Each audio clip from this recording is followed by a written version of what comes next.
A very good morning to one and all, and welcome to the UAE GCC Security Symposium and CISO Awards 2023. My name is Diana Fonseca, and I will be your host for the last leg of this amazing roadshow. Thank you to each and every one of you who have joined us today.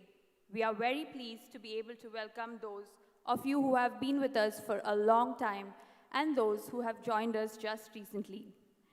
Same time last week, we held the symposium in Riyadh, the week before that in Qatar, and I'm happy to announce that both were a major success.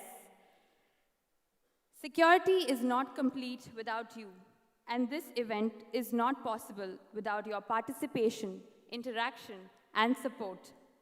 So I hope you've all had a good breakfast because we are expecting a lot of engagement during these discussions. To give you a brief about the event, the GCC Security Symposium and CISO Awards 2023, presented by Cyber Sentinels, explores the true meaning of what end-to-end security means in a digital enterprise and recognizes the leading players in the industry and cutting-edge solutions that they are bringing to the market.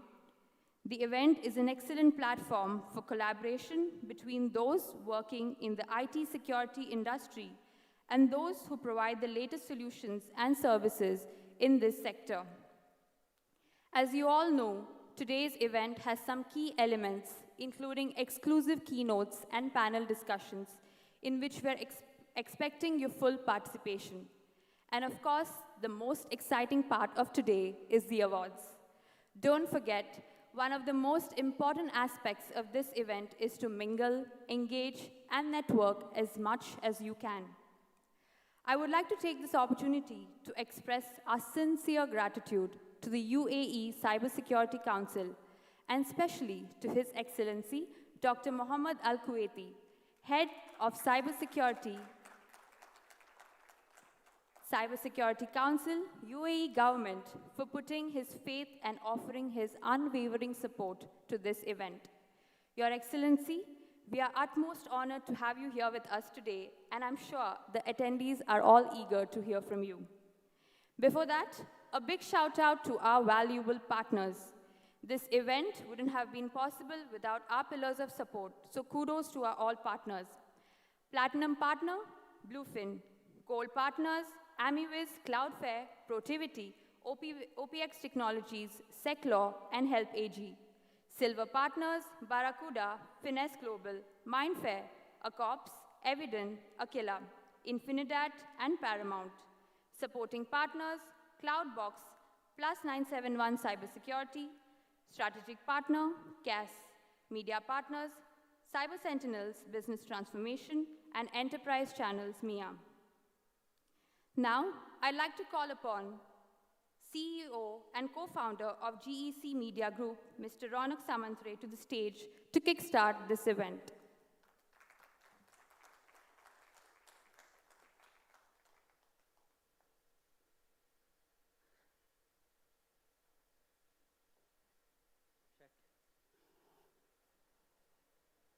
Check. Yeah. Thanks, Diana. Very good morning to everyone. And first of all, we know it's an early start for us. But before we start, a big thank you to His Excellency for his presence. We really appreciate your presence over here. And yes, GC Media, like I'm sure most of you know us in last 10 years, how our journey been. And as Diana correctly said, this event is not possible without the sponsors, so big thanks to all our sponsors who always believe in us, who support us on that. And Security Symposium, yeah, like this is the 7th edition. And so that tells how the security market is changing and how critical it's becoming day in, day out. So like in last 6 editions, we always had the Security Symposium only in Dubai. But that prompted us this year to make it a roadshow, which started in Qatar, then went to Saudi, and now the close-up in UAE. But after this, We have the CIO Conclave finale, which will be taking place with association with the CIO 200 Roadshow, which will be taking place in 50 countries. And then the grand finale will be taking place in Baku. So that's the top CISOs from this region who will be flying with the CIOs for the grand finale.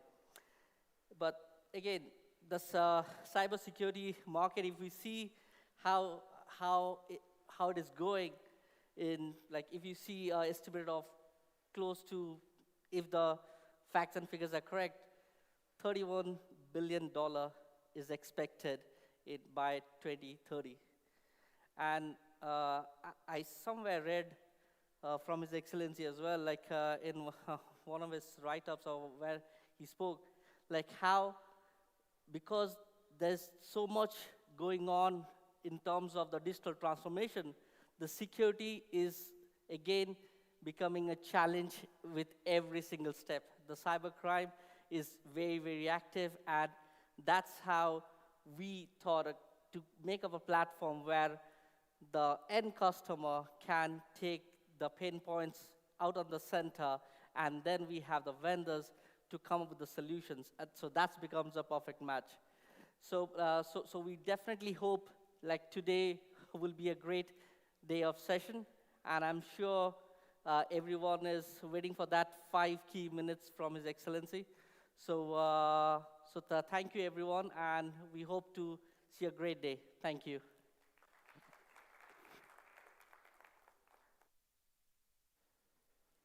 Thank you, Ronak. Now, dear delegates, with the loudest applause, let us welcome on stage our guest of honor, His Excellency, Dr. Mohammad Al-Kuwaiti, Head of Cybersecurity Council, to present the opening keynote.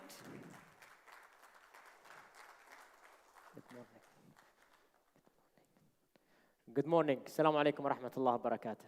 It gives me great pleasure to be with you. I see many familiar faces as we met with them recently. Alhamdulillah, try to meet always with the teams in order to build up that cybersecurity culture. And I really appreciate and really thank all of the organizers who actually involve us in those perspectives, as it is actually a part of an important partnership that we do. You heard many of the, and I'm sure you're fed up with many of the things that is actually, again, related to cyber. It's always related to that digital transformation where cyber becomes an integral part of that digital transformation. And this is where, as Ronak mentioned, it's the 7th edition. There are many trusted partners who trusted you, who trusted to come together in this. And that trust is really, really very important for us all. You cannot build that trust easily. You need to have that transparency. You need to have that partnership. You need to have that engagement, joint project, joint operation, going through the muds together. And this is what I was actually going through some of those companies where and they helped us, as a matter of fact, and some of the attacks were perpetrated against UAE. Be it a DDoS attack, be it a ransomware attack, be it phishing, be it data leaks, be it any of those perspectives. We always, whenever we respond to many of those attacks, the first thing we lean towards is the private sector, where they have the technologies, they have the minds, aspired and inspired thinkers who could help us in many of those aspects, as well as they have the solutions that actually build up on those lessons learned and allow us not to fall on the same mistake again. Digital transformation in UAE going through a great momentum across all domains. The vision of the leadership is to make UAE a data hub across the whole region.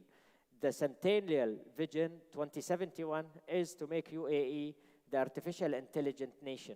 And this is where we depend on many of those technologies. And if we think 2071, and we are here today hearing about ChatGPT and how it's actually changing a lot of things. So imagine after those years and how many years to come, inshallah, in that perspective, and really depends more and more on technology. as we use those technologies for our good benefits, there are adversaries who uses this for as well bad aspects, be it for their monetaries or espionage or any different type of attacks, or be it for at least their fame or name or APT-related perspective. Now, on that perspective, those enemies, they do not distinguish between one simple nation, one simple entity, one simple company, one person, and many of those aspects. They are behind destroying or basically benefiting as much as possible from those victims. And in order for us to be actually one step ahead of them, we need you all.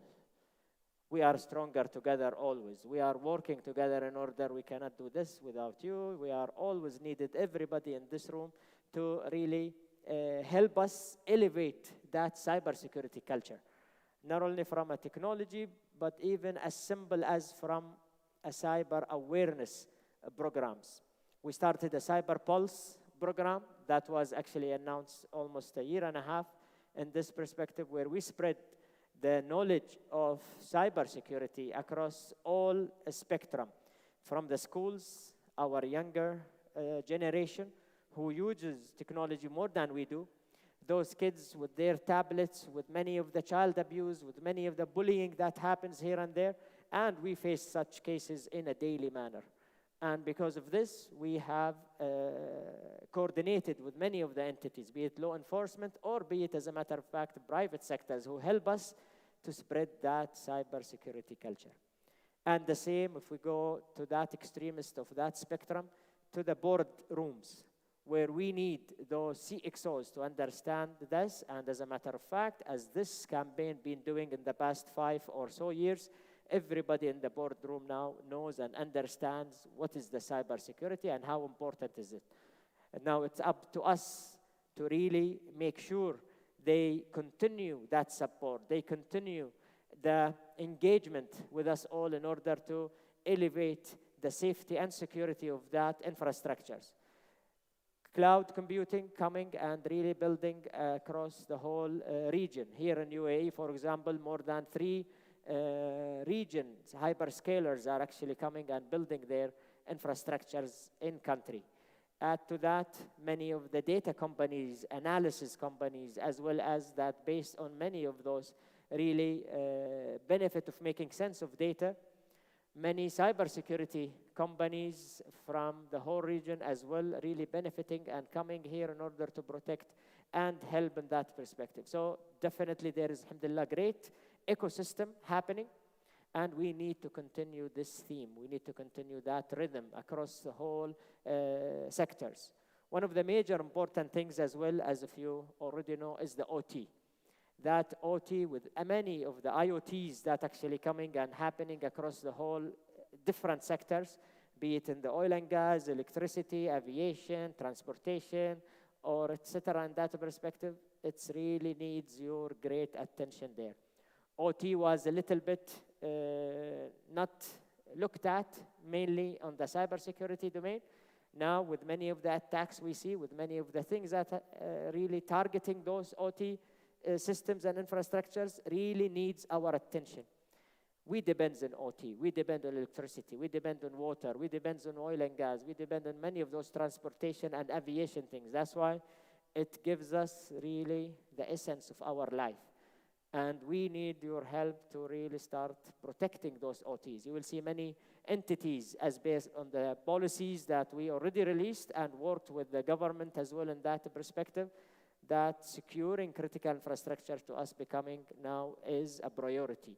And this is where we need your help in that perspective and really spreading as well the cyber culture across that domain. Then there is as well the cyber exercises, and I'm sure you heard many of those drills where recently, alhamdulillah, we had faced some of the attacks. The good thing that really helped us, it's not the technology that was there, it's not the policy that we had run and we did comply with and many of those aspects.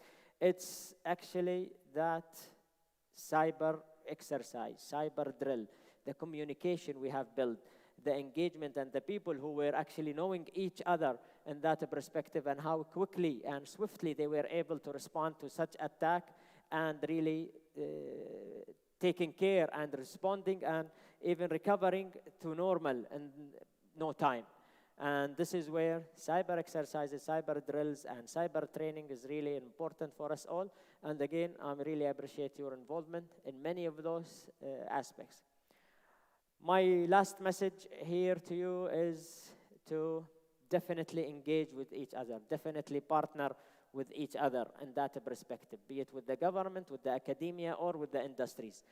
Cybersecurity will stay with us. Digital transformations is just the new era across all domains, and it needs cybersecurity. It's an integral part of everything, and this is where we really need it to shine across all of those domains. And we cannot do this ourselves. We need you all to help us spread the culture of cybersecurity. With that, I really, again, honored to be with you all here and wish you a great event in that perspective with the great minds of inspired as well as aspired thinkers who will really definitely add value to us all. Thank you very much and wish you the best. Thank you. Thank you, Dr. Kuwaiti. I would like to humbly request Your Excellency to stay with us a while longer. We have a small token of appreciation to be presented to you. I would like to call upon Ronak and Anushri to do the honors.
Dr. Al-Kuwaiti, if you could stay with us a little longer to present the Future Security Leader Awards. The Future Security Leader Awards 2023 recognizes the security vendors, VADs, system integrators, and resellers who have walked the extra mile in innovating their solutions and services for the customers and redefine the term value in security offerings. Today, we are recognizing the top security champions. For the category of Innovative Security Solution, the award goes out to Agile Cloud Solutions, LLC.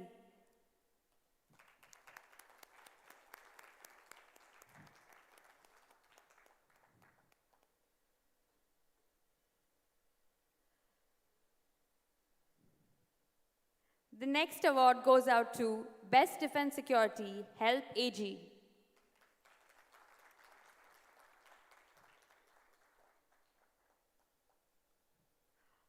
A louder applause, ladies and gentlemen.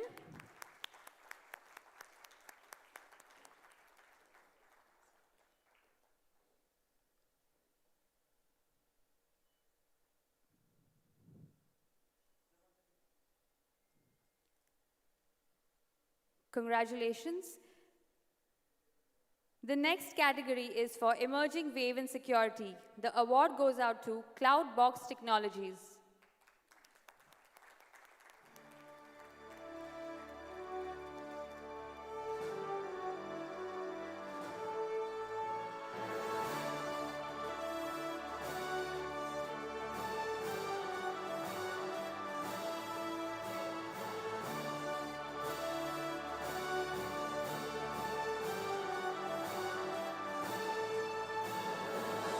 The next award goes out to Next Gen Security Solution, AlgoSec.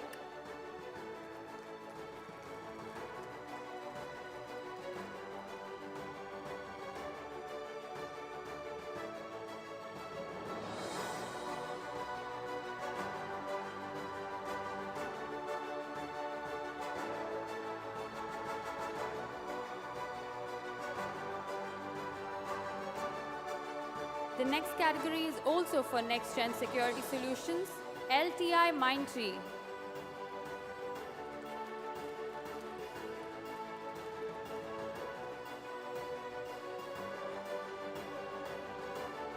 The next award is for Future of Security Award, Evident.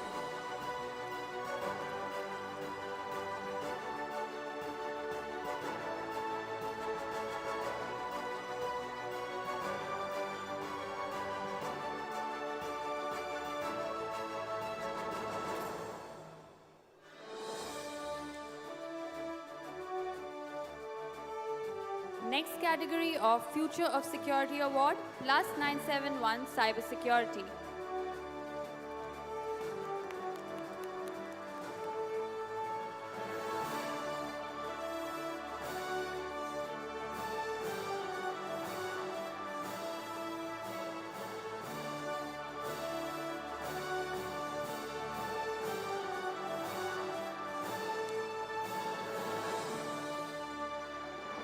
The next category is for Next-Gen Security Solution, Mindfire Technologies.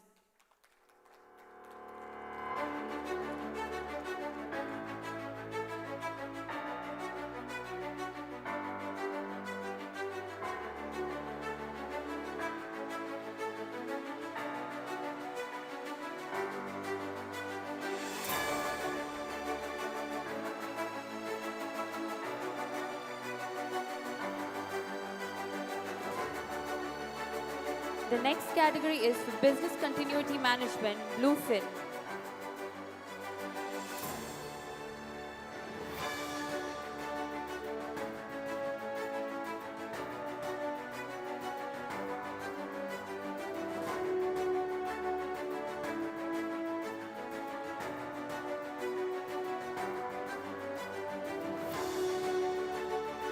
The next award in the category of Innovative Security Solutions, Secure Technologies.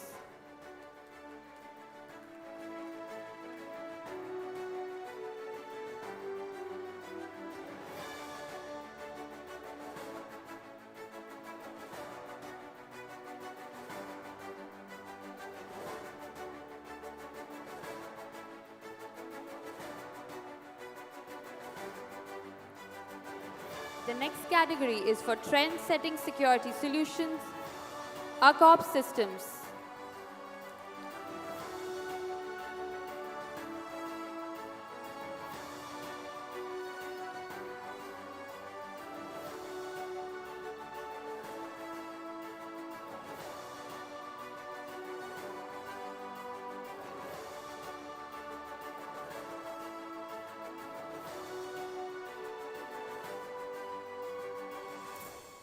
The final category is Evolutionary Security Solutions, Delinea. A round of applause, ladies and gentlemen, to all our winners.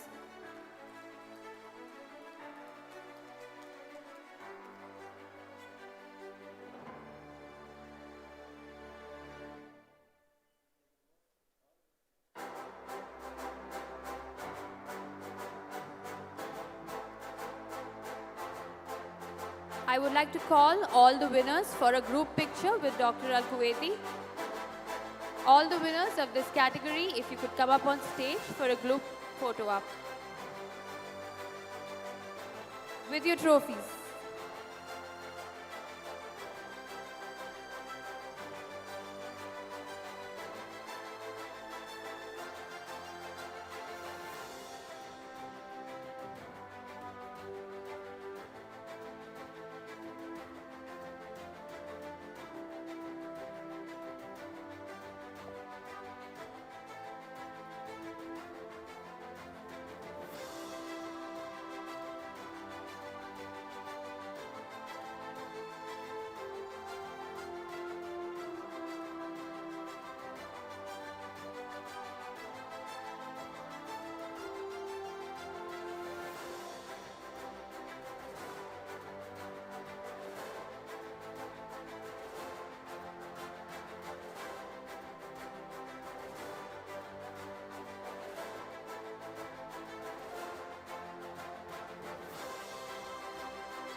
Thank you, Dr. Al-Kuwaiti, and congratulations to all the winners. Next, we move on to the BCM and Risk Champion Awards. The BCM and Risk Champion Award recognizes true leadership in the field of business continuity and risk management by highlighting the work of exemplary leaders and experts. To present this award, I would like to call upon Ronak Samantre, CEO and co-founder. Okay, Ronak is busy, so I would like to call Anushri Dikshit, Head of Global Strategies and Alliances, GEC Media Group, to present the next set of awards. The first award goes out to Ahmed Shakil, Iron Bay Consulting Services.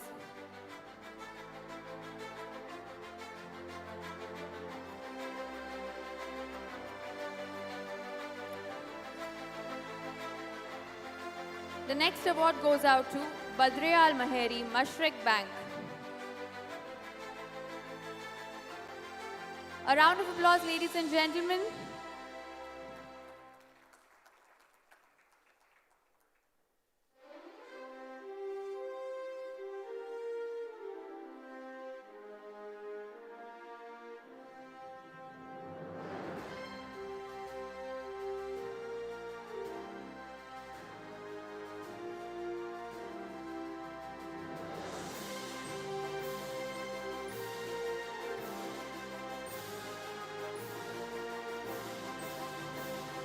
The next award goes out to Bilal Ahmed, Union Corp.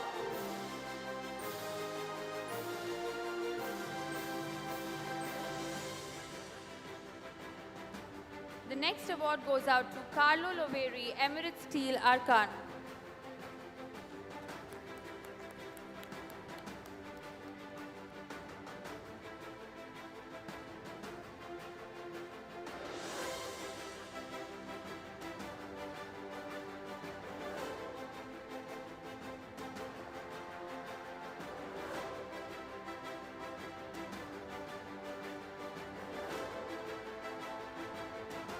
The next award goes out to Dinesh Kumar, Driven Properties.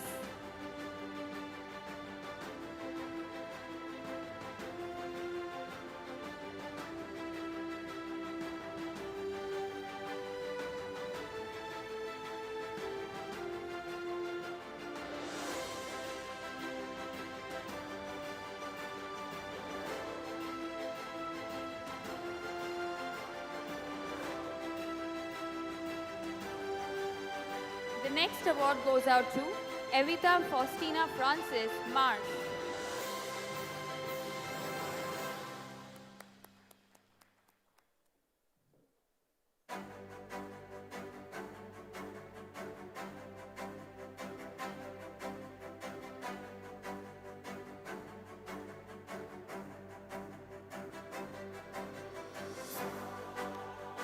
The next award goes out to Iyad Kashkash, Al Rams Corporations, PJSC.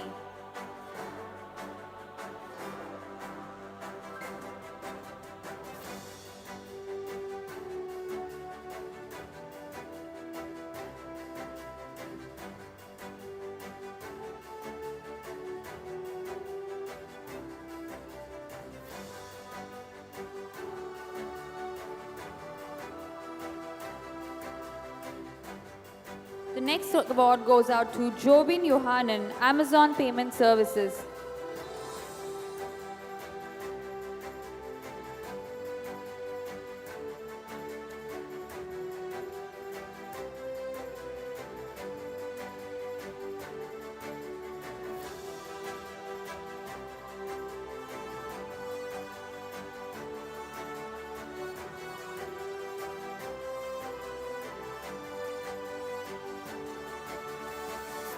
The next award goes out to Lusaka Bhattacharya, ADCI Group.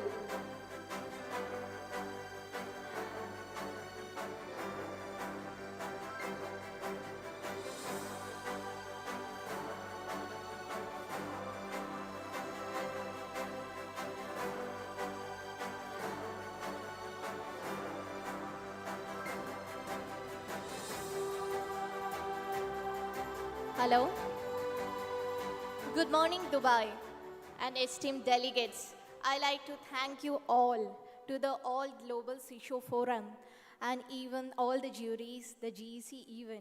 Cybersecurity is nowadays, it's a critical topic which everyone need to think, and there is implementation and analytics not only in the corporate but also in our daily lives. So we are just at the beginning stage. There is much more to go, and future is ours. Thank you all. Thank you, Lusaka. Thank you, Anushri. To present the next set of awards, I would like to call up on stage Muzammil Riaz, founder Bluefin.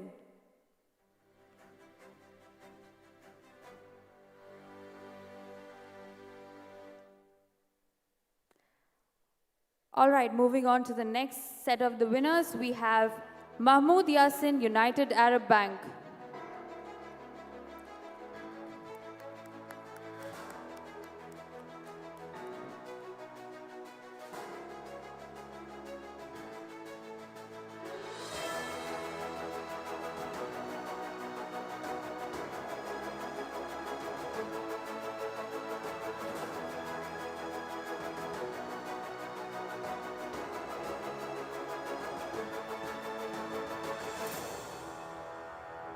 Manivanan Nagaranjan, Mashrek Bank.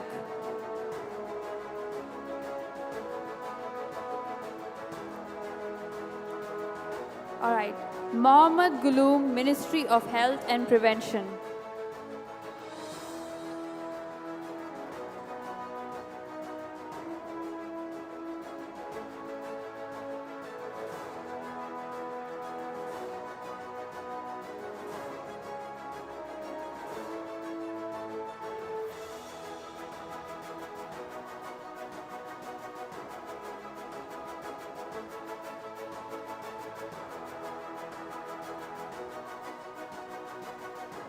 The next award goes out to... Oh, it's his birthday today, so happy birthday.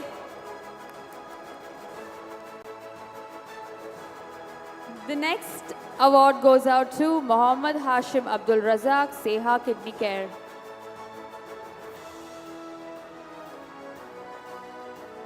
The next award goes out to Mohammad Nabil Zubair, Makita Gulf FZE.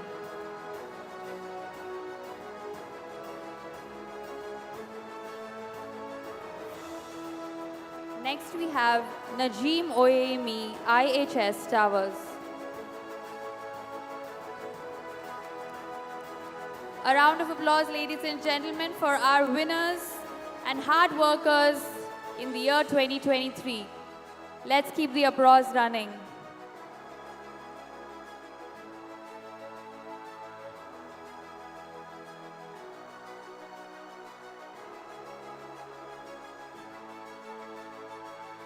The next winner is Noman Salim, Khalifa University.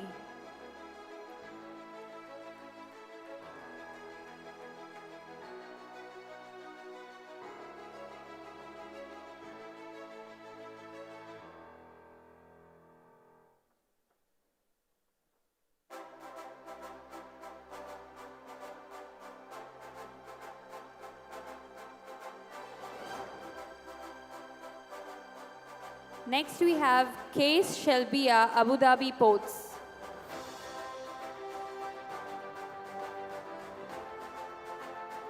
The next winner is Rafiq Al-Hariri, MBC Group.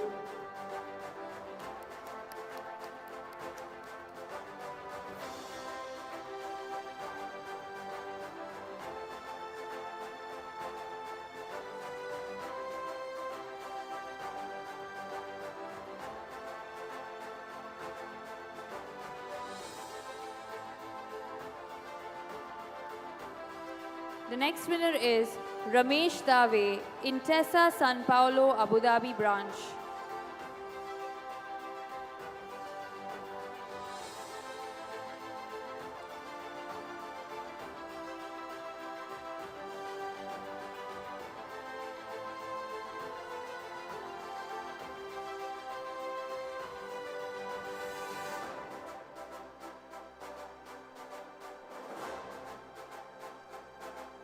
Our next champion is Rebecca Carr, Deloitte Middle East.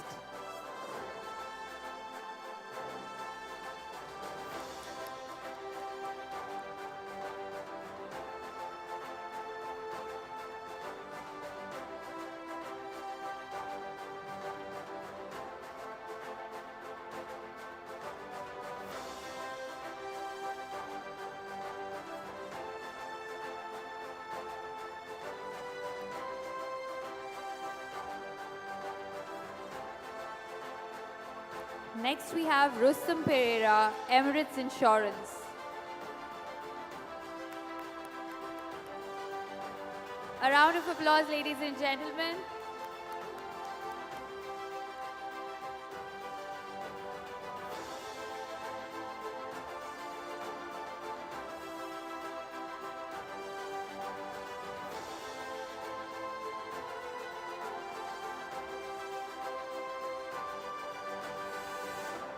Our next winner is Sherwin Rodrigues, the National Health Insurance Company, Daman.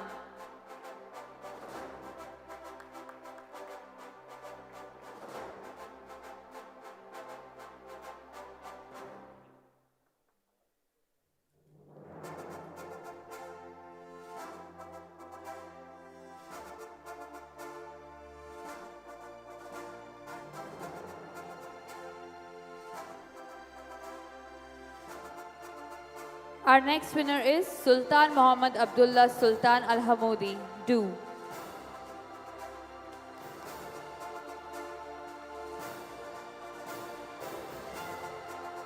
The next award goes out to Suzanne Al Ghanim, Environment Agency, Abu Dhabi.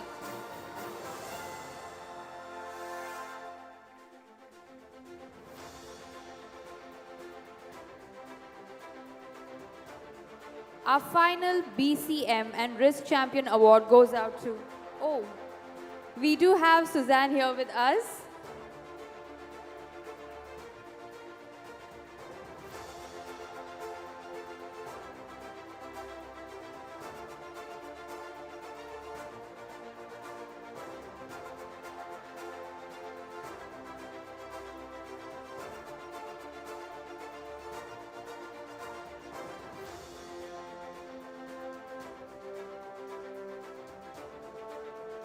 Our final winner of the BCM and Risk Champion Award is Vidya Wal Kareem.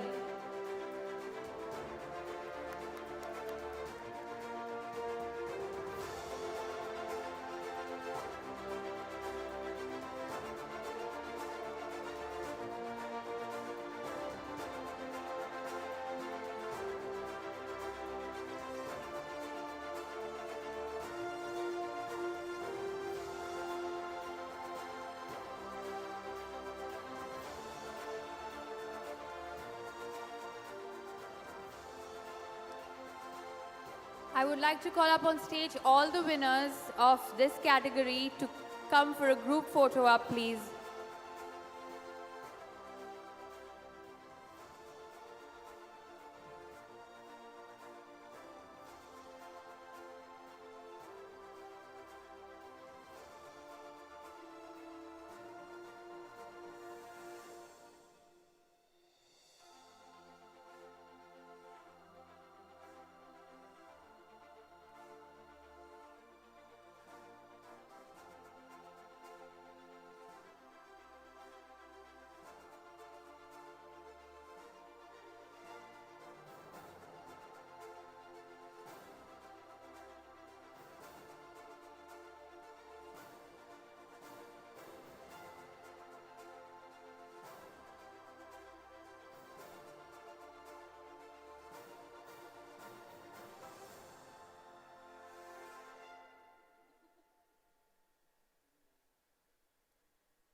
Thank you, Muzammil, and congratulations to all the winners of this category.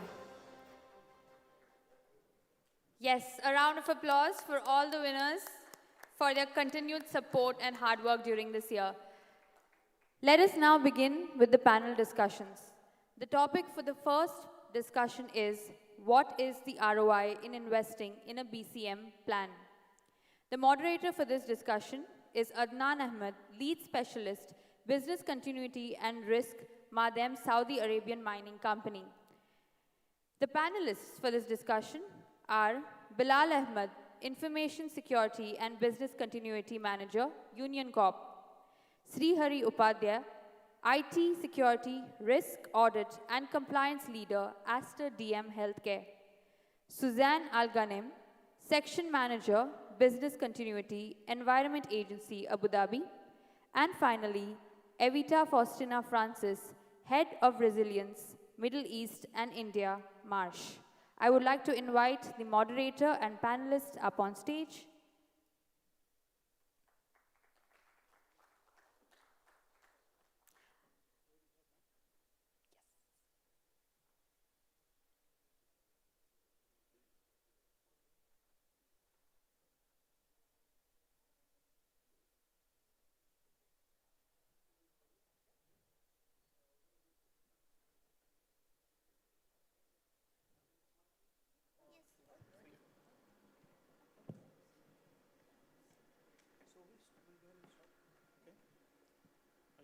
We'll go ahead and start. Assalamu alaikum warahmatullah. Good morning, everyone. Good morning, everyone. Okay, so that shows that you had your coffee. Good, thank you. So I welcome my panelists. So we'll go ahead and start. Are you ready for it? All right, thank you. So as we heard, Dr. Muhammad mentioned about OT and the importance of cybersecurity. How many of you think that cybersecurity really is important for us? I have to take care of this? Okay. And how many of you are already working on business continuity plans? Okay, a lot of team. All right, good. Because some terms that we'll be using, that means that if you're working on the business continuity, you already know those, right? So we'll go ahead and start with our discussion on return on investment towards BC plans. So of course, if you are looking towards risk in your organization, you're looking at some distractions or disruptions, incidents that's going to stop your process, you really want to have some system in place, right? And of course, what we're talking about other than the business continuity plans. So the first question to the moderator, we're talking about what do you think the importance of return on investment? And again, if you can give us some numbers, some value, because here we have some people, they will be investing in it, right? And of course, some ROI has to be there. So how can we link it to the return on investment? Susan, can you go ahead, please? Can you repeat the question, sorry? So return on investment. Yes. If we look at on what is the value of return on investment, the importance of it, and any numbers that we have, or if we look at how much it's supposed to be, and so forth. Thank you so much. Thank you for your question. Well, it actually depends on the size of the organization, number one, and the size and the type of the organization. In terms of the value of return of investment, it kind of varies. And again, it depends if the organization is small or medium or large. So we're basically looking at numbers such as probably, from 300,000 up to like possibly 2 million. Again, it depends on the size of the organization, the number of employees within the establishment, and the number of activities such as the services and products. So it's different from every organization. If you look at it from a private sector, you have the manufacturing, you have the commercial, and there are many, many more. Each of these organizations, number of activities, it could be more, it could be less. So it just depends, on the size of the organization. And in terms of value, the investment and the return of investment, the ROI, it's definitely huge. It's very beneficial, to the organization. And basically, it's ensuring, that the organization or the company can survive in the future. Take, for example, what happened during the COVID-19. At the beginning of the COVID-19, majority of like the smaller companies and smaller organization or the medium organization had shut down because they did not have a business continuity system in place, or they basically haven't been more prepared. And plus, a crisis and a disaster, it's always unexpected. Right. And nobody can be prepared. The only thing you can do is just prepare, your organization, but it's a solid and a positive return of investment, focusing on survival. This is from my perspective. Yeah. Thank you. Thank you. And I think one of the important point that you mentioned is about being proactive. So a lot of people, they think about business continuity being proactive or reactive, either ways. So yes, we I think really understand, and how it's really working now is that the system itself is proactive, but it's applicable when something happens. So it's actually, we're preparing to be on a reactive model as well, right? So thank you for that. Next question, we'll talk about on investment. So how big investment do you require for the BCMS? Or what are those elements that one needs to consider when investing towards the BCMS program? Srihari? Hello, everyone. So in my opinion, we may not use the standard accounting principles to calculate the amount of investment, as Susan rightly highlighted. It is based on the context of the incidents or disaster. It is based on the size of the company, what matters them for the most, right? So in this case, we have to follow a different approach to see intangible benefits where we have to invest. First investment is getting time from your senior management, right? So any project is, of course, not successful without any budget or without any support from the senior management. So that, I believe, is the biggest investment a company should make in terms of business continuity. I believe everyone in the forum would agree to this. So the second investment factor that we have to look into is what can go wrong, how long it can go wrong, and how soon I want to recover. So all this is already identified in your business impact analysis. So if I have to give an example, if you have an incident on an online pharmacy, whether you have an incident versus you have an incident on an online retail chain that is supplying goods, food or apparels, the incident scenarios are same, but the impact or consequences are different. So in your business impact analysis, the food and beverage online business would say that I want to be up and running. My retail shop should come back within 2 hours. I don't want to lose revenue, right? My shipping, my customer handling, all these can take a while. Even for a day, I don't ship, that's fine. I'm not going to lose my customers. Right. But an online pharmacy would say, I don't want my online to be up and running within 4 hours, that's fine. But the orders that has already been made, I have to deliver it because life matters. So you think about the reputation of the company or think about the revenue that the company wants to earn. So you put your investments there. So similarly, I would say the amount of investment that you have to do in BCP is directly proportional to the impact that you're going to brace for it, right? So I was just recently studying a PwC research where it said that in 2021, they did a research with 2,000 organizations across the globe, where they understood what is the impact that the company has. Have you had a breach or have you had a disaster over the last 2 years? 69% of the entities agreed that they had a breach where they had to invoke BCP. Right. The numbers are now staggering. In 2023, they did the same research and they found that 96% of the respondents had a breach within the last 2 years compared to the last 5 years. So the investments are there, investments are up and running. It is a matter of fact that how much you want to invest is directly depending on the risk that you want to take. Thank you, thank you. And I think we can agree more that it depends on your organization, depends on what services you have, what critical customers, the products you have, right? So it's all part of the game. Thank you, Srihari. So the next thing, I can link it with return investment, and then there's investment there, and then the cost part to it, right? So what is the major cost that actually accumulates towards the investment? What are the key elements of that? So Vita, if you can please answer on that one. Sure. I believe the cost is 2 elements. One is the tangible cost that can be quantified, and the other is intangible cost that you need to invest in. The tangible cost, of course, is having the skill power, having the manpower to implement, to design, develop, and implement going forward, apart from your investment and your recovery strategies, be it your building aspects, your workspace, or ensuring people are able to work remotely, or the people aspect of having the right skill set within the organization, within departments, within processes, or even the equipment, having the right equipment availability and the backups, be it even technology, data, and also your third-party suppliers. So again, based on the size of the organization, based on the type of services like Susan had mentioned, your investments would vary. The intangible cost, I think that's something we tend to forget, but the intangible cost is the efforts that you would need to play in understanding the regulatory requirements, understanding the key stakeholders, and getting their buy-in and the efforts that you need to have a good stakeholder management plan, working with each stakeholder of influence to ensure that the effectiveness of that plan requires your own strategies and plan apart from business recovery strategies. I think those are the key elements, I would say, of cost.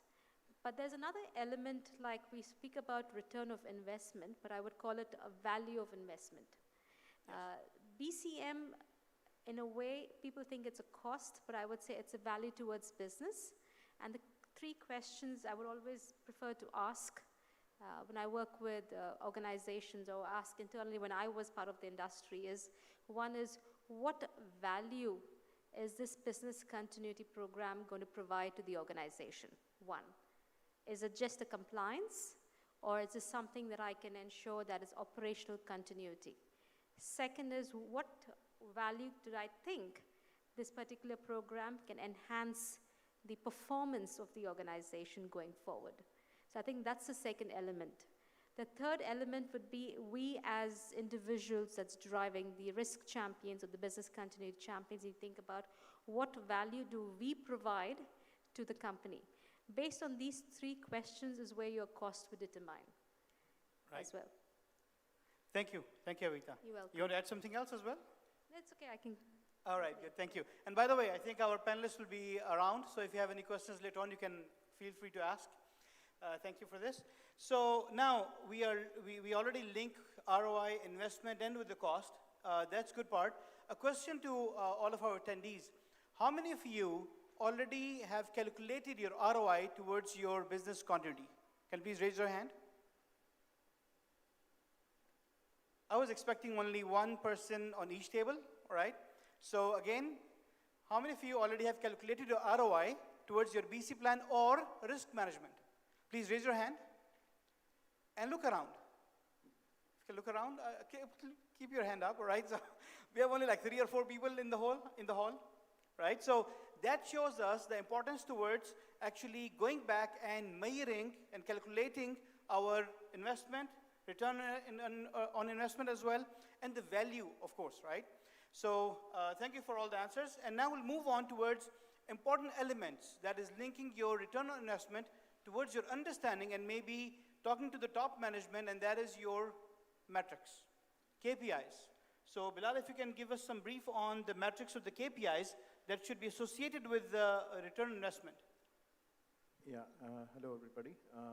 As far as the matrix is concerned, see, if an organization is following ISO 22301 or business continuity program, I think based on my experience, it can, based on the standards itself, the organization can derive many metrics in order to see how effective the program is. Like for example, how many, from the management commitment perspective, how many management review meetings has happened in 1 year, how many were scheduled and how many has happened actually, and how committed the management is. How many times the business continuity plan has been tested, and how many times we have achieved the RTO, and how many times the organization has failed to achieve the RTO. These are the metrics that can lead to an improvement, the corrective actions, and to the betterment of the program. Likewise, for example, the BIA. BIA is a live document, and it need to be updated every year, and business process keep on adding. So critical business processes need to be added to the BIA, business impact analysis. So if the critical business process is added, for example, a department or an organization has a new business process which is going online. So going online and going global is a very critical process. It need to be updated in the BIA. So that BIA updation itself is a metric. How many times in a year it has been reviewed, it has been corrected, and it has been updated. So there are so many metrics that we can derive from the standard itself, which can be shown to the management and which can buy us the management commitment that how the program is working, how effective we are going towards attain the resiliency of the business? Yes, thank you, Bilal. And I think one of the keywords that I can take from his answer is effective BCMS system, because you may have a system, it's on paper, you become certified as well, but again, maybe it's not doable. So you need to make sure that the whole system itself is effective, right? Thank you for that. Thank you. And then next, I think the question that comes to my mind is about having your BC plans to be updated, right? And Susan, I think, can give us some brief on this, on BC plans to be updated and make sure that how the monitoring and overall control role comes into play. How important is that, and how does that work? Thank you again for your question. It is important for the business continuity in general. You have the business continuity life cycle, which needs to be re-implemented every single year. You know, starting with, you know, meeting with the leadership, and then afterwards starting, you know, gradually in terms of, like our colleague mentioned, business impact assessment, risk assessment, and, you know, conducting constant and continuous trainings and raising, it's important to raise the awareness, because you have a business continuity, but you're not sure, are your staff in the organization well aware that there is a business continuity? Are they aware of what is their roles and responsibilities? Sometimes it could be lost in translation. You can easily just issue a policy, but not everyone would actually, like, you know, tend to look at the policy, read the policy, or having understanding. So as experts in business continuity, it's our role and our job to make sure that we convey that message directly, you know, from, you know, top to bottom, top management to the bottom employee itself.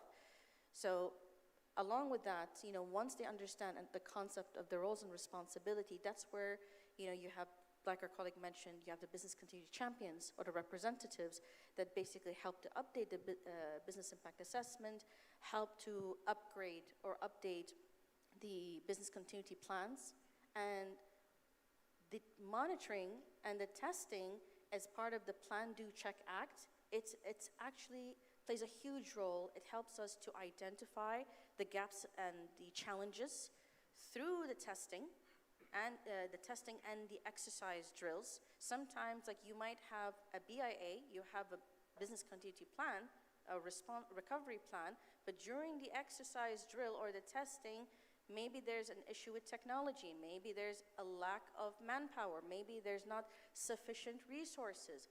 All this can be combined as part of, like, within the continuous improvement, and, like, you know, and put towards the mitigation plan itself. Right. Sometimes these gaps and challenges need to be raised to top management, you know, so at least when you come by the end of the year, and of course you have a third set of eyes, which is audit, internal audit and external audit, you have an extra set of eyes to identify even further gaps. Right. You know, again, we need to go back to why do we need the business continuity? The purpose is survival of the organization.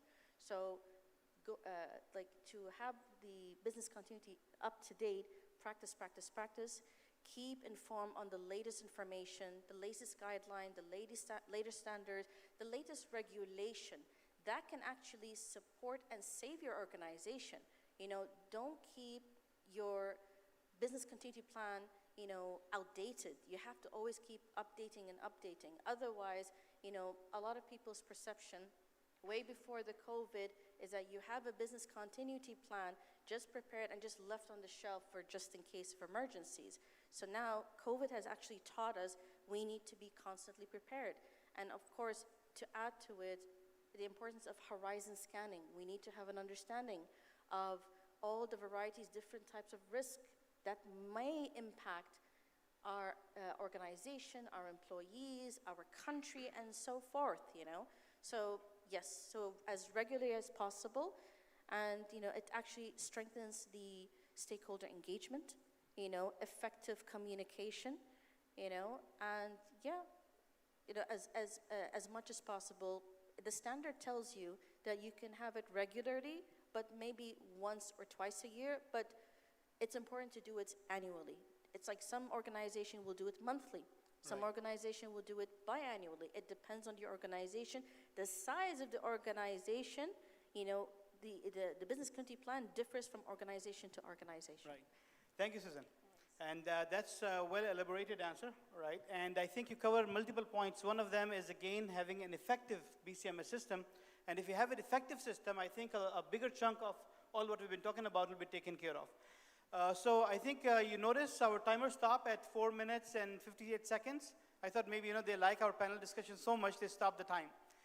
But then it disappeared. So I'm not sure if we have a couple of minutes. So we can ask our audience questions. So I want to give you, so we have someone who wants to ask a question there. Do you have a mic around?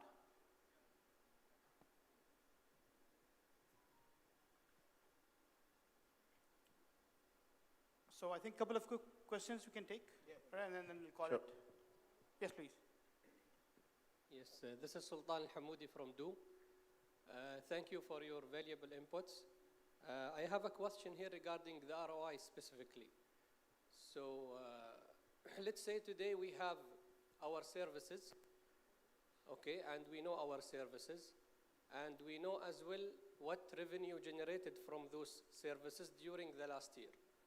And we have as well all the crises and incidents which happened, and because of the effective business continuity management system, we passed it and we move on, I would say, on it safely and without any loss in the revenue. Now my question is, how can I map those incidents to my services? Because as you know, my services at the end generates revenues. So I have here, I'm talking money-wise now.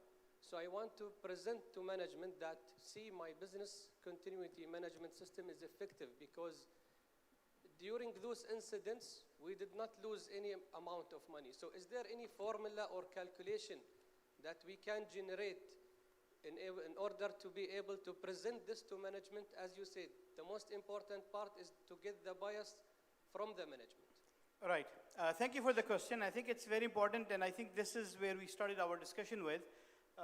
Evita will go ahead and answer, but I just want to mention something. Being an operational excellence expert, I think we always learn to find ways to reach to some sort of calculations or the measurement formula.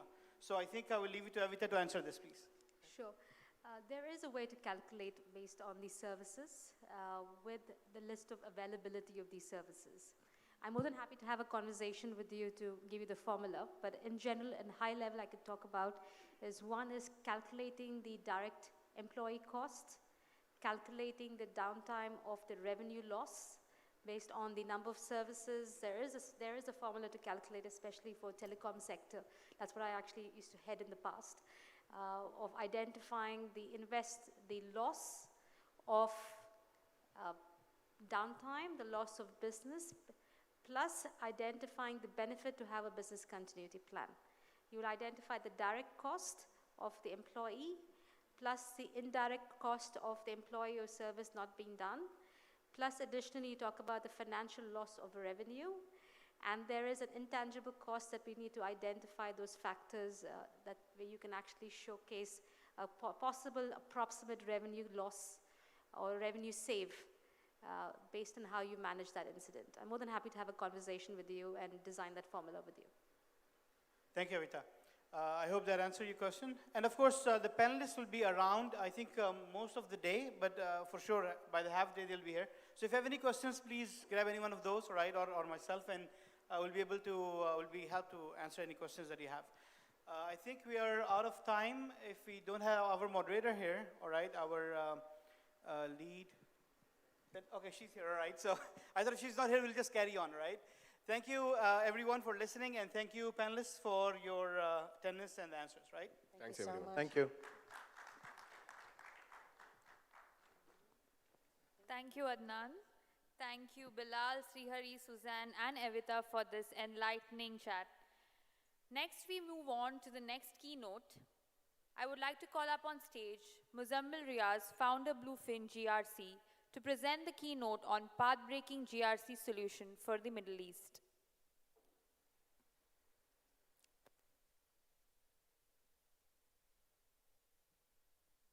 Let's keep the energy high, ladies and gentlemen, as we welcome Muzammil up on stage. Hello, check. Right, thank you. So my name is Mohammad Muzammil Riaz. A very good morning to you and Assalamu alaikum. As mentioned by the MC, that I'll be presenting something on GRC. I would rather want it to be very interactive. I mean, it should not be a one-way conversation or just I come out with a couple of slides and take your time. But let's be interactive for the 15 minutes, whatever has been allotted to us. So I'll start. I was in Saudi last week, and I asked the same question I'll be asking. So how many of you have come from a GRC or risk management compliance background, or how many have implemented a GRC solution? Hands?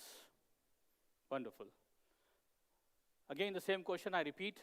Are you guys happy with the solution which is implemented? Happy? Great. Any more hands? Wonderful. So I also know some people that, some organizations are still facing challenges. So I'll start with a background of why I'm standing here talking about GRC solutions. So we've been in the market for past 8 to 10 years implementing GRC solutions, implementing business continuity management solutions. I prefer to talk about GRC because I've heard a lot of pain points when you talk about a GRC. How do you want to automate the entire processes? You talk about risk management, compliance, and so on. So it is very important to understand what it takes to implement a GRC solution. Gentlemen over here who have successfully implemented, was it easy?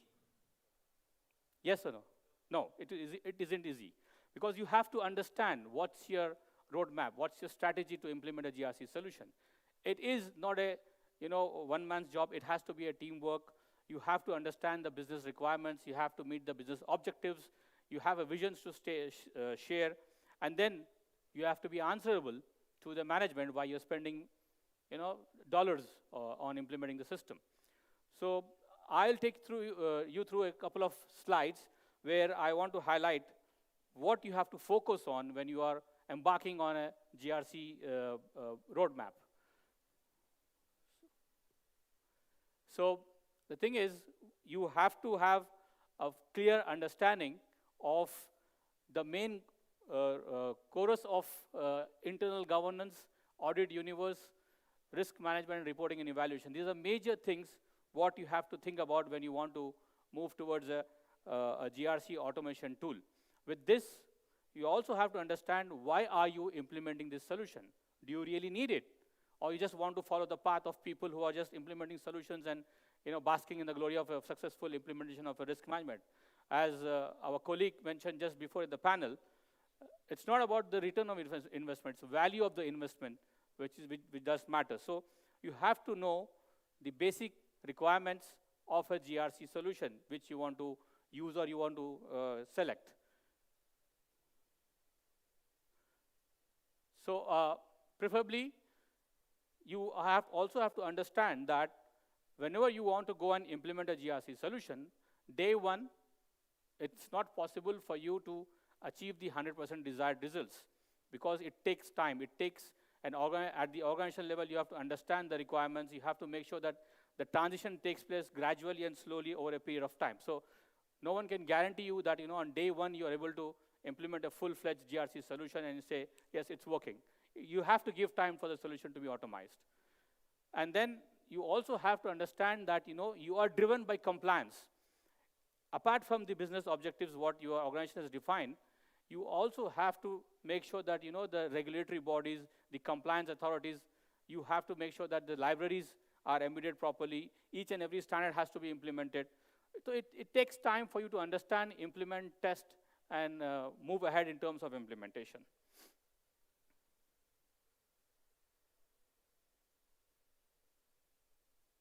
All right.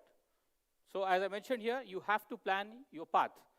What is very important is before you go on, if you have taken a decision to go for a GRC solution or automate your entire risk management, compliance processes, or audit processes, you have to understand the business requirements. You have to have a proper buy-in from the stakeholders, which is very, very critical. Create a roadmap and strategy in terms of how you want to implement it, what you want to achieve, and then one of the most important factor, what I believe, any projects which have to be implemented should be having a proper governance structure. Without a proper PMO or governance structure, identification of roles and responsibilities, the project might, it will take long, it might be, somehow derailed during the course of implementation. So governance structure with the definition of roles and responsibilities, who is doing what, and what has to be the KPIs have to be defined in terms of governance structure. And then enablement. I have seen people, based on my experience, that when the system is ready, you just want to go live and say, thank you very much, I'm done. Change management is also very important. When you are trying to implement a solution, you give a new solution, a system to end users or business users, you have to have a proper enablement plan where you say, this is the new system about, this is the benefits, this is the value you get it. All the things have to be managed properly in terms of, under the umbrella of change management. So you properly enable it and make sure the users are using it. Ultimately, what matters is no matter what the entire hard work you have done in terms of implementation, if the users are not using it, then ROI is under question mark. That's very important for the users to use your GRC solution. So the value of GRC program cannot be fully realized unless a shared vision of risk management and compliance is driven by the business. The business buy-in is very important. Colleagues from here, in the lot here, might agree with me. When you want to sell a solution, especially in the resilience domain, business continuity management or risk management or cyber security, the business should buy in. Business should understand, yes, this is what they want. I'm sure, like me in my past experience, when you want to implement a BCM plan or BCP, you have challenges, you have questions coming around, why you want to come and waste my time because I'm doing something else which will generate revenue for the institution. Then you have challenges. So it has to be driven by the business. The buy-in from the business, the buy-in from the management is very, very critical. When you go on a path of automizing not only a GRC solution, but any path or any system you want to implement, it is equally important to keep your end result in mind, be focused, especially in GRC. You'll face a lot of challenges, you'll face a lot of questionnaires coming up, you'll see failures coming in, but keep the end result in mind, be focused. Understand the long-term impact. Once you implement a GRC solution, what is the benefit for the organization, for the employee, and as well as the entire group of companies you want to implement. So it's very important to understand what will be the long-term impact, and you have to communicate to the business users. That is where you will integrate with the team. It's like a team-building exercise. Take everyone during the implementation. That is a very key to success of the implementation. Keep it simple. Do not exaggerate the complexity or the challenges you face of implementing a GRC solution. My experience, you agree with me, that wherever you want to go and implement a GRC solution, people are having issues in terms of implementation. Yes, there will be challenges. There's a transition period. There is a new business processes developed under this implementation. So try as much as possible to keep it simple. Get the confidence of the business user. Gradually you'll improvise, and the system will be implemented and used to the fullest extent in the organization. Now, this is a very important slide. I mean, many people know that. What is in the entire ecosystem of a GRC solution? What is important? So here I've mentioned, it carries through the regulatory bodies, the standards, the policies, the commitments and contracts, process and procedures and controls. This is your baseline. This is your baseline for any GRC ecosystem. Again, what you want to achieve? You want to achieve is your governance, you achieve your risks, manage your risk, achieve your compliance requirements. That's the basic idea of implementing a GRC solution. Now, what you also have to do is, in terms of compliance, you monitor, you self-assess, you do external audits, and you start reporting it. I believe reporting is a very important and critical aspect for a GRC solution. Whatever systems you have implemented, under the domain of GRC, all the modules, reporting, dashboarding to the management is very critical. So make sure that when you are planning for a GRC solution, when you are implementing a GRC solution, reporting and evaluating the entire status of the organization under the GRC umbrella is very important. So I have this. It's very big, actually. If I start explaining on each aspect, it will take minimum an hour. I have to respect the timer also, so I just skip on.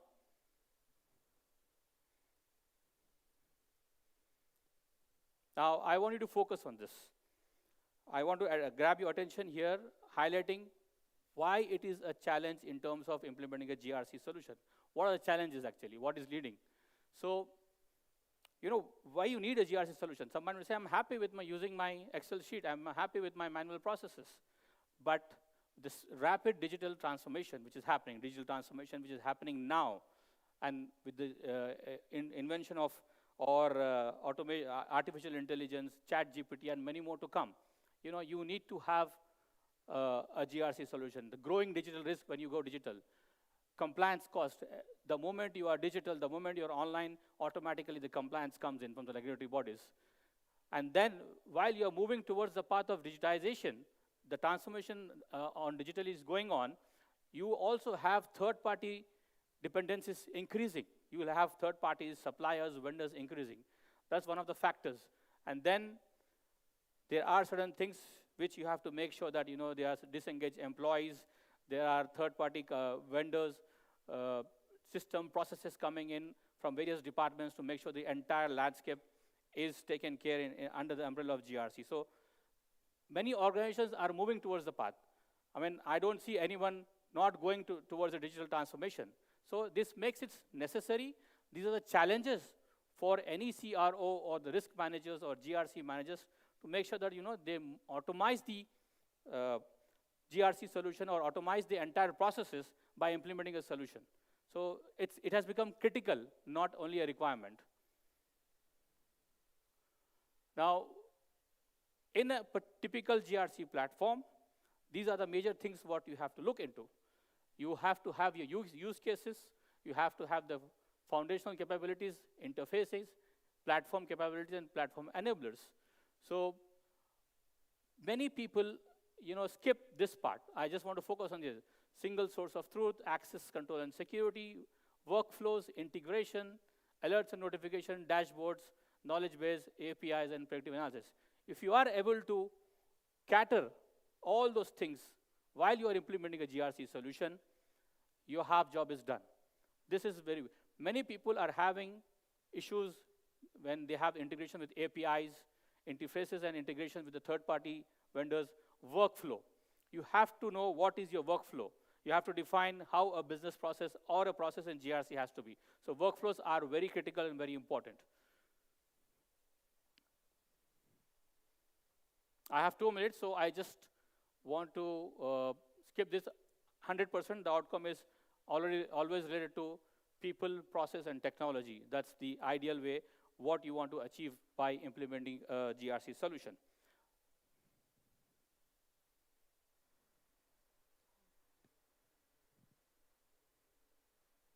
All right, this is the market, 91%. I just focus on this. 91% agree that compliance pressure comes resources and time of risk functions and owners. So this is just a market report. 92% believe that digital transformation pace poses a major challenge. 93 says technology solutions that don't work together are a huge hurdle. Why I'm presenting this feature? Because you have to take care of all these things, or just make sure that, you know, you are covering these challenges while implementing a GRC solution. This is by PwC Middle East. I've just taken it from the PwC. 2 minutes for the product which I am presenting. So Bluefin is a GRC solution which is completely developed in-house here in UAE. The team sits here. The basic objective is to cater the clients or the organizations in the Middle East. People might come and say, okay, there are multiple GRC solutions. What's different? I'm not having anything different. I'm not bringing anything different in the solution. We're just trying to kill the pain points what the existing users are having in terms of implementing a GRC solution. Many people say, you know, I just go back to one of the statements of Emirates Airlines when they launched in 1978 or 70s. There were many airlines from the West dominating the the skies. But still, they came in the lot. Now you see that they have been #1 airlines achieving awards, and the service is impeccable. So I don't want to be Emirates Airlines. I mean, it's a huge ask, but I want to fit in there and provide a good service, a good solution, which will enable the organization in terms of compliance, manage the risk, manage their audit management. At the same time, the whatever finances or whatever investment they are doing on a product, we bring value to that investment. That's the major objective of our product, which is called Bluefin. We come from a background of having solutions in business continuity management, digital banking, cyber security, governance, risk, and compliance. So we know what we are offering. It's not that out of the blue we are here with a solution. No, we have done a lot of R&D. We have done a lot of research. We have spoken to existing customers who have had issues with the existing GRC product. So when we develop a product, we have taken those issues in mind, and we had come up with a solution which is very easy to implement, easy to configure, and also it suits the requirements in terms of compliance. What we're trying to cater is these industries: government, financial institutes, oil and gas, healthcare, basically more into the compliance or regulatory bodies where we want to focus on. What we offer now are the 3 products. This is Incident Radar, which is for incident management, and I'll just go back. Audit Shield is for the audit management, and then Risk Aware is for the risk assessment module for now. This is one thing which I want to highlight. We offer multilingual system, enable any languages, Arabic, not a Google translation, proper Arabic language available, local hosting and compliance. Data privacy laws, rules, and regulations have made sure that your data is hosted within the country. So now we are focusing on GCC in Middle East. We have our own data center in the respective countries, meeting the local hosting compliance requirements. This is one thing which we want to focus on. We have focused, and we are achieving that by having clients who are very happy to collaborate with us because we have a local data center ensuring the data privacy rules and regulations are met. It's a complete low-code, no-code platform, meaning you can configure it, you can use it, or you can have your objectives or the requirements defined, and this application makes it easy for you in no time. Dedicated customer success manager, locally present here. We're not sitting in other countries where the time zones are not met. We are here. In each country, we talk about Qatar, Saudi, Bahrain, UAE, Oman. We are locally present here to cater the needs. If there is a support requirement, immediately we have an SLA to meet, and we are there. Unmatched experience, expertise, and scalability comes automatically because we come from a background of supporting these systems, implementing the systems, configuring these systems for the last decade. So with this package, we try to focus on making sure the end client is satisfied and happy. As I mentioned about, these are out now. 3 modules are available as of now. And then, I'll just skip this. Sorry, I have, Anushree, 5 minutes more. Okay, as a roadmap, we are focusing on, to be very precise, on Middle East.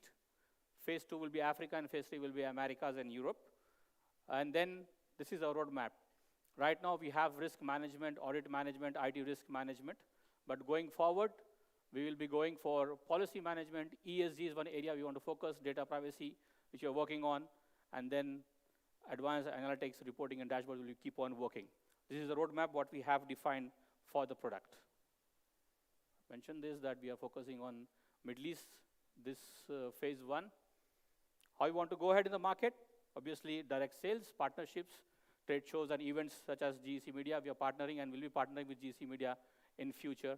And then thought leadership with white papers coming out, identifying the risks and challenges of GRC. Now, these are, it's a long-term plan, what we want to do in 2022, 23, 24, 25, and 26. The idea of this slide is not to make you aware that we are doing this, that we are visionary. We are going to be visionaries. We are planning something to be here in the market. We're not here just to sell the product. We are here to be your extended arm for the customers, supporting them in terms of compliance and governance. That's the idea that, we have a precise plan we want to go ahead as part of the product strategy. This is our team, the core team, which is based here, and a gentleman in Australia, so working on ESG and compliance requirements. This is a team who have done the hard work of ideation and making sure the product is viable in the market. And then this is the core team who is doing the hard work of doing the coding and all those things in the workflows. We are based here in Dubai. This is our address. And anyone wants to have a demo, I believe, and also I think I pass on the message that seeing is believing it. Go and ask for a demo. Our counter is here. And we make sure that, whatever we have spoken about the product here and whatever we have mentioned on the website, we are actually showing it to the user who wants to view the system as part of the demo. With this, I conclude the presentation. Any questions? I want to be interactive. I know I've spoken a lot, but it was important for me to be, passing on the message, what a typical GRC solution, what a typical GRC implementation roadmap should be. So, any questions or observations? Apart from that, we are here at the counter, so I'll be available. My team is available here. Please feel free to visit the counter and ask questions or conversations, if any. Happy to do that. With this, I conclude. Thank you very much for your time, for listening to me. Thank you very much. Thank you, Muzammil. As you all know, we have a flagship event, CIO 200, starting with Morocco, and also the BTX events coming up. We would like to show you a small glimpse of this. AV team, can we please have the video?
So that was a glimpse of last year, and I'm sure that you all will join us for this year as well. and we hope to make this year an even bigger success. Moving on to the next panel discussion. The topic for this discussion is State of Cloud Security in Modern Enterprises 2023 and beyond. The moderator for this discussion is Akshay Lamba, Chief Digital Officer, Kalam Telecom. The panelists for this discussion are Heidi Young, Manager Cyber Strategy and Engagement, NEOM Autonomous, Mohammad Fahim, Cybersecurity Lead, Chalhoub Group, Marzouk Al-Nuaimi, Director of Cloud Security, IT Services, Rajesh Kumar, CTO, Mindfire Technologies, and lastly, Hirdejit Singh, Head of Sales and Pre-Sales, APAC and EMEA, Seclor. I would like to call up on stage the moderator and the panelists as well.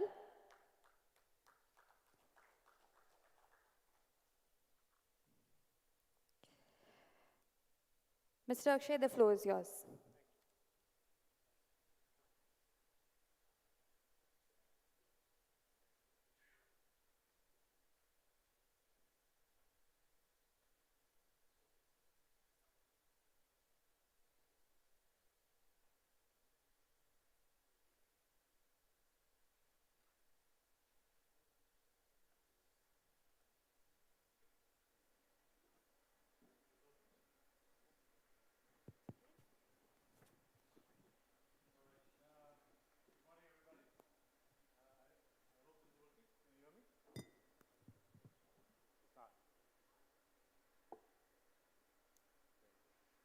All right. Good morning, everybody. My name is Akshay Lamba. I'm the Chief Digital Officer for a regional telecom operator called Kalam Telecom. We have a very exciting panel here today, and thank you very much for taking the time. About 10 years ago, I was a consultant at that time, and I was talking to a client, and this was not in the region. But when I talked about cloud storage, after about 10 minutes into my pitch, I realized they were thinking I was talking about some kind of a water management solution. From that world till today, where cloud is all pervasive, I don't think there's a single customer segment that does not leverage on the cloud, all the way from large governments to large enterprises, SMB, and even each one of us as personal individuals. So given that, that environment that we are in, cloud security obviously plays a big role. And before we jump into it, I'll request each of the panelists to introduce themselves. Take 30 seconds, and then we can jump into the topic. Should I start? Well, I'm Marzouk Al-Naimi, Director of Cybersecurity. I've been in the market for the last 24 years, all in the IT field, covering operation and security. Covered multiple industries, banking, telecommunication, oil and gas, IT service providing, aviation, and I would like to thank you for having me. Hello, thank you, Marzouk. Hi, my name is Mohammad Fahim. I work as a cybersecurity lead for Chalhoub Group. For those who don't know Chalhoub Group is here for the last 6 decades now, partnering and creating luxury experiences for the customers in the Middle East. We have a portfolio of marketing and distribution of over 750 brands, international brands, 8 of our own brands, and we have a goal to excel as a hybrid retailer. So we have a very big footprint in e-commerce as well, e-commerce mobile applications, in addition to the brick and mortar system of the retail stores. I have experience. I moved from UK in 2018. I have been working with large consulting firms, including Big Fours, across different domains of cybersecurity, including security architectures, governance, compliance, risk, operations, and it's a pleasure to be with you here today. Thank you. Hello. Yeah. Thank you for having me. Glad to be here. My name is Hirdejit Singh, and I head the sales and sales engineering for Seclor Technologies. We have been, as Ciclo Technology, we have been in the domain for close to about 12 plus years, carrying the mission to secure or protect world's information, working with organizations across verticals, across domains to make sure that when they're collaborating, information, within or outside the organizations, they have full visibility and control over what they do.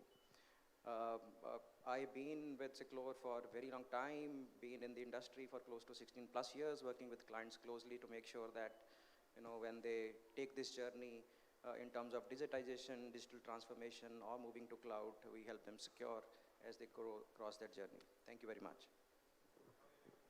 Hello. Good morning. My name is Rajesh Kumar, CTO, Mindfire Technologies.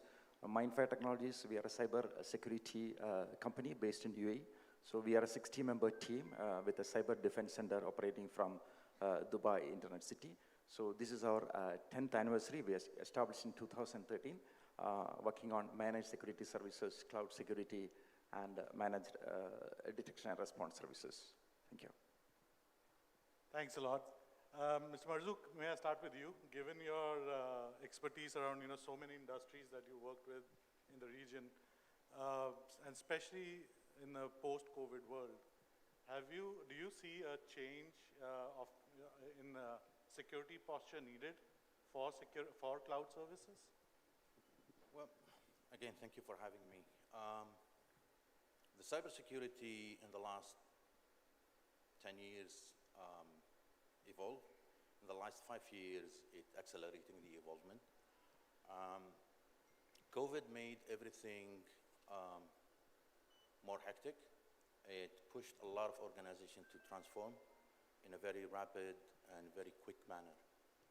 The issue that I've seen in a lot of organizations, due to some of them lack of maturity, some of them they have to go to the market because this is the only way to sustain a living.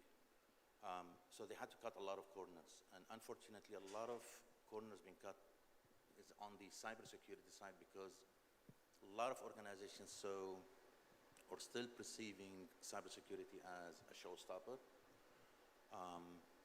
However, the cloud and the COVID have forced the organization to transform more rapidly. And therefore, you would still require the cybersecurity. Now, one of the things that I've seen, I don't know if anybody else have noticed this, but there's a lot of misconception of, if I'm going to the cloud, then I don't have to do anything. I've seen this across the board in multiple organizations, and this is where you're cooking yourself a recipe for a disaster. Yes, when you consume services from the cloud doesn't mean that you don't have to do security. It's just the way you do security is different. One is looking at the infrastructure and one looking at the tenant and above. Still, you're responsible for the security of your organization, for the security of your domain. No one else will do it for you. However, you always need to focus on building the right skills around people, process, and technology as everyone else. So did COVID accelerate the implementation of going to the cloud? Yes. Did that accelerate also the requirement of cybersecurity capability? Yes. Do you really need the right level of cybersecurity? Absolutely. Do you really need the right level of authority on the cybersecurity? Absolutely. So all this combination plays a role in the cybersecurity in the cloud. But we can talk about it for hours. I just don't know how much time I have, but I think I'll wrap up with this. Thank you for that insight, and I'll actually pick up on one of the key points you said, and request Fahim to share his thoughts on that. Mr. Marzouk talked about how there's a mindset that as you start to move towards the cloud, cybersecurity is inherent and you don't need to do much. Now, we've had a discussion even before coming on the panel, but given your experience with global brands, given your experience with with the dynamics of the cloud environment and brand protection, what do you think about it? No, I think Mr. Marzouk has beautifully nailed it, really. I don't know what to say on top of that. But I'll take your point, actually how you started the adoption of cloud, right? So the rate at which we have been adopting cloud is humongous, right? So I'll give you some examples that as per a study, so average number of organizations who were using SaaS applications before 2015 was 4 to 5, which has gone up to 120 on average today, right? So it's a massive change. Organizations have been moving on to the cloud. There are new startups coming up with new cloud applications in all AI space and as SaaS flavors.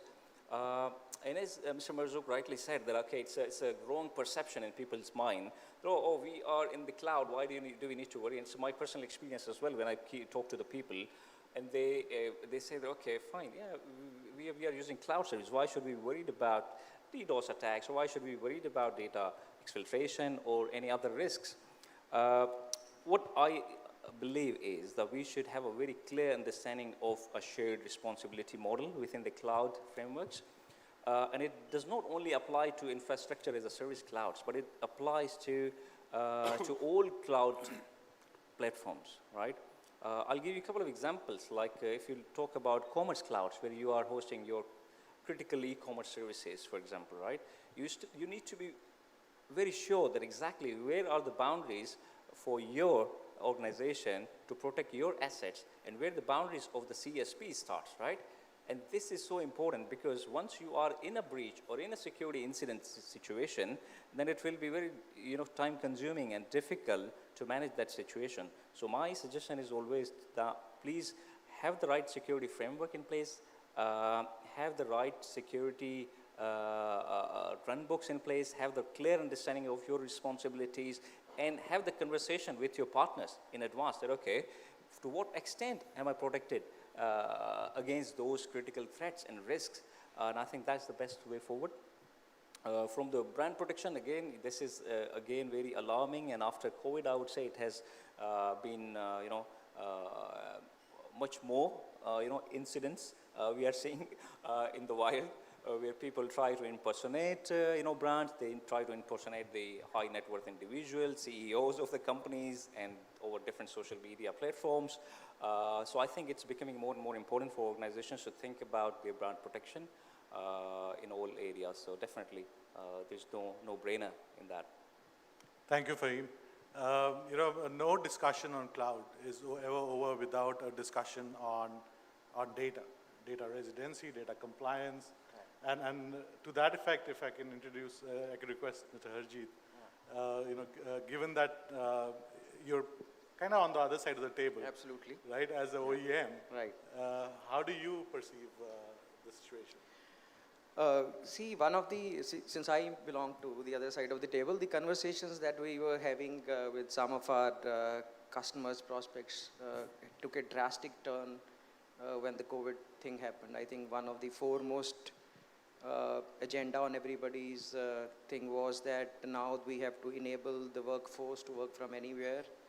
And with the traditional way of managing the infrastructures, the endpoints might not suffice in terms of when we extend our organization's boundaries to now people's homes. So outside of enabling the infrastructure piece, I think the next priority on everybody's mind was now that I had a good amount of control when the data was in my organization, people were connecting to my local networks and accessing my corporate applications data and stuff. And now that I am enabling everybody to probably use home networks, uncontrolled devices, work from airports on networks which are not secure, how do I make sure that when I make that shift to work from anywhere, essentially I have to make sure that everything is available always. Right, so when I enable that availability, how do I ensure the confidentiality and integrity of the information that I make available to my business users and how they consume it? And that's when the conversation started to unfold on as we are, transforming and making more and more things available on the cloud. How do we make sure that the data privacy, data protection, of the information that now is moving or floating around in the cloud is taken care of. Right, so that was the other a side of conversations that drastically changed when we were, I know things were moving out of just the casual conversation on I'm sending emails, how do I protect it, and let's do encryption. The conversations elevated to a more level where I am taking transformation to the cloud now, and how do I make sure that the collaboration that I have on the cloud is more secure. So people or the organizations started to become more aware that while they had more visibility and control, now that when they're moving to the cloud, there are also some compliances and governance frameworks that take over. How do they make sure, and it is all bringing everything together was what was the priority for everybody that happened. And that's where organizations are like ourselves play a very critical role.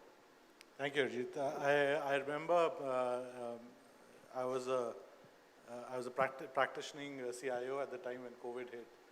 And I had spent maybe 2-3 years before that debating, internalizing the thought behind, bring your own devices into my network, right, and how do I safeguard that ecosystem, which completely took a 180-degree turn and became, the device would be mine, but it's in an unsecured network completely. So the world changed 100%.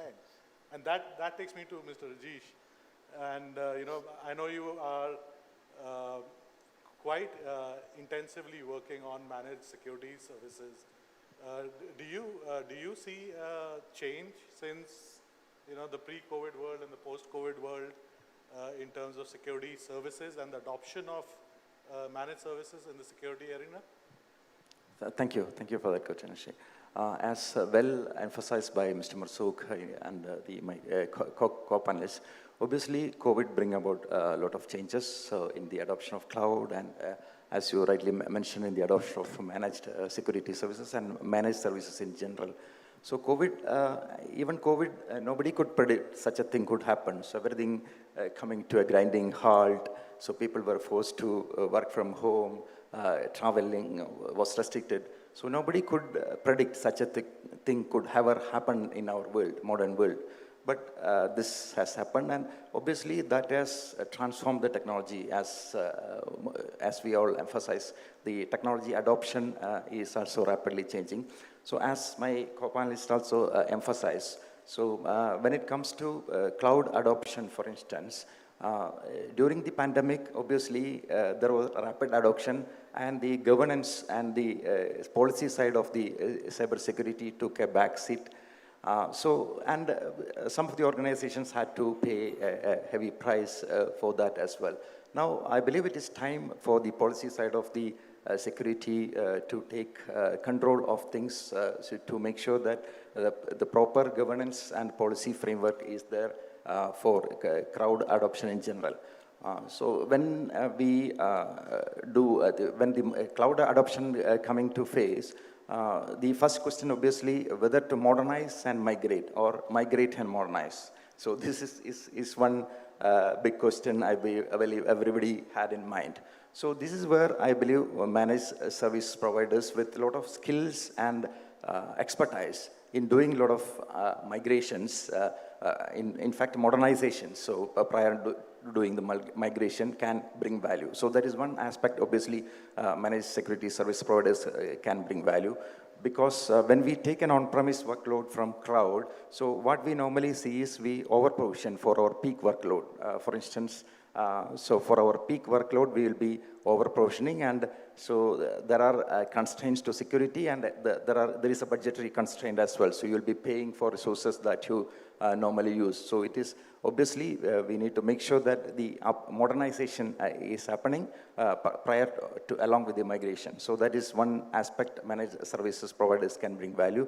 And obviously, as security, as cloud ecosystem evolves and the security challenges evolves, there are a lot of vulnerabilities which could be exploited in the open, and things like ChatGPT, those sort of things. The AI-powered tools can write malwares, so which could be. So you need an eye on your environment 24 hours. So we need a system which could analyze the metadata, the traffic telemetry, the telemetry being generated by different security apparatus that need to be analyzed in real time, and we need an eye on that, and we need a solution which can defend against those sort of emerging attacks as well. So these are the areas that managed security services can provide value in a post-COVID world. Thank you, Rajesh. That really helps me. And you lined me up for my last question, really, which is maybe 2 or 3 years ago, there was a huge push towards containerization, towards microservices, and one thought that would create a balance between on-prem capabilities versus cloud capabilities, because now you could break your system down into smaller pieces. What it actually did was increase the adoption of cloud. And all the containerization and microservices were done on the cloud rather than on on-prem. That was maybe 2 years or 3 years ago. This year, we are all talking about AI. Right? We are all talking about the injection of AI into our enterprise systems. I'd like any one of you or all of you to guide us on what are the forthcoming security concerns that we need to keep in mind with injection of things like AI coming into our environment. Can I start? Please, all yours. Well, the list of threats can go on and on and on, honestly. But there is a common theme. Now, if you look at the new technology, any new technology comes with a threat. The way we are trying to adopt AI for the good of the humanity, the organized crime also is also transforming and leveraging that to for their own best, and to ensure that there is a more success rate in the attacks. So we've seen a lot of malwares with AI enabled. Quantum computing is another big threat, because all what you need is a copy of your long-term secret data, copied somewhere, and whenever you get your hands on a quantum computing, all your encryption is gone. You've got the biometric spoofing, you've got the GPS hacking, the list go on. Cyber warfare is another big threat. Cyber espionage is another one. Organized crime behind financial gain, that's 85% of the attack. Continue on attacks on cloud services, that will always go on. Now, in 2030, the world will generate about 200 zettabytes of data. That's what it's expected. 50% of that will be on the cloud. So the cloud will be always a target. Small, they call it the SMB, small, medium companies will always be a target because they are the easy target. They don't necessarily have all the required security controls to mitigate the risk and remediate the risks. So there is a lot of risks, and the threat portfolio is massive. What I would advise everyone is, at the end of the year, you look at what have been realized during the last 12 months, what's been emerging from a threat, but also keep an eye on the future and what is emerging and crystallizing as a new threat that you need to be more proactive on. And that's maybe the only way that you can keep your head above the water and be a little bit of a proactive in your approach. Otherwise, you will always be reactive. With the cybersecurity right now being reactive, we're already losing the game. Yeah. So that's all what I wanted to say. Thank you. Really appreciate those thoughts. I'm really sorry, but we are out of time. And this discussion will continue for a long time if we let it. But thank you so much for coming here today. Really appreciate all your time and the inputs. Thank you. Thank you, everyone. So much.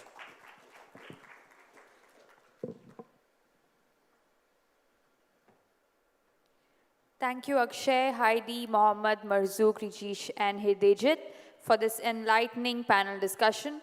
Next up, we have a keynote speech on future of threat detection and response presented by Amit Roy, Head of Cybersecurity, Eviden.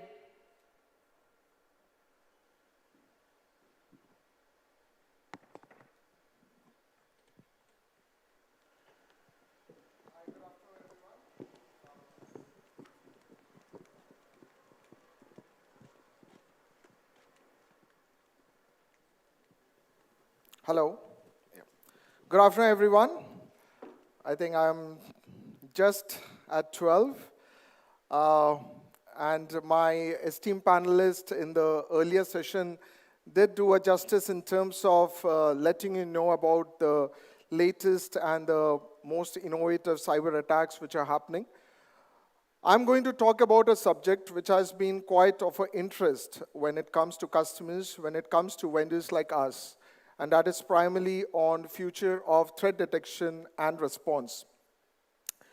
So let me first, before we start, I think this is also a forum which I wanted to introduce the new brand. Many of you have been asking, hey, what is this new brand, Evident? But many of you know me, many of you know my team. So we come from Atos. Evident is the new brand of Atos. It's still an Atos business, which is primarily focused on digital transformation, big data, AI, advanced computing, and digital security. We'll soon be carving out from Atos in the next couple of months, starting as a completely new public listed entity, and gives me an immense pleasure to introduce the new brand called Evident to you. Without further ado, let me take you through what we from Evident see the shifting trends in the detection and response space. So as I was telling, my esteemed panelists did do a good justice in terms of letting you know what kind of latest cyber attacks the organizations are facing. So if you look around, we have been seeing an immense trend when it comes to cyber attacks, whether it is cyber espionage, whether it is DDoS, whether it is using AI methods to attack organizations. And it has been on a random rise. While at the same time, of course, customers, organizations, and vendor community has been coming together to respond to these kind of cyber threats with their latest of technologies, services, and processes together. But at the same time, it's always a catching game, right? Now, it's very important to always understand what are the new things which are happening on the cyberspace, especially on the attack side, and then come out with what kind of mechanisms from a resilience point of view which needs to be put in place from a detection as well as a response side. And that is what I'm going to primarily spend most of my time in the next 15 to 20 minutes. So I've just listed down the top cyber threats today. These are the key cyber threats which we see to tackle, starting from ransomware attacks, which we have been seeing very rampant in the country. There are many customers who have faced it. They have come out of it. They have responded back. We also have seen supply chain threats. There is also a surge of attacks when it comes to verticalized, specialized threats. Maybe it is to the media industry, maybe it is to the hospital, to the government, to the oil and gas. I think Dr. Koveti was mentioning about the OT side of the thing. So, of course, there is a surge of attacks when or very specialized threat vectors which are working on the OT side. The previous session did do a good justice in terms of telling about the various cloud-related security loopholes and the attack patterns which are happening at that side. Then we have the API threats. We have also the external remote service threats. And, of course, let's not forget about the phishing and various other threat vectors, which are the conventional threats, right? So all of this, while this is happening, the mind share of the CISOs and the mind share of our customers are also changing. And they expect a lot from their managed security services provider. They expect something more from their managed detection and response services provider. We as Evident, we see that there is a progressive change of requirements from the customer. While they definitely want your service provider to, of course, monitor the threat vectors, they also want to understand the exposures they are facing with and go after them so that there is a preventive control which can work towards it. While at the same time, while the customers expect us to respond with a very fast response to the critical threat vectors which are attacking their organizations, there is a progressive change in requirements in terms of recovering or being more resilient in terms of coming back into the business, right? There's also, whether it's a service provider as well as customers, we all know there is a shortage of skills. And that is also being felt when we talk about responding to this cyber attacks, right? So in order to manage the complex attacks, how do we leverage the use of automated AI, ML algorithms? How do we make it much more, faster in terms of the response side of it? Then again, let's not be only specific to use cases which are very generic. Of course, those generic use cases are relevant, but also to make it more industry-specific use cases. And then the organizations or the customers expect us to provide a much more higher visibility to the business metrics. Not just, and this is, I think this is one of the most talking points for any CISOs who are talking to the board, because every board expects them that, hey, when you're talking about the cybersecurity budget, when you're talking about the metrics, link it to the business. Link it to, if there is a downturn, if there is an attack which is happening, how do you relate that attack to your supply chain, and how do you relate that, what kind of business loss would trigger, and that's the kind of metrics the organizations or the customers are expecting. And finally, I think today, if you take any typical organization, they would be having a mix of around 70 plus security technologies, right? Of course, we are also from the vendor and the OEM community. We all have security technologies for the betterment of our customers. But at the same time, that brings it a bit of a complexity when it comes to managing them, and not just managing them, but also to provide a good return on investment. So if you see, these are the progressive customer requirements which are changing over a period of time. Now, if you now relate to these progressive changes which are happening at the customer mind share, there's something the customer expects from their managed detection and response service provider or a managed security services provider. So while today, most of the service providers are focusing on the detection side of the thing, which is great, which needs to be focused upon. One needs to also move a shift towards also exposure management. So it has to be detection plus the exposure management, so that we can meet the customer's requirement of not only monitoring the attack patterns, but also to understand the exposure they are after. Then on the response side, of course, there are great technologies like SOAR. Customers have incident response teams, whether internally or externally, but at the same time, they want to focus also on the recovery side of the thing, to come together this response management along with recovery side. And today, some of the hyperscalers have been putting a lot of effort on that. I think my esteemed panelists were talking about the cloud, security posture, and that's where even, hyperscalers like AWS focuses on that. If, for example, a ransomware attack happens and the server which is already infected, and while the response side is happening, how can the customer build on a resilient server at the same time so that the recovery also happens in parallel, right? Then third is, of course, the customer requirement in terms of managing the complex attacks, right? Whether they have internal or external team members, but then again, there is a skill shortage. In order to do that, there has to be leverage of AI and ML algorithms for the detection side of it, but again, we can also use technologies on AI side for response so that there is a faster response. And there are, of course, use cases which are helping. Without naming, any customer in particular, we have seen that whenever, and I think Dr. Kuwaiti was also mentioning about DDoS attacks, right?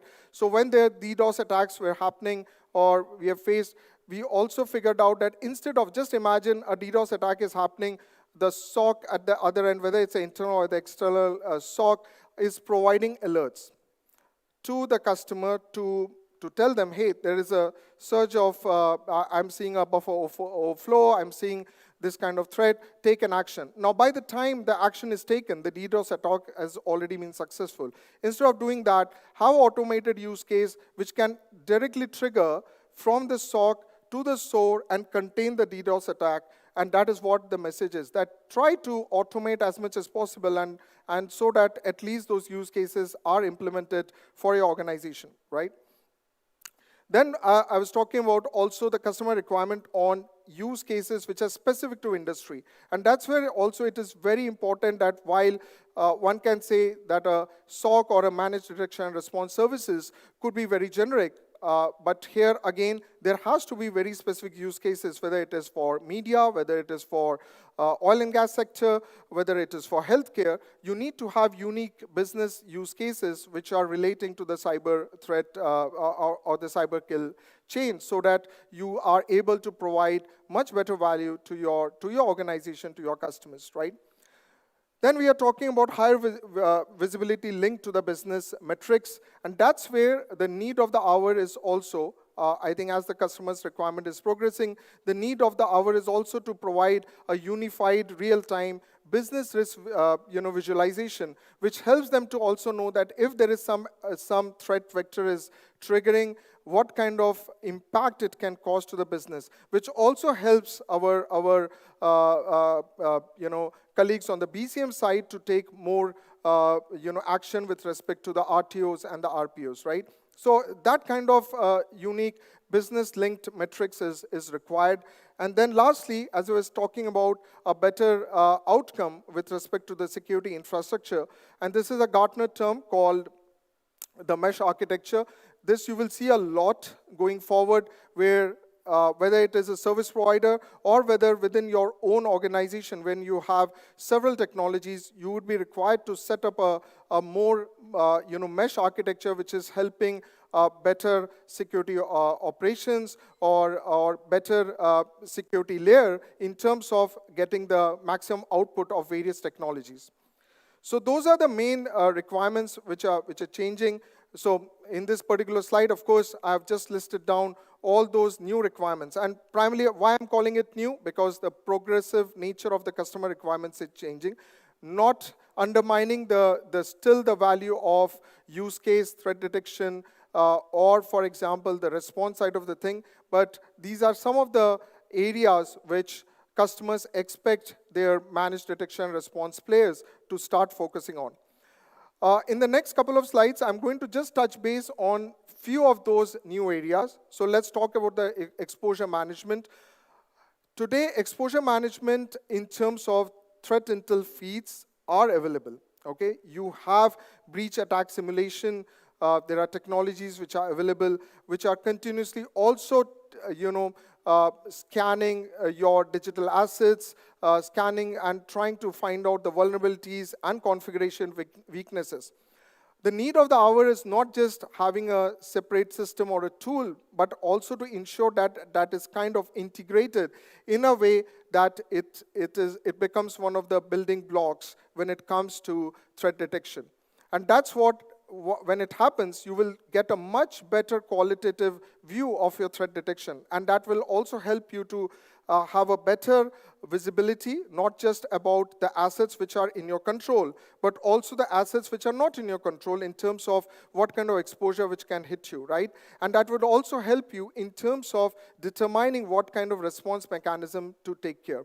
And that is what I think service providers such as us are trying to focus upon, that while we are doing a lot on the threat detection side, how do we bring the exposure management so that all of this combined intelligence becomes a handful for the customers to manage. Then I was talking about the AI responder. And of course, it's a buzzword today, and we are using it almost in every space of using ChatGPT or similar generative AI tools.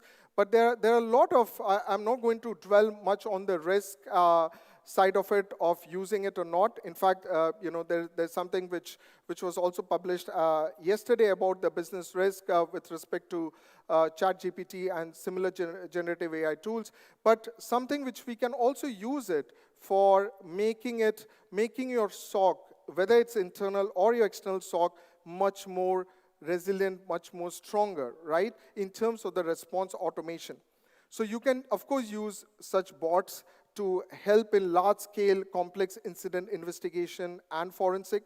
You can use, ChatGPT kind of tools for your, response side of it.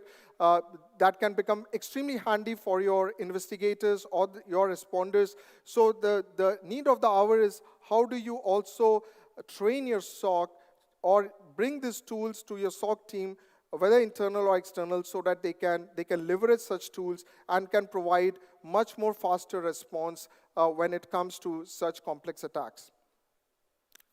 The third is on the unified real-time business risk visualization. This particular slide is primarily talking about, say, for example, you have been hit or an organization have been hit, which is a manufacturing customer and has got attacked by a cyber attack in terms of any of the nodes, in terms of the plants. Today, there is no, while the attack is visible, while one can always get a view about what kind of steps to be taken, but when the management of the board asks them that, hey, if this particular ransomware attack is happening, what kind of business loss it will lead to, that is a question which most of the CISOs will find it a bit difficult to answer.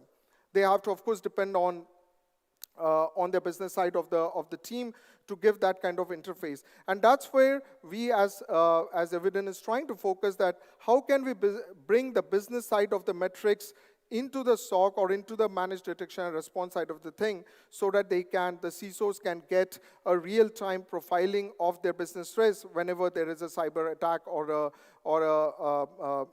a threat vector which is impacting them. Lastly, I'll talk a bit on the policy management of it. Today, we are living in a world where we have on-prem as well as we are moving towards cloud. Most of the clients or most of the organizations have a hybrid kind of cloud setup, right? You have, assets across. You have multiple technologies to manage it. But is there a way you are able to continuously, doing a policy evaluation in terms of having a centralized visibility, in terms of continuously checking the configuration, in terms of continuously checking the policies which are implemented at your organization or at your various technology tools? And how do you also ensure that whenever there's a new policy which is coming out, it gets implemented across? And that's where the need of a centralized policy management comes into place, which also works very cohesively with a managed detection or response service provider in terms of integrating that to ensure that when you are doing the detection side of the thing, you are also checking the policies. You're ensuring that your policies are up to date. It is in line with various security standards like ISO, PCI, or NIST, which you are following, and then enforce it across your IAM, PIM, PAM, other solutions, UTM, and DLP, so that you get a much more 360-degree policy enforcement across your security technologies. With that, I think I would just give you a sneak preview about the way we are managing at Evident the managed detection and response services. So at Evident, we have a very holistic and a very comprehensive solution when it comes to MDR.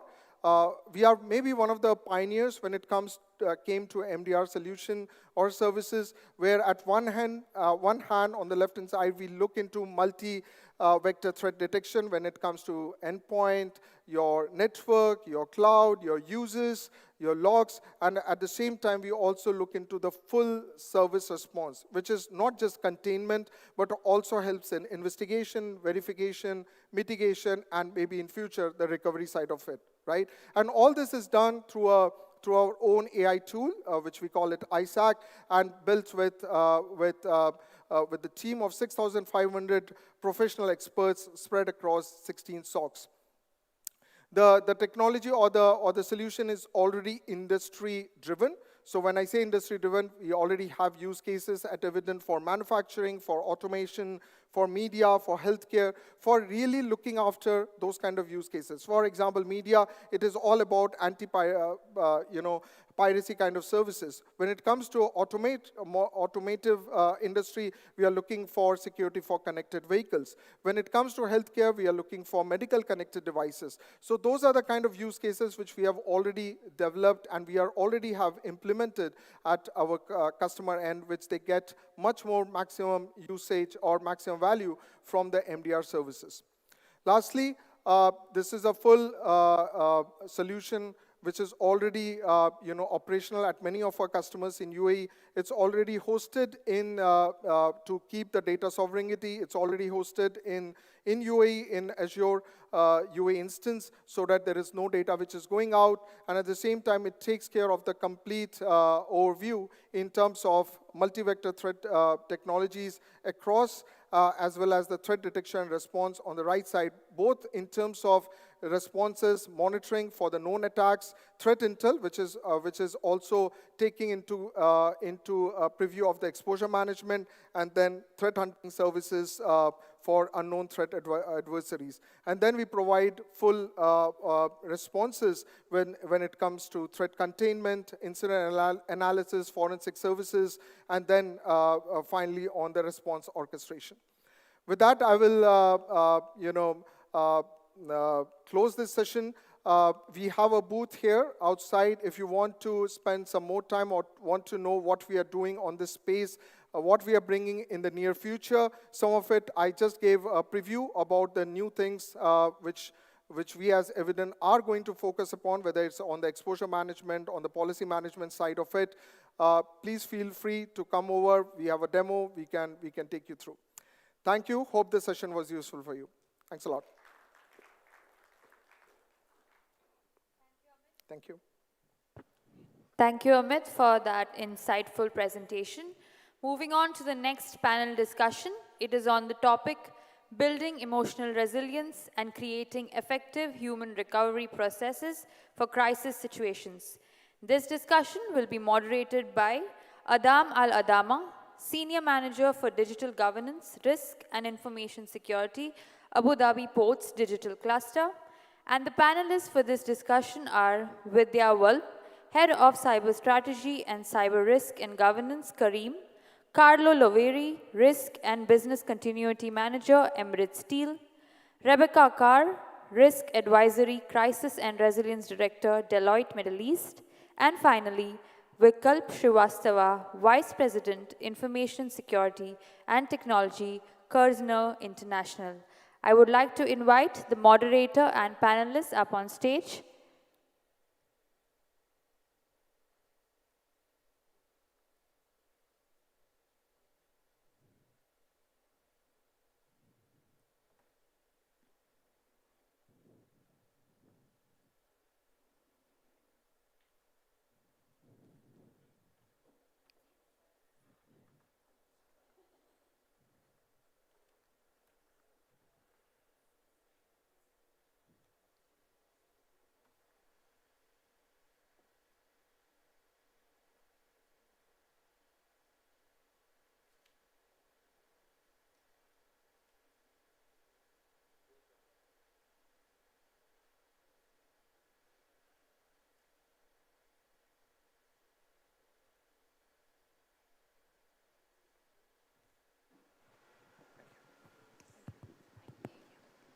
Thank you. Hello. First, thank you so much for attending this panel discussion. We are here in presence of an impressive panel. We have Vidya, Rebecca, Carlo, and Vikalp. I will let them introduce themselves. During the preparation for this panel discussion, I was honestly impressed with the quality of the experts here. So without delay, please, Vidya. Hello, good afternoon, everyone. Thank you very much for having me on this panel. It's a great pleasure to be part of this symposium and also part of this panel. I'm Vidya. I work with Kareem at the present. I've been working with Kareem for the last 5 years. And prior to that, I was in the United States and the UK. I've got about maybe 18 plus years of experience in this industry. So thank you very much for being part of this. Rebecca? Hi, everybody. I am Rebecca. I'm a Crisis and Resilience Director for Deloitte Middle East, covering the Middle East region. and I have 17 years experience in crisis and resilience, mainly directly in organizations, local government, health sector, aviation, and the last few years in consulting.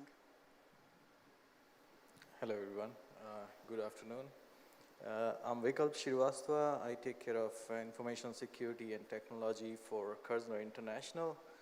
We don't advertise Kerzner International that much, but you might know some of the brands we handle, like Atlantis the Palm, Atlantis the Royal, one and only is Bubble Sham. So I handle their security and IT infrastructure.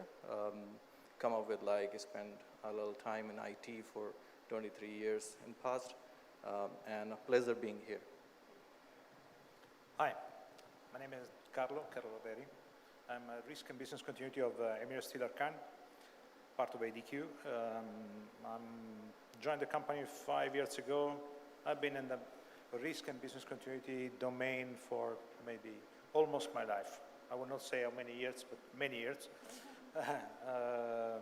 Thank you for the organization for this fantastic opportunity. Thank you. So, please. Thank you, Carlo.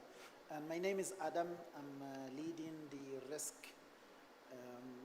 compliance and InfoSec for the digital arm of Abu Dhabi Ports. Before Abu Dhabi Ports, I was working for ADNOC, and I think I have met with so many of the attendees here, where I was leading the InfoSec team in one of the subsidiaries. Prior to that, had some passage by Dubai World, where I was doing almost the same thing. So we are having here a rich view of this subject. We have the consulting, we have the logistics, we have the industry, and we have also the entertainment and the hotel industry. So welcome, dear friends. We will start with Rebecca. And Rebecca, what this emotional... no, let's, Rebecca. So, no, Vidya, I'm sorry. Yeah, sorry. That's okay.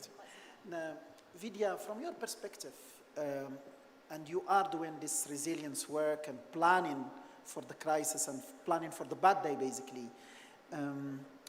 what are the most effective strategies, in your opinion, to build that resilience from the HR and human part perspective in your business continuity and resilience programs?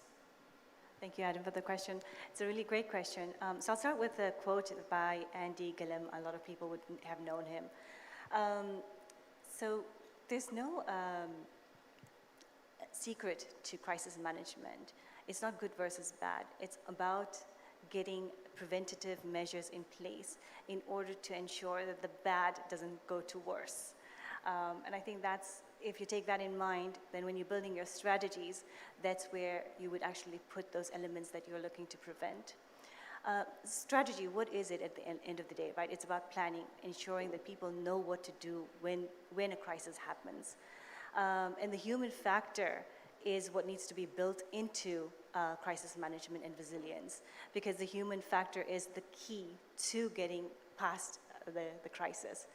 A lot of times, resilience, when people look in from a technology perspective, they talk about uptime, they talk about how to get back your business, and they looked at the cost.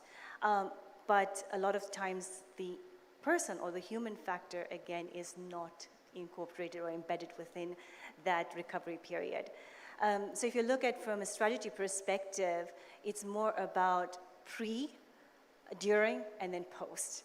During the pre, it's about not only just doing tabletop exercises with the people that are going to run the crisis and understanding what they're going to be doing from a technical perspective, how they need to get the system or operations back on track.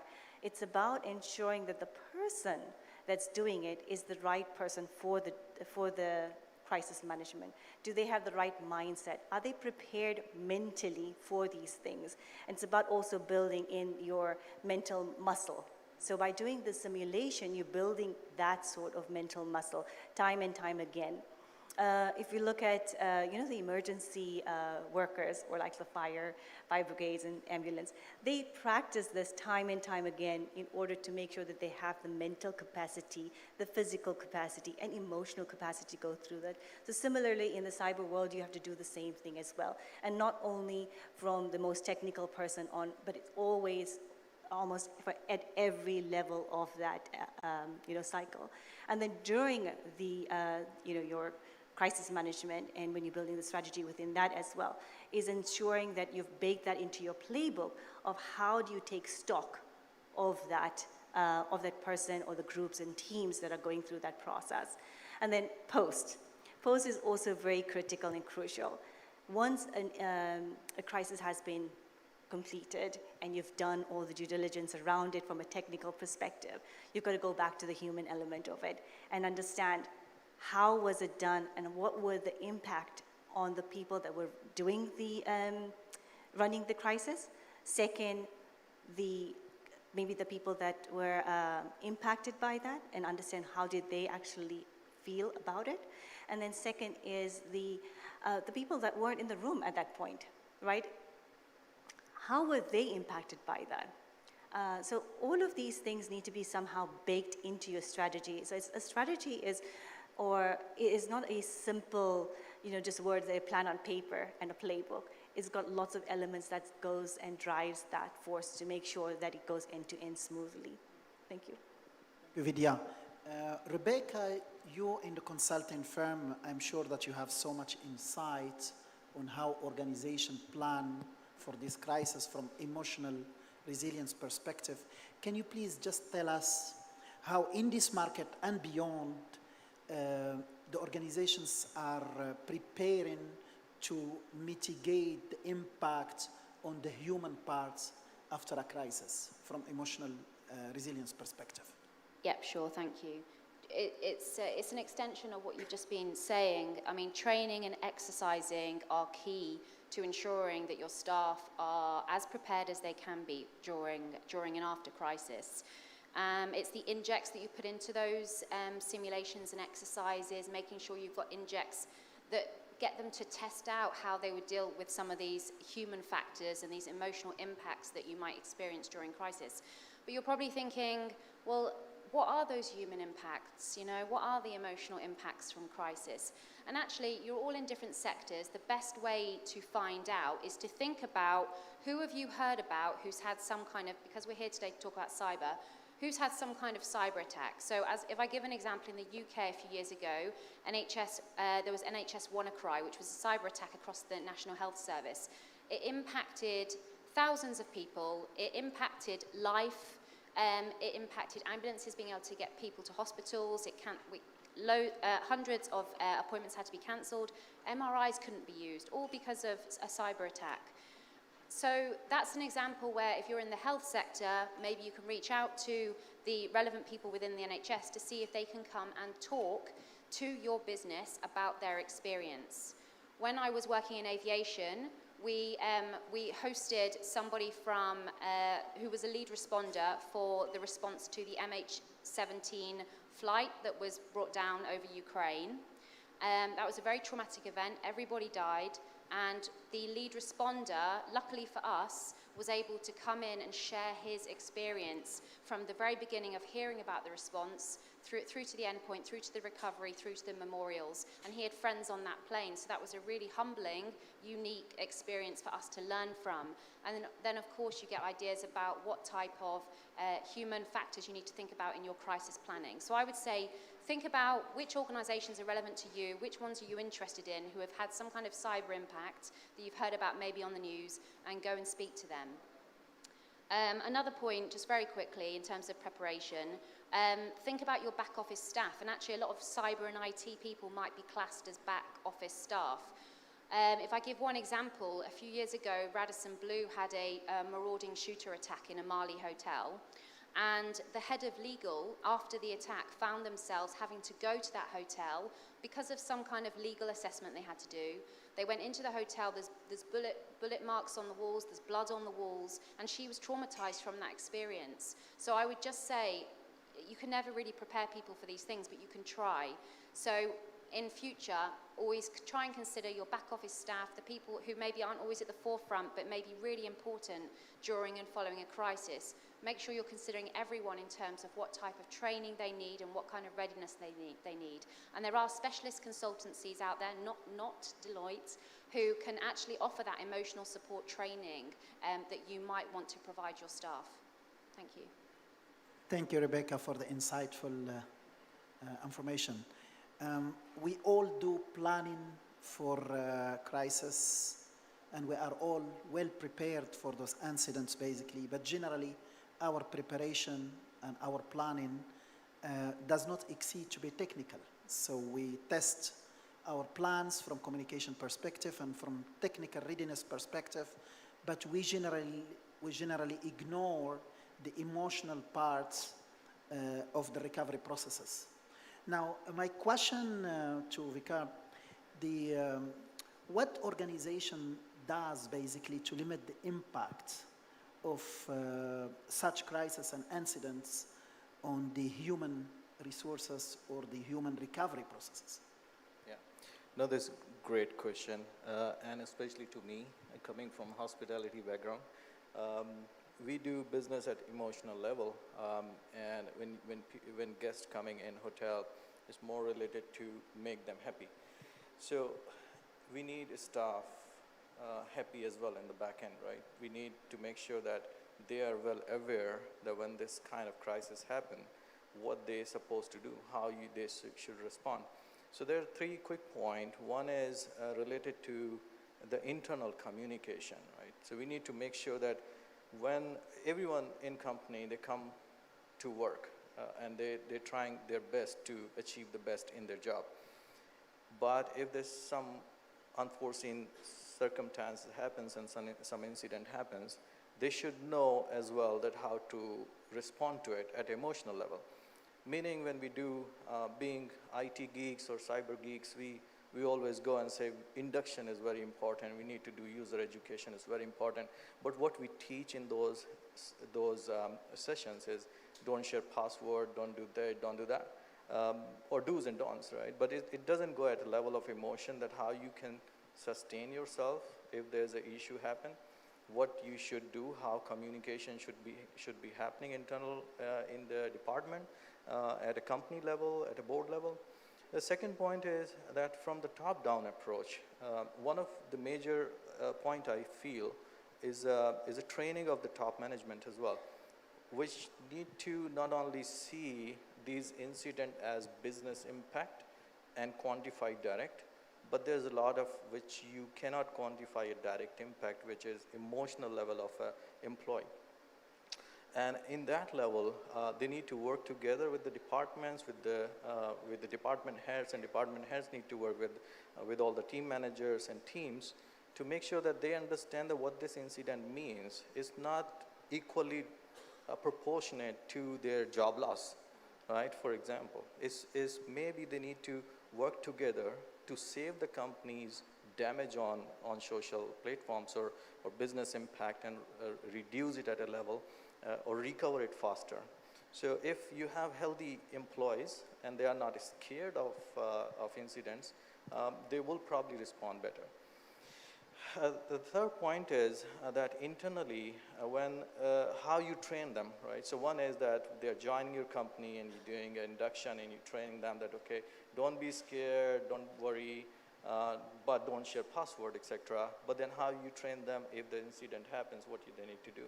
So they need to do some kind of drills at that level. It's not a checkbox, it's not a compliance exercise. It should be a human resource connection-based exercises where we say that how you do emotional intelligence balance at that time. So, I mean, one of the things when we were discussing before this panel, one point came up like how much big impact this can bring to human level to their families if, let's say, there's a data breach and there's a department which is impacted. Just picking on, let's say, finance is impacted. A lot of investigators will come, a lot of investigation will happen, and it will stress up these people who are running department head or team leader or even the teams. And how many families gets disturbed because of that? People not sleeping at night, that point we never touched is so beautiful to discuss about it and be prepared about it in advance. So those are the 3 areas I would suggest to think about it. Thank you very much.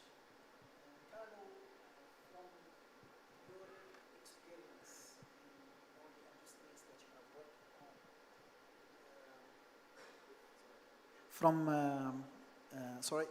from your experience that you acquired in all those industries that you worked from,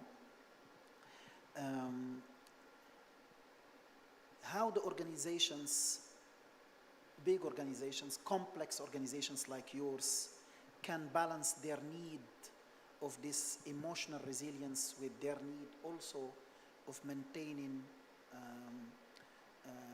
high performance, high productivity, and a safe environment for their employees.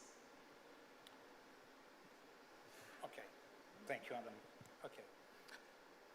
When I joined this panel this morning, I was prepared to say something. Then I decided to change completely what I was planning to say. First of all, crisis is not the same for everybody. This is a matter of fact. We were discussing before, and I think even in the audience can understand that the meaning of crisis is different from me, from others. Because for me, crisis, I work in a steel-making company. We are dealing with machines that are 1,700 degrees, because this is the temperature that we have to use to melt iron. So for me, crisis has a special meaning. For him, he is coming from hospitality. For his is different meaning, and etc. And even emotional recovery has a different meaning from me, from them. Because everything has to be in context. Where you work, what are your stakeholders, where you are, what is your business, how your company makes money. So before you say that you work with the happiness of your customers, for me it's different. We are not working with happiness of our customers. We work with the money and how many trucks we ship. Okay, having said that, let's go to another major concept. Let's define what is a crisis. If you Google crisis in Chinese, you will be amazed, because if you Google this, you will discover that in Chinese there are two symbols to define crisis. One is danger, and the other one is opportunity or changes. So let's put the crisis in a positive way. What is the outcome of a crisis? What is teaching us after having a big problem or a big incident? Let's try to remember what happened during COVID. COVID for us was a big problem, because being a company that is producing commodities, because steel is a commodity, the main point for us was continuing to produce, not stopping the production anytime. How do you reach it? We had to force people to come to the office, because machines, they have to work. And then we had immediately to deal with emotional, with the problem with the families, that people was impacted by COVID. So one of the main points during COVID was to deal with people that was under stress, because they were concerned about the family, they were concerned about their friends, and they were also concerned to come to the office, because people was infecting one to each other. So this is why we created something that was called Happiness Department. And I strongly wanted the Happiness Department manager to be part of the crisis committee during COVID. This was one of the major achievements that we reached. Maybe I'm not answering to your question, but I think it's very important to understand that emotional resilience during crisis, it changes event by event, and it depends on what crisis are you dealing with. Because if you are dealing with a cyber incident, then you have a certain kind of people that is under stress. Other, they don't care. If you have an incident in an hospitality, in one of the hotel, then you have this certain kind of people. So the crisis is completely different. You have to manage with a different kind of emotional recovery. My case is different. Emotional recovery for me is people that is working alone, maybe in a control room. They cannot talk with others. They have to return back home by their own, and maybe at home is nobody, because everybody else is sick or is working somewhere else. So this is the main point. Having a clear understanding of what are the boundaries of your crisis and what are the stakeholders that you have to deal with. Then, of course, you have to drill. You have to prepare yourself. You have to do what the best to make yourself ready. I always say to my people that we have three major words in business continuity and in crisis management, which are exercise, exercise, and exercise. So there is no other way to deal with this. I'm sorry, I'm sure that I didn't answer to your question, but No, it's okay. It was insightful, indeed.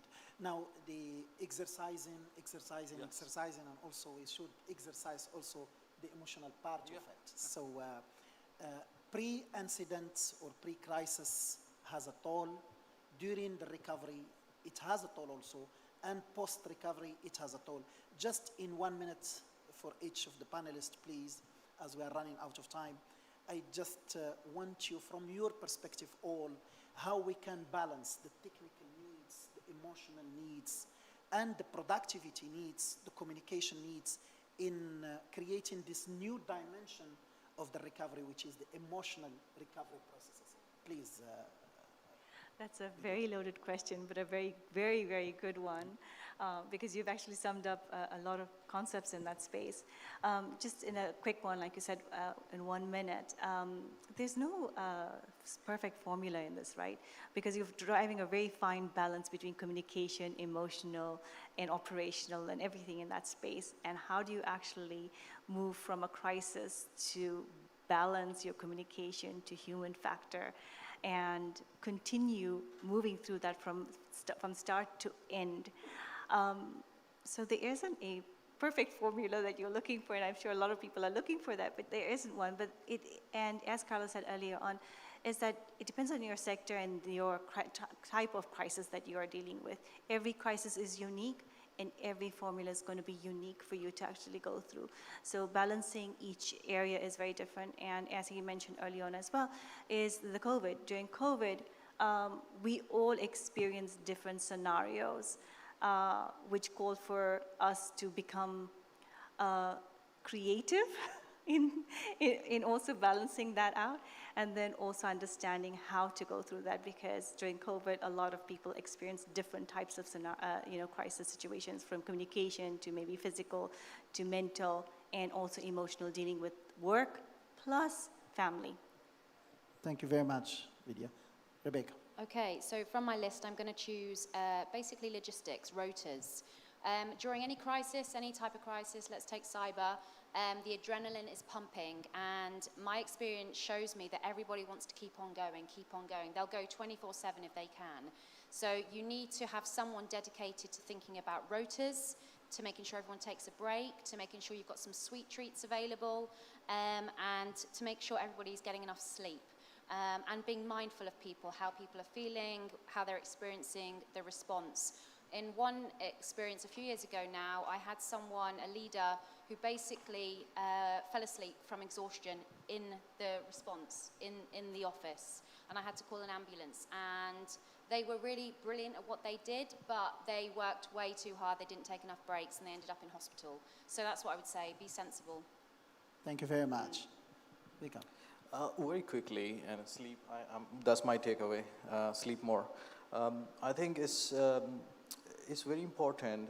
We work in a socially connected world, and we can't say that, okay, there's a crisis and no one will talk on social.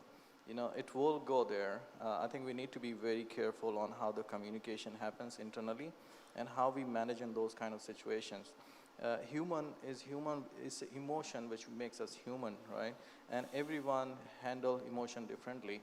I think it's a very important piece where human resources department itself come up with the policies, process, and execution along with other departments to make sure that in those crisis times, be it physical incident crisis or cyber crisis, how to deal with those, and whether our staff is ready to deal with that at emotional level. That's the training, there's the mindfulness, there's the psychological strongness, you know, all those things. It needs to be built. It cannot be done overnight. It has to be a practice for longer term. Thank you very much. Carlo. One very simple takeaway. When you go into the emotional resilience in crisis management, one of the main points is the lack of resources. So you cannot implement anything that is working if you don't have resources. So one of the main points is to convince people that is managing resources that there is a strong link between emotional resilience and productivity. Once this link is understood by people that is managing money in your company, then you can create whatever you want in terms of plans, in terms of implementation, training, and whatever. But if the manager doesn't understand that there's a strong link between emotional resiliency and productivity, nothing will work properly. Yes. So we all talk about customer happiness, employees' happiness, employees' engagement. We are taking that to the crisis and incident management and preparedness. And I think there is a word of making our teams and our emergency response teams and recovery teams ready for that toll that might the crisis brings during the incident and crisis. Ladies and gentlemen, I would really like to thank our valuable panelists. It was a pleasure for me to moderate this panel discussion. Thank you very much for your attention. Thank you. Thank so you. much. Thank you. Thank you.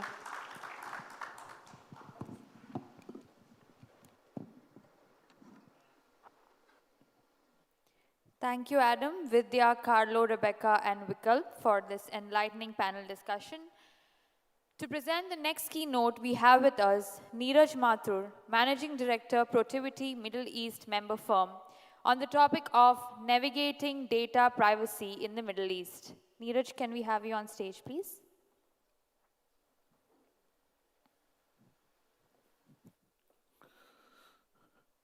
Good afternoon to all of you. We've heard a lot of great insights from different speakers today, covering right from governance, risk, compliance, to business continuity, to looking at how the trends are changing when it comes to cybersecurity as such. Today I'm going to talk about a slightly different subject, very related, something which we feel is the trend today globally around data privacy. My name is Neeraj Mathur, and I lead security and privacy for Protiviti across the Middle East. What I'm going to present to you today is a survey that we did in the Middle East for the top 100 professionals. Some of you may have responded to this survey around data privacy. I believe this would be the first Middle East data privacy survey which is going to be published, and the report will be soon on our websites. I'm going to share with you some of the results that we got on how do customers, organizations look at data privacy in the Middle East around this. What do they feel is their plans, and how do they plan to progress on this subject? Today, it's a subject which is of concern almost to every one of us. Unfortunately, today, whatever transactions we do, even if we buy a small merchandise at a retail mall, unfortunately, we need to give away our email ID or the phone number, and of course, our name. Who knows what happens with that? And I can assure you that it is rampantly misused and sent off to different organizations which either buy the data or take the data or siphon their data away for marketing campaigns. So if you look at what are the common drivers that we found for data privacy across the region, of course, the first one is obvious, it's the regulatory. Right? There are laws which have been published right from the first one, which was launched in 2016 by Qatar, follow up to the GDPR, to the laws which have been launched in the UAE and the Saudi Arabia. So it's gaining importance, and now organizations need to comply to the law as one aspect of it. But the other aspect is the consumer trust. It is not just the regulatory aspect which organizations need to consider when they're looking at enrolling or starting their data privacy program. It is their customers' trust. And I have some statistics which will tell you about how consumer trust could directly impact your business on this. And the third one is, of course, we're a globally economy is connected. We have different contractual obligations which we have signed up with different partners which we need to adhere to. Now, if I look at what would be the key aspects, so 56% of people who responded said regulatory is the driver for them. Now, let's look at some of the other aspects which we found out from this survey around this. So, we spoke about the regulatory drivers. Now, obviously, data privacy is a little different from the standard stuff that we've been handling. It needs a different approach. And it talks about personal data. We have been doing business over the hundreds of years or decades, right? And data has been collected over the past few years. Now, there are multiple challenges which organizations face, and the biggest challenge is around data visibility. Today, it's very difficult for organizations to know where have they kept the personal data. And if a consumer or a customer comes back and asks us to erase that data, we don't know where it is. So that's the biggest challenge that organizations face when it comes to that. A few other things is in terms of ownership. Again, a big question which keeps getting asked on. Who needs to take the ownership? Because privacy is not subject to a particular department within the organization. It affects your business, it affects your operations, it affects your marketing, it affects IT, it affects security. And of course, the legal aspect. So it has a direct local and legal aspects of the law as well. So from the survey, we saw that about 12% of organizations have given the responsibility of the data privacy program to the legal teams. 26% have set up a dedicated privacy function. And about 40% of the organizations, the CISOs and the security leads have put up their hand and taking the lead on data privacy. There are many organizations which are yet to start their journey, and this is reflected in the fact that 43% of the organizations which responded did not even have a budget for this. So that's something which is very different from what you will see globally as such. Globally today, we are reaching about 80–90% of the organizations have probably reached a high level of maturity where they are operationalizing the data privacy aspects around that. Cloud, of course, is a common concern. You don't know where the data is and stuff. These are the other top five issues that organizations face. Some of this is around visibility we spoke about, data retention. There are no policies, procedures which need to be set up because data has always been collected. But who thought about we may have to give that data back to the consumer if he asks for? Security incidents is, of course, there, and most organizations which have a robust security incident management program. But have we looked at the privacy impact of that, or the privacy breaches that could come around this? Localization, cross-border transfer, moving to the cloud, these all bring in the privacy concerns as well of where is the data being stored, how is the cloud service provider managing the data, and are they really responsible for the security? And then it comes to consent management, and here is where probably organizations can look at further innovating their current processes to improve their processes from a user experience perspective.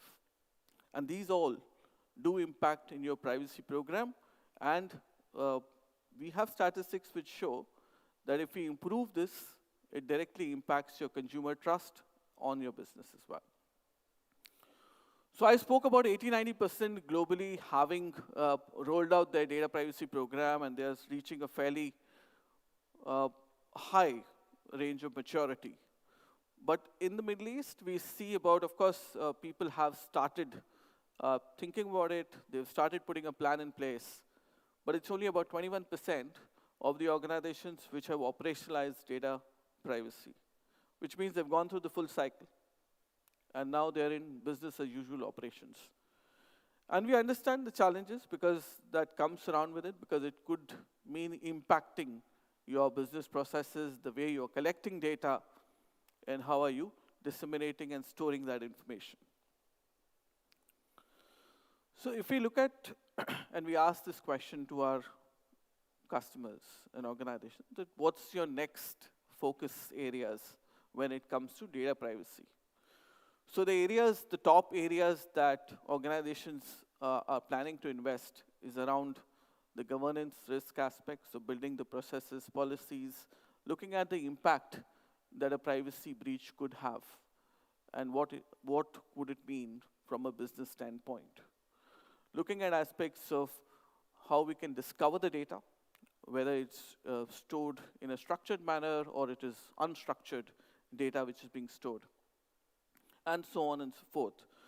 Third-party risk management again comes up again here as one of the investment areas and the automation areas. I think globally, again, the world is a little ahead of the organizations in the Middle East, but it's fast catching up. We cannot ignore the risk that third-party connectivity and the ecosystem can pose to your organization. So there are many organizations which have started looking at automating the processes, having robust processes defined and controls defined, which their third parties need to adhere to and comply to. From a technology investment perspective, I think today data and identity are core areas which formulate or lay the foundation of how your organization's robustness or resilience is, and a lot of organizations are focusing on these two aspects around how they can secure the data when it comes to data privacy and data security, and how do they manage the identities who are accessing the critical applications and to what level they can access and how they can manage the entire life cycle. And the third part which organizations said they're looking at investing in is around monitoring, which is an obvious in today's world on this. So as I mentioned, this is a slide which we've taken and compiled from respondents who have already implemented a data privacy program. And some of you may have this question: the law is not yet binding, so do I need to invest in a data privacy program? Because obviously we have limited resources. All of us have limited resources. And this is where the business angle comes in. This is where your data privacy program, it is proven, does have an ROI model, which could be 12 months for a few, 24 months for some, and for some organizations, it could be 36 months. But the ROI is there to be seen. It is known that consumers will do business with the organizations whom they trust. Breaches will only get your customers away from you. So once we look at this and we look at the innovation aspects that you could introduce in your business processes, it could open up new channels for you for marketing as well as new business. So now, the UAE, of course, as I mentioned, has brought out a law, and I would like to call out my colleague, Shiva, who's an expert, and he leads the data privacy and data security services for us. So Shiva, can you give a brief on what is the UAE PDPL law and whom does it apply to, and what's the concern for the law? Good afternoon, everyone. With respect to UAE protection of personal data, this has been published in the year 2021, and it has been enforced from January 2022. So in fact, it has the essence of the global data privacy guidelines and also adapted to the cultural aspects in the Middle East in line with the other Middle East region. And it has established, in the process of establishing an UAE data office, which will be a supervisory authority which will monitor how the consumer data or personal data has been utilized by the respective organizations. Are they protecting the consumer rights in terms of their data privacy requirements? Has been established. And it has been protected and empower UAE citizens and residents. So their personal data has been protected through this law, and they have the rights to object in case any of their personal information has been not used appropriately for the purpose of the business they has been collected. So this has been one of the critical law which has been published, and then a lot of organizations are already taking the journey towards this compliance because their consumers are pushing them to comply to this, right? So also in terms of the scope, this is more focused not only to the organizations established within UAE, but also organizations which use UAE citizens and residents' personal information, but operating outside the boundaries of UAE. So it is not that an organization can escape this particular law to be complied with. And some of the exclusions, of course, for genuine reasons. Government organizations will be using personal information for security and other purposes, though, so they have been excluded. And UAE free zone, of course, free zones has their own data privacy law. So hence, they have not covered in the federal law, but let's say DIFC, they have their own personal data protection law. You take ADGM, they have their own personal data protection law. So obviously, it is covering holistically all organizations, whether it is private, which handles consumers' personal information has been taken care, and also specific to regulated sectors. If you see BFSI and healthcare, central bank has issued their own law about how do we protect consumers of the banking sector, right? Central bank issued regulation or a standard on consumer protection data regulation, and also healthcare Department of Health has issued a personal data protection requirement. So in that context, it is very holistic as a UAE personal data protection law, and it affects each and every one of us. And businesses need to take note of this and see how they make sure they comply to these requirements. Sure. Now, the adoption rates, according to a survey, is that about 88% of organizations have either started their journey and some of them have reached a maturity. So Shiva, what would be your recommendations to organizations which have started the journey, and how do they continue? If you can give a brief on that. Sure. I think Protiviti, as a global consulting firm, we have a very long history of dealing with data privacy program right from our UK practice.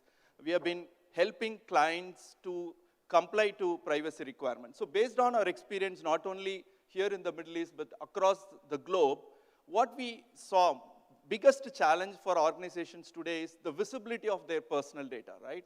So let's say whether it's a bank or any other organization, when they collect personal data from individuals or their customers, they don't have visibility where this personal data sits. So it is important to organizations to get the visibility of their personal data, their consumers' personal data, and how they process it. It's not only the consumer, even their internal employees' personal data becomes the scope of this law. So they need to look at the visibility of the personal data and look at the current state of their data protection. So if you look at, you may be wondering how it is related from data privacy to protection. So what is critical for organization is, if they have a visibility of their personal data, then they start addressing that through various mechanisms of data security and data protection measures. That is the second assess point. And then also looking at how do they design the overall program. It should not be on a standalone basis. It needs to align with the business process. So they need to strategize along with the business objectives of the organization and how privacy risks are taken into priority to address, one, consumer trust, also how to comply to the law. And most importantly, this is an ongoing program, right? It's not a one-stop solution that organizations need to look at. They need to look at as a continual improvement program, strategize, and these risks of data privacy need to be discussed at the board level because this risk obviously will affect the organization because there is a penalty attached to non-complying to the privacy requirement. So UAE PDPL is in the process of coming up with the executive regulations, which will provide more visibility about the penalties the organization may need to face in case they don't comply. Because if you look at GDPR, they have mentioned 2%, and to the maximum 4% of the global revenue will be a penalty, which can be imposed by the supervising authority on the organization who doesn't follow data privacy compliance. So it's actually impacting the bottom line or top line of an organization if they don't handle the data privacy aspect. So this is an approach which Protiviti has been advising our clients across the globe in ensuring compliance to the data privacy program. Sure, thank you so much, Shiva. That's all from us. We are present outside as well, and if you have any questions, we could take them. Any questions? I guess, thank you so much for your time. Thank you.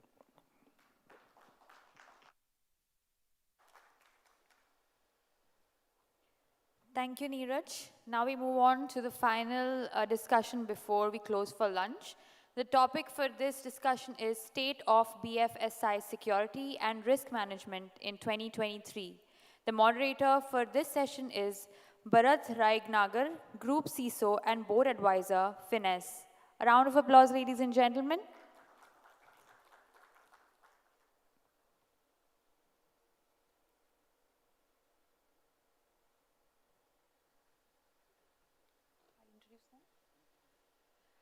Okay, the panelists for this session are Flavio Carvalho, CISO, Sofinico Hispana, Waqas Haider, Chief Information Security Officer, SVP, and Head Operational Risk, Telenor Microfinance Bank Limited, Neha Yadav, CISO, RAIN, and finally, Ahmad Nabil, Head of Cyber Defense and Security Operations, Banking Industry.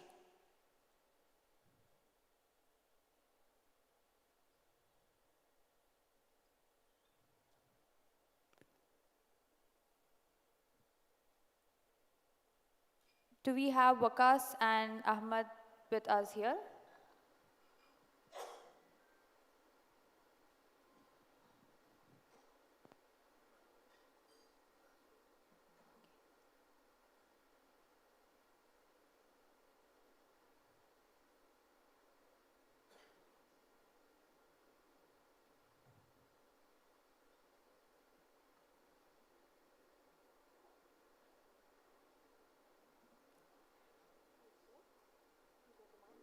Yeah, so I guess we can begin.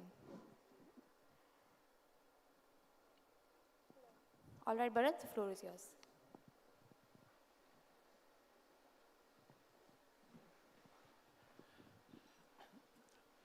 Good afternoon, everybody. I know we are actually on the way, your way to actually for lunch. So we will try to keep it as interesting as possible. I mean, I have a real elite panelist as well as interaction from the audience definitely is what we would actually love to have, right? Now, having said that, the growth on cybercrime is always increasing, Cybercrime, okay, supply chain is actually maturing, right? Why is that? Is because the perpetrators now do not really need to know many things. There are tools, there are techniques available, and to add on to it, ChatGPT and similar are actually available for them to just click and have challenges for us, right? Statistics also actually have said that cybercrime and especially ransomware, do not understand any specific sector. What do I mean by that is it cuts across all the verticals, all the sectors. A small country like Singapore, from a statistics perspective, I look at it, last year, a single type of ransomware, 1,700 organizations were actually attacked simultaneously. So it actually goes to show how the perpetrators are actually targeting and how easily they are actually able to maneuver onto it, right? Now, today our topic is more onto the BFSI, more from a banking, but we all know that banking is a core to any nation, right? So directly or indirectly, the national security actually gets impacted. So Neha, let me start with you, what is your thought in terms of how does the financial institute balances in terms of the security, the risk, the overall compliance vis-a-vis the ever-demanding digitalization and what I would actually call it more of a disruptive business? Yeah, so I think for us as a financial institution... Sorry, Maya, but maybe just a quick introduction of yours in details so that people actually can contextualize and... Yeah, for sure. So this is Neha Yadav, and I'm the Global Head of Security Assurance and CISO at RAIN. RAIN is basically a crypto exchange platform in the Middle East, and back to the question. So definitely it's a big challenge. I mean, balancing the customer requirements and security. Let's talk about some statistics. So from some statistics, it has been found that 52% of the customers, they admitted that they would just get rid of an application and switch to another competitor if they have one bad experience with that financial application. And trust me, I've been in that 52%. I've done that with a bank. So for sure, if we create a lot of friction, introduce a lot of heavy security features, also that's not good for customer experience. The second thing I want to talk about is like more than 80% of the customers, they admitted that if any financial application introduced any security feature, it had a very positive impact in terms of the trust in that company. So again, at the same time, it's very important as well to make sure that our customers are trusting us because it's about the money, right? So these are the two statistics I wanted to talk about. Other than that, like if I talk about the approach that we need to take here, so super important, like Steve Jobs, he used to say, always start with understanding the customer needs and expectations. So like instead of directly talking about technology, understanding the engineering requirements, we should first start by understanding what our customers need, how it will be easy and simple. So from a strategy perspective, what we should do. The number one, understand the customer needs and expectations, what the customers want from us.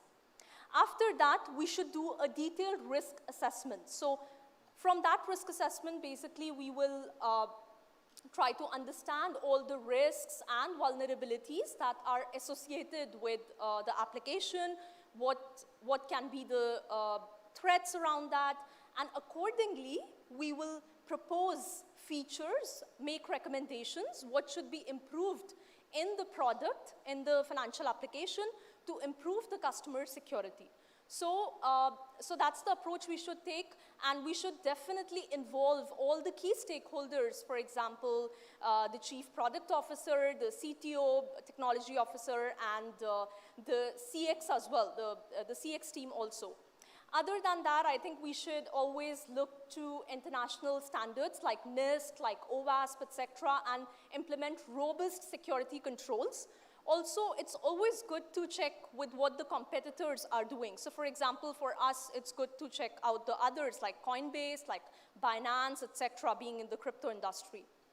And last but not the least is to basically make sure that we keep monitoring the risks and keep improving because the threats keep evolving. So we need to make sure that we keep introducing such good security features that will actually help the customer with the security of their funds. So I think that's the approach that should be taken. Interesting. So, because I mean, a follow-up question to you, she talked about the competitive or a competition edge kind of thing. As a normal conventional banking per se, as well as part of a large organization, what are the measures you actually think you will actually be more driving towards, both from balancing the competition, but also balancing the internal challenges which are actually around it? Right. And maybe a quick brief introduction. Yeah, thank you, Bharat. So my name is Vikas. I'm working for HPL Microfinance Bank as a CISO, and before that, I was working for Telenor Group's EasyPesa, which is also a subsidiary of Ant Financials. And before, I was working with Do Telco, as well as I worked for Al Hilal Bank. So as a CISO, for the last couple of years, what I've seen, I mean, in terms of landscape of the threats, it has been changing. And so are the questions on the board level in terms of how to support, have an agile process which actually helps the business to move forward with the competition, make sure that we have a quick time to market. So a business perspective, and then there's a security perspective which has been evolving threats and the landscape and how to address those challenges. So what happens is that the current board level talk is mostly about how, again, the core questions which were already there. How protected are we? How secure are we? But at the same time, in terms of our security posture, how do we look when we do a comp scan? And are we having the right capabilities in terms of ability to identify, detect, protect, and respond to the emerging threats? So when I see all these questions happening, I see the organizations such as in the banking space and the fintech space.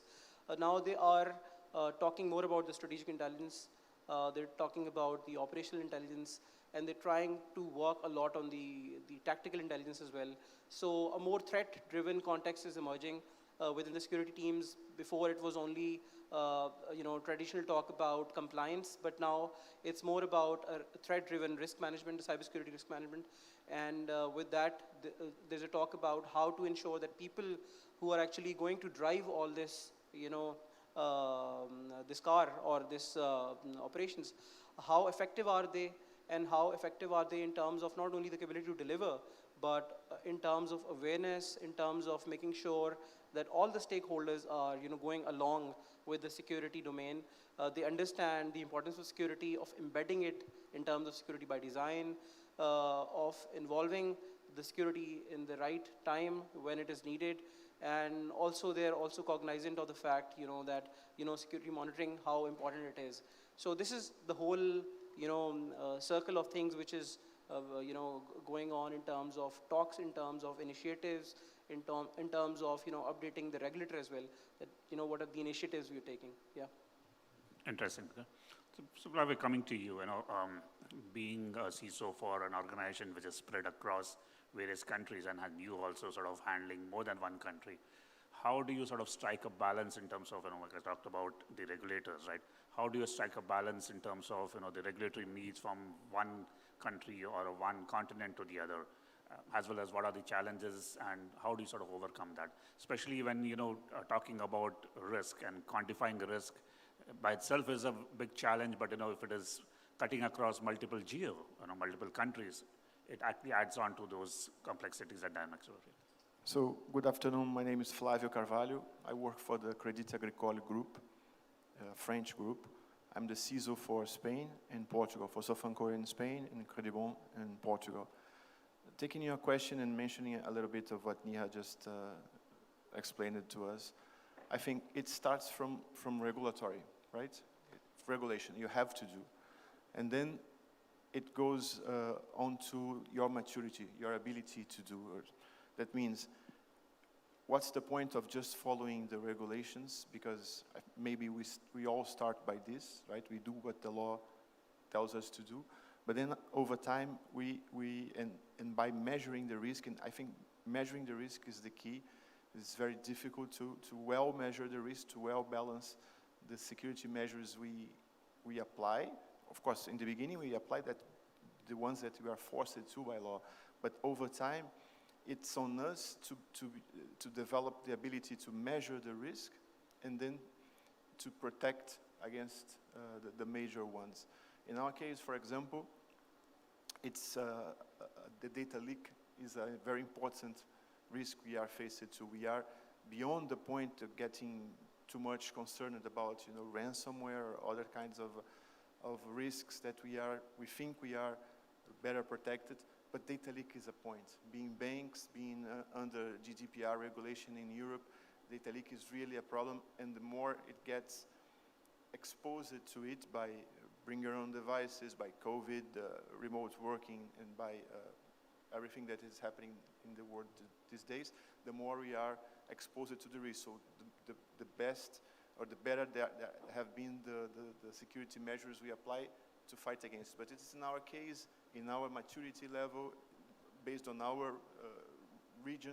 So I think it's more or less the path for all organizations. You start by regulation, you see your maturity level, what you are able to do, and then, of course, always thinking on appropriate measures for your business and not to harm your customer, not to bring any friction to it, how you can improve your posture over time based on your needs. Interesting. I think in the previous session also, and as you actually mentioned about data, right? Data being the crown jewel of any organization. Having said that, and we all sort of into the security professionals, we all believe, right, and agree that it's not a question of if, but it's a question of when. And it all boils down to, as you rightly mentioned, the preparedness of it. Now, incident response, is one of the key buzzwords today, including from a data privacy or a data leakage perspective.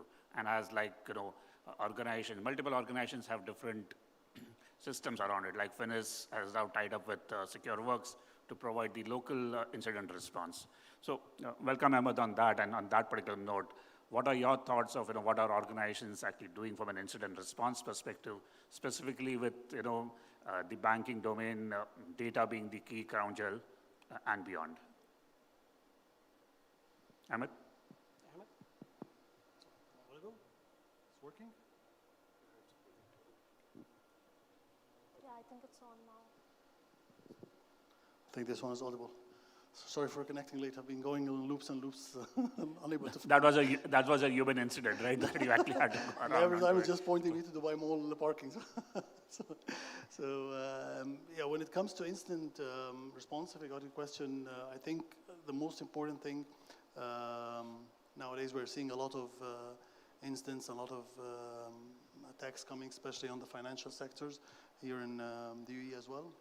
I think the most important thing is starting with the strategy and the plan, having a proper incident framework, having a proper incident policy and strategy. This is the important thing. And then ensuring that you have the proper playbooks or the proper actions or plans that you're going to do for each specific incident. And then testing and ensuring that this is under test and continuous review. And then learning from your previous instance or learning from other peers. And when it comes really to incidents, specifically of the massive ones, it's very important that all of us in the security sector, all corporates or financial institutions, learn from each other and share the insights and intels together in order to protect our organizations. This is kind of Sure. Thanks, Ahmed. So, yeah, just to actually add on to what actually Ahmed was mentioning in terms of the playbooks and having those right policies and process to actually onto it. By your view, how effective it is, the overall incident management program around it? Because that, the way I look at it, and coming back also from a BFSI bit of it, incidents will actually happen. How do you sort of respond? How do you communicate to the outside world? Shows the maturity of any organization. So where do you see that trending towards? Yeah, so, well, I think that as Ahmed mentioned, super important to first of all have the right policies and procedures in place, especially the incident response plan, which is super important and should be based on international standards and on best practices, such as we have NIST and ISO 27035, which is exactly for security incident management. So for sure, that is very important. Other than that, I think we should have playbooks for the common types of security incidents that we know that might occur: phishing, ransomware, customer account compromise, etc. That's another aspect. Other than that, I mean, in terms of the phases, it's really important that you practice or test your incident response plans. I think that's one challenge, or that's one gap that I've seen in a lot of entities. And another thing is the lessons learned. So that's, I think, very undervalued, if I can say it like that. It's considered to be like a boring meeting, the lessons learned meeting, but I think that's really important for us to sit together, talk what went well, what didn't go well, how can we improve. What if such an incident occurs again? I mean, a lot of times I've seen, unfortunately, it's like, okay, we got out of the woods this time, and we are not thinking like what about if this is occurring again? Like, what are the proactive measures, how we can improve? So definitely, I think like that's something that is a thing that we should look into as cybersecurity leaders and make sure that these gaps are closed. We do ensure that such kind of meetings are conducted, and it improves overall the security posture of the organization. Bharat, I would just like to add a few. Sure. So basically, when we talk about the incident response plan, the IRP by its own nature is a reactive approach, right? Yet, one cannot undermine the value of IRP. It's a core capability of resilience to bounce back and to ensure that, we are actually, and as Neha said, learning and improving and mitigating the gaps and moving forward. But there are three additional capabilities if an organization wishes to move towards a more proactive approach. And that is, as I highlighted before, that threat driven context where the intelligence information comes in, and that intelligence is also a part of, as an outcome of your IRP, because once you're investigating your attacks, you get to know all the level of information which the which the threat actor has left. And so that's wherein your capability to identify those, whether from a compromise assessment or a digital forensic perspective as part of your SOC, or as a more proactive approach from where you do a malware analysis and you do threat hunting.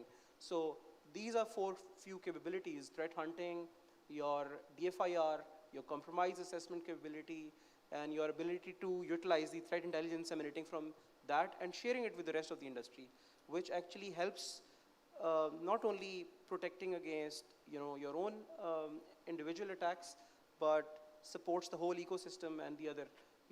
And again, I mean, there are challenges with that approach as well, because I mean, identifying TTPs is one of the challenging problem, but yet organizations have to start working towards that capability.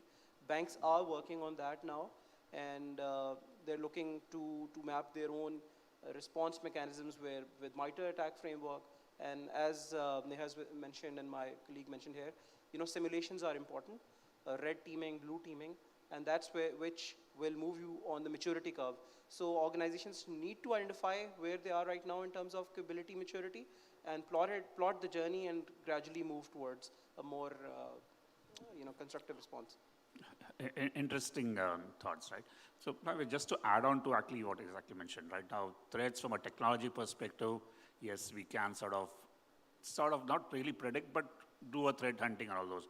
But if you actually look at it, statistics also says that 67% of the overall threats are more the human risk, more the insider threat, right? And howsoever, how much we actually do the security awareness, that percentage, at least to my knowledge of the last, a decade or so, has never changed. It's always above 50%. What are the additional measures you think, especially when you actually talk about data, right? And in the banking bit of it, majority of the people working in a bank actually has access to that key crown jewel as information. Yeah, I'll start by taking where they left. I like a lot when we talk about incident response. I like a lot something that Mike Tyson once said, that everybody has a plan until you get the first punch in your face, right? And then your plan is over, you get in complete desperation. I mean, COVID taught us that. Especially if it's Mike Tyson, right? But in the end, it's not to say that you don't have to have your plan. Of course, you have to have your plan. You have to do your cyber crisis. We heard earlier this morning from His Excellency himself in here about the importance of the cyber crisis, and we do a lot of cyber crisis. We start by tabletops, and then we get evolving towards more and more realistic ones, until you get to the punch face tests. So now you are actually trying to leak data and see how people react. It's important to do it. We had in our company a data leak 2 years ago caused by an employee. An employee wanted to leak data on purpose, and it was tough to find, tough to detect, tough to react. And a very good and not boring at all lessons learned after the incident, because we protect a lot against external threats, and then we are hit by an internal one. So it's part of the cyber crisis. It might happen, right? It could be any one of us, and the bigger our entities get, the bigger the risk gets. So again, measuring the risk, putting up plans, testing plans, and the more realistic, the better.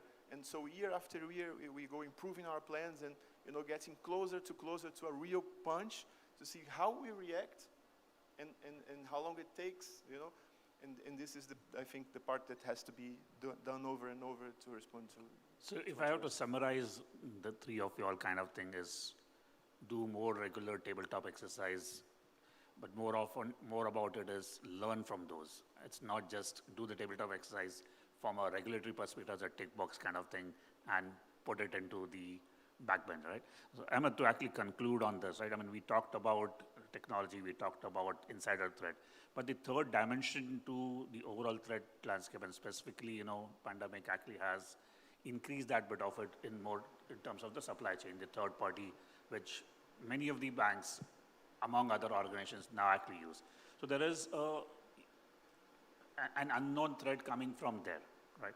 Now, what do you think that trend is actually moving towards, and how financial institutes should actually be, maybe a three-pointer thing of how do we actually be more proactive rather than reactive to address those threats?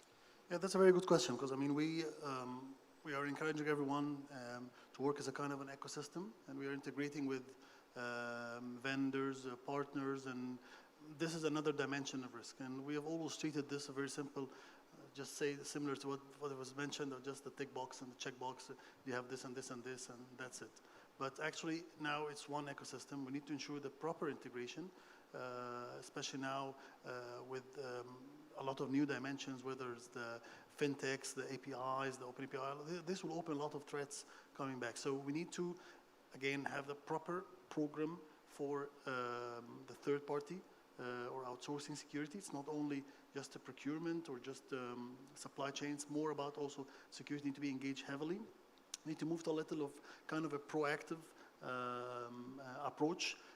This will require updating our process, upgrading a lot of technologies as well, which continuously monitor our third parties and verify what's coming from.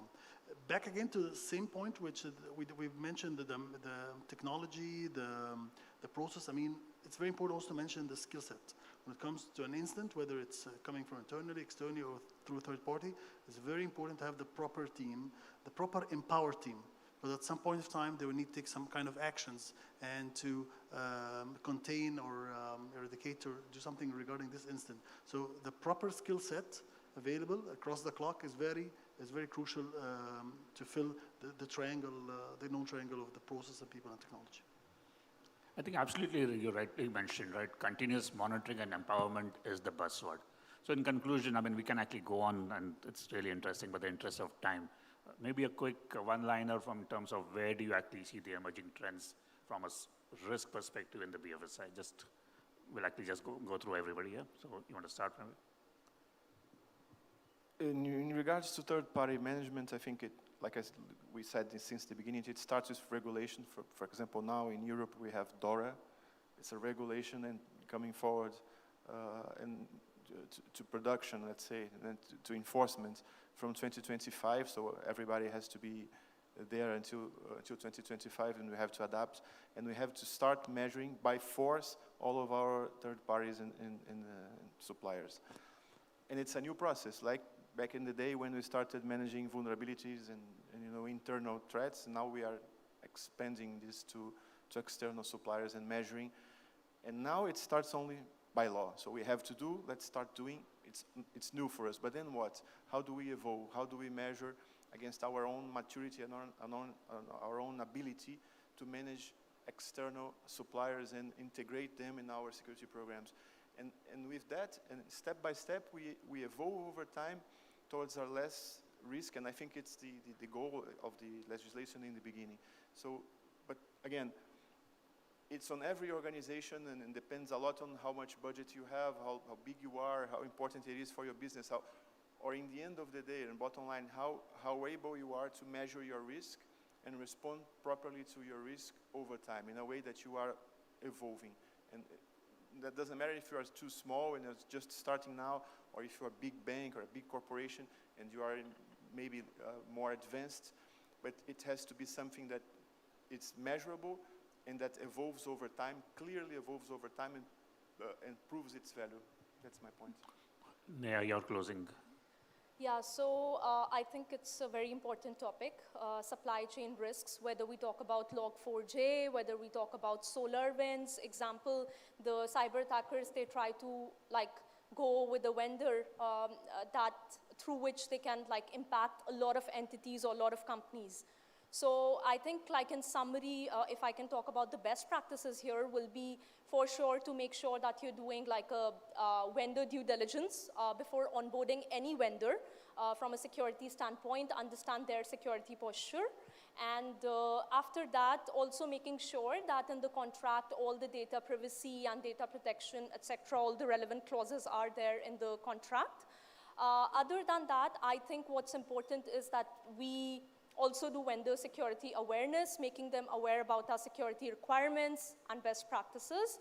And also about the initial due diligence, I think we should keep monitoring those risks. We should not just sit with what was done in the beginning at the time of onboarding. So I think these are some important parameters to keep in mind. Thanks, Dan. Vikas, you actually want to add something? Right. So a practical, example and perspective. So when you're actually, the companies, when they're moving into a fintech space or, banking and technology is combining, there are new apps which are coming and integrating with your banking app, leveraging upon that. Easy Paisa was one example where I worked. So when you're integrating partners, so it's like, as compared to the onboarding of a vendor, which was traditionally just the evaluation of vendor in terms of its core capabilities of BCP and all that. Now it is more important that you need to have a holistic view of a complete risk profile, cybersecurity risk profile of your vendor.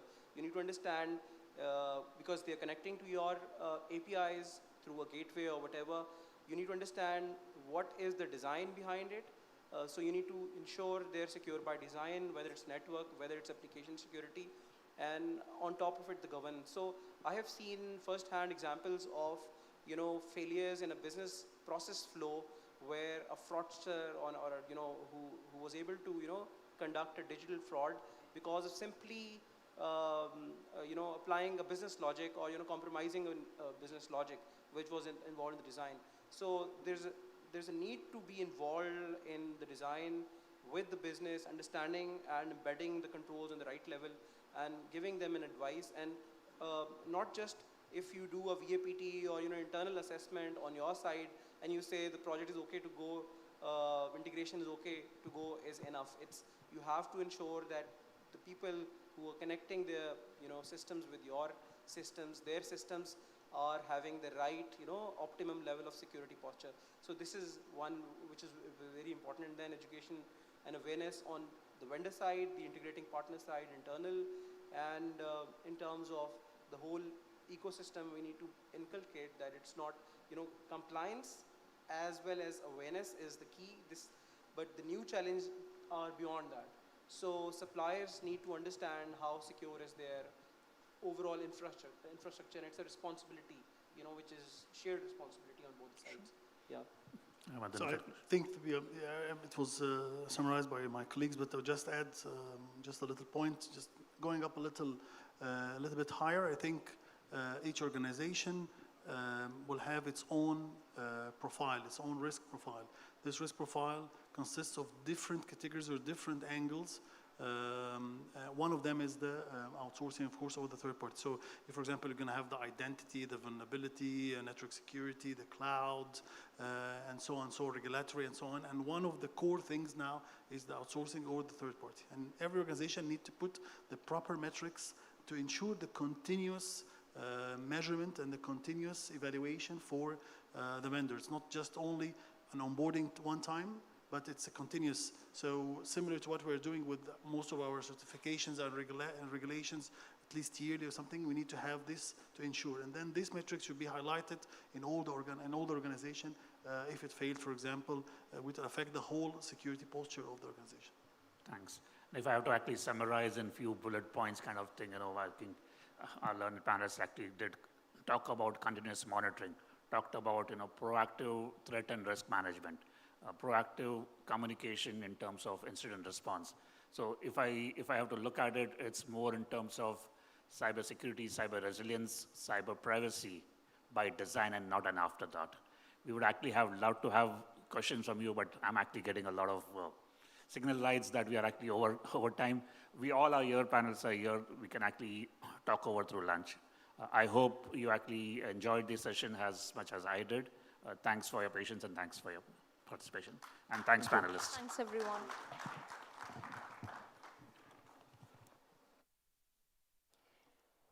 Thank you, Bharat, Flavio, Waqas, Neha, and Ahmed. It was indeed an insightful session.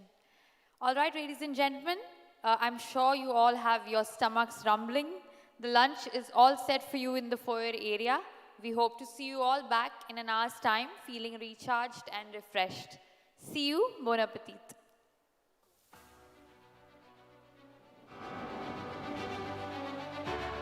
At Protivity, we ensure your business is future ready as we collaborate to solve problems with innovation at its heart. Your trusted advisors for business and technology consulting, internal audit, data, and digital transformation. We are global and truly independent, delivering confidence in a dynamic world. That's Protiviti.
like Jason Momoa.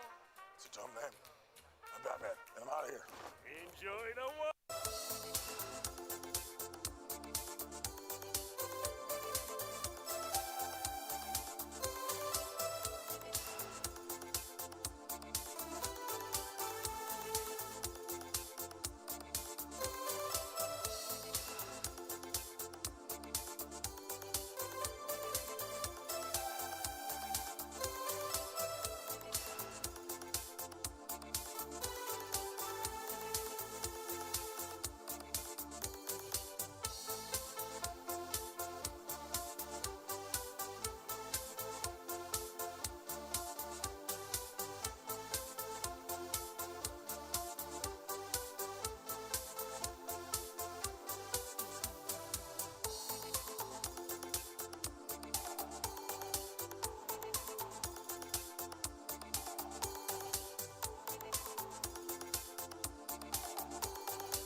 pleasure wrapped in pleasure.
look like Jason Momoa. So tell them.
time.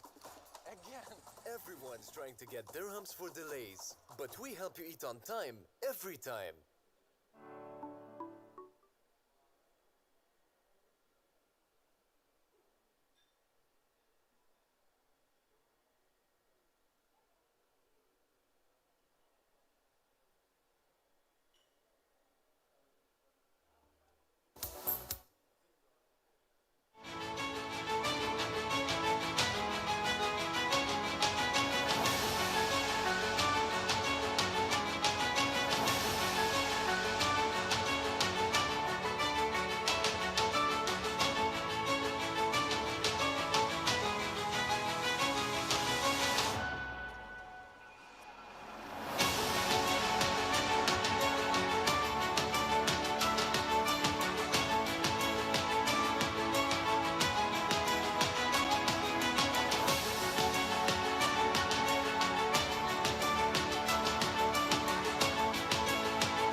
Welcome back, everyone. Thank you for joining us again for part 2, this last roadshow.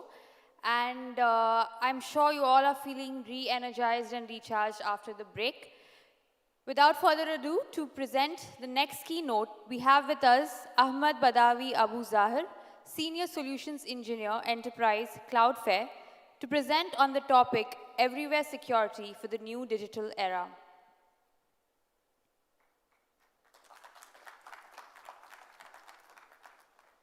Good afternoon, everyone. Hope you had a great lunch. So today I'm going to talk about everywhere security in the new digital era.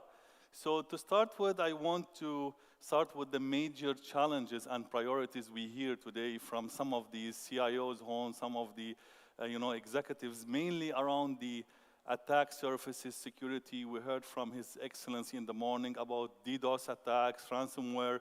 So reducing the attack surface is a key priority on the CIO's everyday agenda, right? And how do we do that with the continuous changing of the threat landscape? Every day we hear about new attacks, new ransomwares, new compromises of botnets. So this is one of the key priorities today, especially with the increasing the threat landscape and also the difficulty to find security skills in the market. Then we have the securing the employees, the users, with today transformation after COVID, working remotely, working from home, working from anywhere. How do we connect that user to that target business application that he wants to work from anywhere? Right? So this is also a key challenge that we see on the priority list. Also controlling the operational cost, with the continuous list of tools and softwares and applications and vendors each one of the organizations use on daily basis, how do we actually control and manage these operating these softwares, operating these tools that we have on a daily basis? And the last one is the migration and basically optimizing the cost. Now we're seeing major move into the public clouds to optimize the cost of the infrastructure. This is also a key priority for CIOs in the hybrid workspace. So this is basically a diagram that shows the current type of complexity of environments. This is basically a legacy or a traditional, what we've inherited over the past 10 years. Customers have been always deploying key solutions, point solutions to connect and protect, their employees, to protect their offices. So now we reach a stage that these, are mostly disconnected. There is no integration and there is no unified management. And most importantly, too difficult to operate and too difficult to manage. So what we're looking at is how do we change this and bring a platform that actually do this end-to-end, connectivity, security, connect the users, connect the applications, to the SaaS applications, to the private cloud, to simplify the management, reduce the attack surface, and also reduce the operational cost. So this is the target objective that we need to go towards. How do we actually simplify this traditional architecture and use a simple solutions to do that? This is where Cloudflare comes in place. Cloudflare is almost now 12 years old company. We started back in 2010, global company with the global network, one of the fastest networks that's available out there, mainly very distributed presence in 285 cities globally, including around 30 data centers in the Middle East. Today we have almost a 200 tera of capacity. And why this network is important? Because this is the fabric or the platform that we will use to deliver this security, this performance, this connectivity services without actually having to go back and install these traditional, servers or appliances in an on-prem or even in a cloud architecture. So this is basically the cloud native, platform that we will use to connect, users, applications, and networks. So this network today, Cloudflare today, is actually protecting or almost 136 billion attacks per day. This is not a small number. So each one of 5 clicks today on the internet is actually passing through the Cloudflare network. So we have a massive intelligence. We have millions of domains globally using that infrastructure. Basically, if you go, open a browser and type facebook.com, DNS resolver, this is, the fastest among the DNS, resolvers in the world. And also we offer customers 100% SLA on our network because it's very big, it's fully redundant. Websites will never go down on our platform. So we use this platform to give you security everywhere for your workers, for your applications, and for your networks, right? So your workers are, distributed. They're working from home. They're working from, roaming. So we protect employees. This is number one. Protect employees from ransomware, from security attacks, monitor their, experiences, comply with the policy, with the organizational security policy. So protecting the employees is number one. Then we actually move to protect the applications. These applications now, they're living everywhere. I have my application in the data center. I have my application, in a backup somewhere in the cloud. So protect the application from very well-known attacks, from DDoS attacks. We have the web application firewall, API security, multiple levels of security on the application layer to protect any public-facing application. And the last part, going this to complete the, the overall architecture, is protecting the networks, protecting your main networks where you have, your customer databases, protecting your offices, even if you have a hybrid type of environment where the network is distributed, in multiple locations, including, something on the cloud, something on-prem.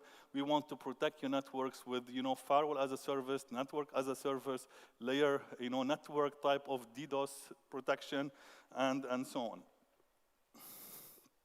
Cloudflare actually, last month, and this was a public news, we've mitigated the largest DDoS attack globally. 71 million requests per second, and this was an HTTP layer 7 attacks that we've seen.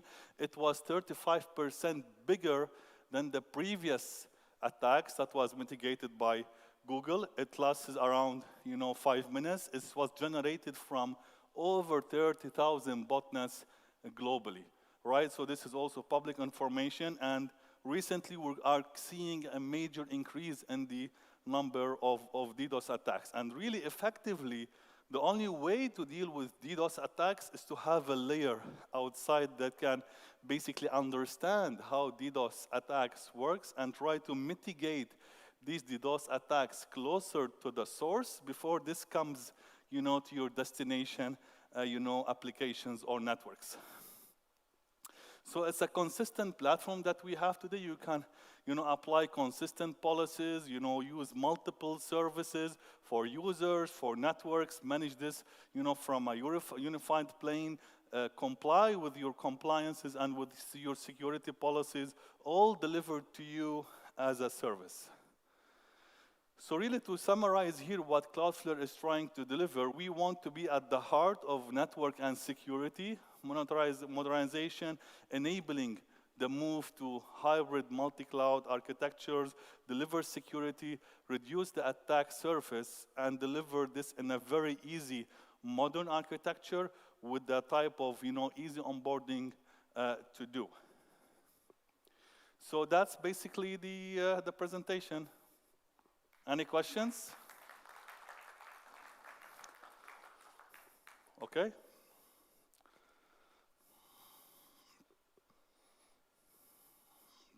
Questions, comments?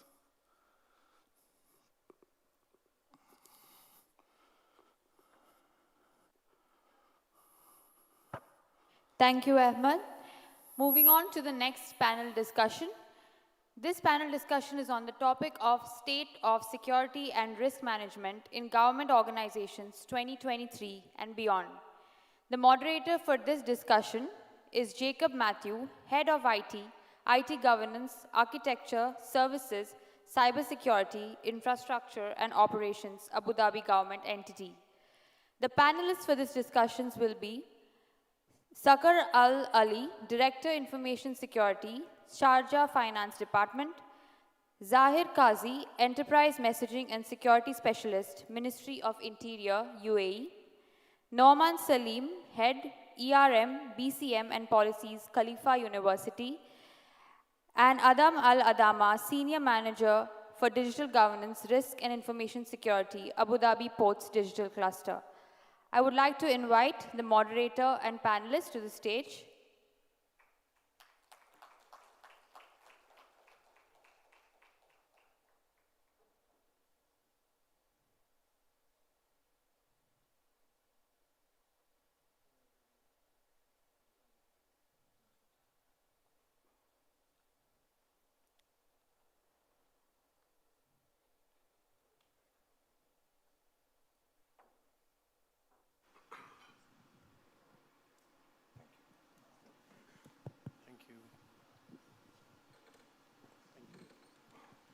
Hello, good afternoon, everyone. Thank you to the organizers for this opportunity. And I would like to start with Zahir, if we could just introduce ourselves to the audience. Hello. Yeah, good afternoon. This is Zahir Qazi. I work with Ministry of Interior, basically a security advisory for enterprise messaging and system security. Yeah, hi, everyone. My name is Nauman Salim. I am working as the head of ERM, BCM, and policies in Khalifa University. I started my career as a chartered accountancy student in Big Four firms and then moved my way from external audit to internal audit, and from there to ERM, and then now to BCM. So that's a brief about me. Sakar Alali. I'm Director of Information Security Office in charge of Finance Department. Work experience 23 years now. I've worked in multiple sectors, private, public, other sectors. Yeah, that's it. So thank you, everyone. And myself, I've been working in UAE for 24 years, and I have about 25 years experience. Anybody who wants to connect, please be free to connect with me on LinkedIn. I would love to be connected and learn from you, and we can share knowledge. Thank you, everyone. So I would like to start with Norman, because your special background, where you started from finance, went into internal audit, and now you're into BCM. So what do you think are the most important strategies for managing risk, and how it can be integrated with existing processes and systems? Thank you, Jacob. It's a very good question to start off with, and I think it's a huge coverage we can give to this area. Basically, see, whatever I am saying right now is just my personal opinion. It is, based on the experience I have had with various sectors. Actually, risk is not something which is different from the systems which exist in the organization. Risk is something which is already embedded in the systems of the organization, because the basic for risk is that it is the uncertainty around the objectives that the organization has. So because it is related to objectives, every organization is driven by objectives. So risk is there by default as part of the organization's objectives. It's just that we need to have effective strategies, as you mentioned and your question suggests. And those strategies are, after identification of the risk, how do we want to address those risks? Those are the strategies that we need to place in. And basically they are around if we want to accept a risk, or we want to basically mitigate it in the best way possible, that, through sharing of that risk with a third party, or through, putting in controls that will basically reduce the impact of that risk. So this is how, these strategies could be placed. Okay, thank you. That's fantastic. And how can government, public sectors ensure that the security and risk management practices are compliant with relevant regulations and standards, being in the public sector? All right. So this question is from the point of view of the public sector organization and the government organizations. I think over here, and because I'm a part of Abu Dhabi government's network of organizations, we are already governed by ADA regulations and other regulations from business continuity perspective, from NCEMA, from IT security perspective, by NISA standards, the information security standards. So I think the compliance by default is there, because there is rigorous monitoring by the authorities who are making sure that every single government entity is basically complying with whatever they are supposed to comply with. So what you need to do is, as part of the risk management framework which is set up by the organizations, they need to include compliance of those standards within them. Okay. Thank you. Yeah, please, go ahead. But with regards to I think, as Nu'man said, the Cybersecurity Council has done a great job with regards to NISA standards and implementing it and enforcing it on the government sector, and even adopting it in the private sector, especially in the past couple of years. There have been big changes with regards to this standard and following it, which helps all the different sectors to ensure the security of their information, and to adapt other standards like NCEMA and so on. And what has been your experience from the Sharjah government? How has that been? The experience with this, adopting these standards and policies? let's not take it from my workplace. I would say, in general, I think the government sector as whole have been like deeply involved in this standard, and the implementation is going on smooth. I think it was a bit challenging in the initial stages to understand, especially when you don't, this field is a bit difficult field. And it's difficult to find the professionals that can work in this field. The market has lack of resources. But after a period of time, people understood the standard, and I think the first look at this standard, it's like way too much. Yeah. But then when you go deep and slowly into this standard, you see it's easy. It's already, most of it is already implemented. You just need to document it. Correct. Thank you very much. And Zishan, do you want to add something to the discussion? Yep. I agree to the point what Saka said. Well, firstly, it's very important to identify what sort of industry framework your business employs. And as per that, you have your regulatories, what your business reports to. That is what you need to comply to is as per BCM or risk management. So your identification of the framework for you, your organization to follow, and your compliance to the regulatory should be in line. Exactly, thank you. To you, Zishan, so what role do you think about, these days we'll hear a lot about AI and blockchain. So what role do you think about emerging technologies let's have on enhancing security and risk management? Well, everything new will have risk, all right? So when you are innovating or you have new innovations, you're definitely expecting risk. Basically, our jobs should be to identify the risk involved for the business as per, AI right now is like, it's just growing like crazy. But yeah, we need to identify the risk, and the impact of the risk. The key thing for any business should be to analyze the impact involved using that. Yes, innovation is definitely good. We should go ahead and look for innovation, but you need to understand the impact to your business, and as per that, you can definitely go ahead with it. See, there is one thing that I'll add, as correctly mentioned by Zahir over here.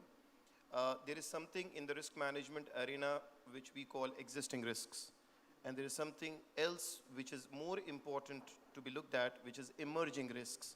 So what Zahir is mentioning is about emerging risks. So we need to keep an eye at the future, and we need to see what are the emerging risks that we are facing. And I think they are mostly driven by AI and this kind of technology. Yeah, but how can they help? How can AI or a blockchain help with the managing this risk? I think AI was already there. It was just the way that we need to handle it. We are supposed to be in control of the AI, not the AI controls us. It's as my colleagues here said, that it's a bit risky, and looking at the risks that involve AI, especially in terms of security point of view, I think is a very important point to look at, and understand the risks that are going to emerge with this utilization of AI. AI is good, but to my point of view, personal point of view, I think it's too early for it. Thank you. Norman, what about communication? How important is communication, and how do we communicate this risk to the stakeholders? Do you have anything to add? See, communication is the key, because risk management, as being an ERM department or practitioners of risk within any organization, you cannot proceed unless you have very effective communication. It includes communication with the stakeholders, like your board of directors or your top management, the leadership. It includes communication with the owners of the risks, with the owners of the business, the process owners. So communication is very important, and generally what makes risk management practices fail is the lack of communication or lack of effective dialogue between different parties that should be involved within the risk management process.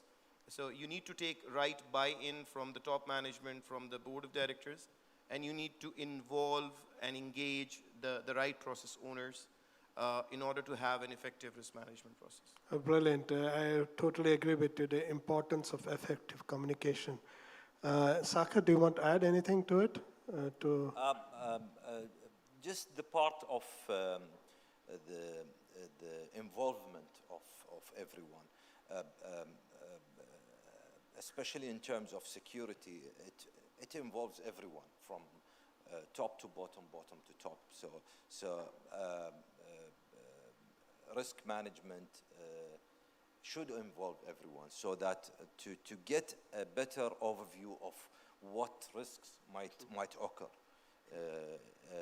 towards this organization. I might think of something that you might not think of, and vice versa.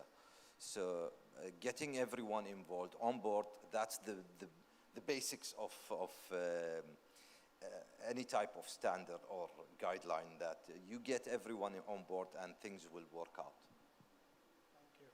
And anyone had something? See, for me, the important part in communication pertaining to risk is, see, there are every person in the organization is a stakeholder. So when you're communicating regarding the impact of the risk, it has to have a different template for every level of person. Maybe to the management, it should be considered more over a financial risk. And fine, you can be as open as possible. But even if you take a normal circumstance, normal life, the importance of impact to anything can be communicated either harshly or in such a way that, fine, the organization itself understands that, fine, it's a risk, but can be taken under control or kept under control. Okay. So the way it's communicated is really important. Yeah, thank you, very well. And adding and moving on from communication, or enhancing from the communication into the linking risk with overall company objectives or entity objectives and mission and vision. How does that work from a government sector or a government public entity? Sagar? The risk management, managing the risk, and also with the objectives and the mission and vision and the mission of the entity. Yes. And how do we manage enterprise risk along with that? How do we make sure they're aligned?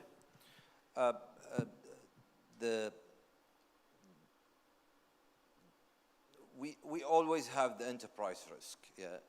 With regards to the security risks, we basically look at the enterprise risk and then analyze them with regards to security risks. And then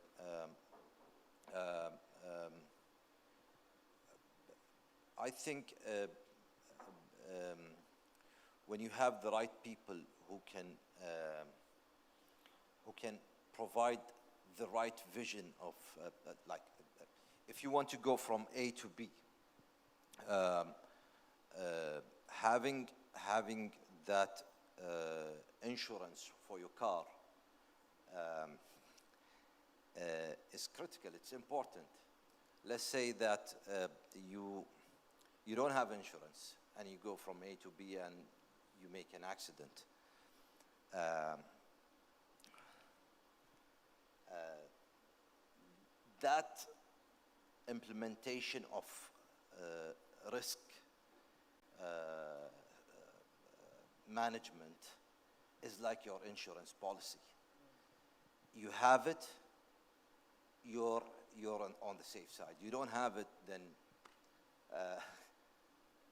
it's gone. Okay, thank you. And anything you want to add, Norman? Yeah. What I was saying was I started off by saying that, risk management links back everywhere to the objectives. And the objectives are basically derived from the vision and the mission. Correct, So exactly. it all forms a line whereby the strategic risk management is basically linked to the vision, mission, and the strategic objectives. And the operational risk management is linked to the operational objectives that you have. So it is always something which can never stand in silo. It is always linked with the objectives and the mission and vision. Correct. Zahir, you want to add something? Yeah, personally for me, I'd love a person to have a vision, but I would respect if the vision also has milestone steps towards the vision. So when you have your process towards your vision, you can identify the risk between the processes, and that's what you need to align to achieve the vision what you're going for. And Zahir, the last question, because fortunately we're running out of time, is how can government, public sector organizations ensure that the risk management is agile and adaptable to changing environments? Because how things are changing, how do we remain adaptable and agile? See, with pertaining to change, firstly, if you have identified where your risks are, so the change can be measured within the change of that particular risk environment. For instance, if you are looking, how would I put it? Change is very difficult for every organization, all right? Firstly, it's difficult to accept change. So when you have identified risk across the organization in every aspect, so every change will have a particular impact. So those impacts need to be identified and communicated. Adding on to what Zahira said, basically being agile is a state whereby in risk management you always have to be forward-looking. And as I said, you always need to give more importance to the emerging risks. So when you have your eyes towards the future and you are working towards identifying those emerging risks, you're already taking an agile approach whereby you're trying to approach future and see what could be challenges that we could be facing in that future. And you're trying to bring controls on board in today's world so that you could combat those risks. So this is like you have to be really forward-looking in order to be agile and to have a good risk management system. Exactly. And Sakar, anything? I will start the opposite way, the adaptable. We agreed that everyone needs to be involved when doing risk management. When we say that we get everyone involved, this is where we get the most input to identify the most unidentifiable risks that might occur.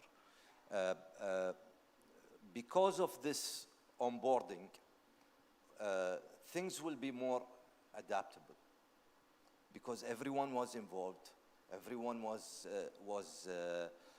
giving their input into it, and then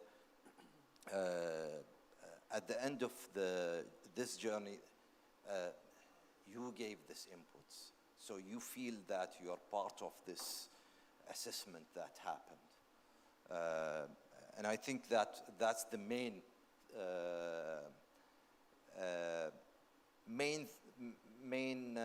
strength of any risk assessment or risk management program, to get everyone involved and then whenever everyone is involved, it ends with a happy ending. Thank you very much, gentlemen. I really appreciate time. We have run out of time, but thank you for your contributions. And audience, thank you very much. Unfortunately, we run out of time. If you have any questions, please be free to contact us, and we'll be very happy to help. Thank you.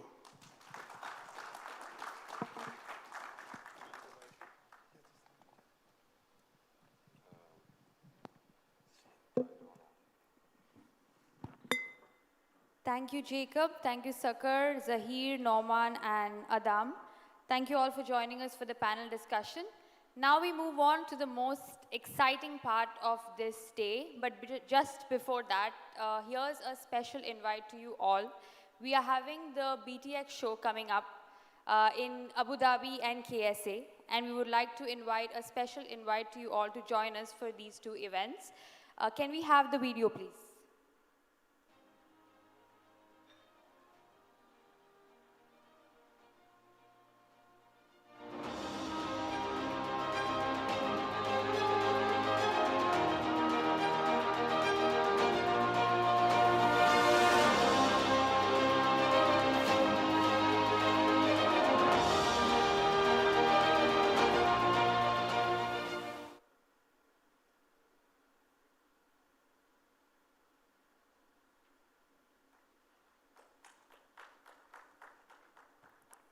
Okay, moving on to the most exciting part of this day, the CISO Awards 2023. The Cyber Sentinels Awards will recognize the hard taskmasters of security in the digital enterprises and felicitate their unwavering commitment towards their organization's security infrastructure. The award recognizes the top CISOs who are using technology to secure critical business information, assets, and minimize risks while delivering business value. The award ceremony is a platform to showcase their achievements, share their expertise and knowledge. To present the first set of awards, I would like to call up on stage Arindam De, Deputy CEO and Managing Director, Protivity from the Middle East region.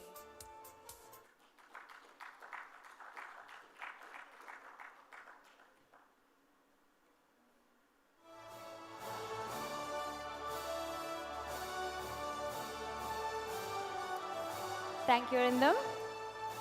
The first award goes out to Abbas Sabuwala, DMCC Authority.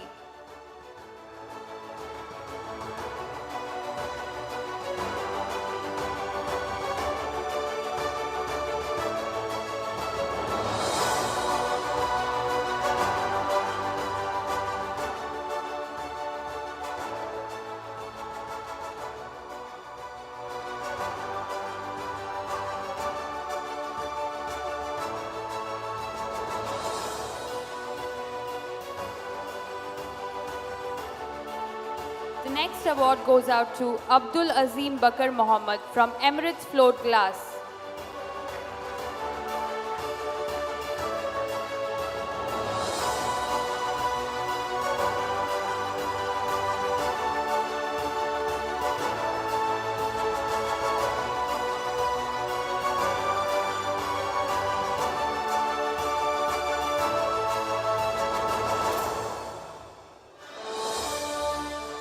Next we have Abdullah Barwani, Oman Tel.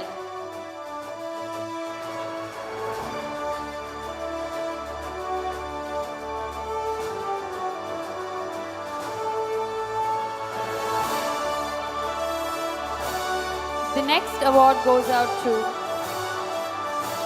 Abhilash Radha Devi of Oman Trading.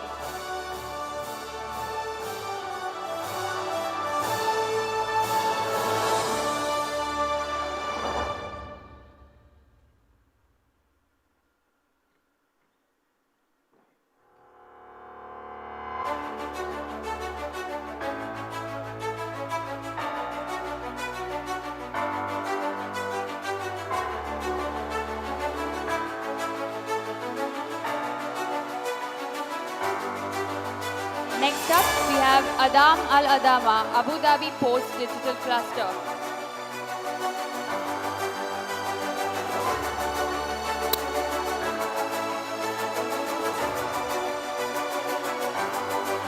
Next up, we have Adil Ibrahim Al Hosani, Dubai Customs.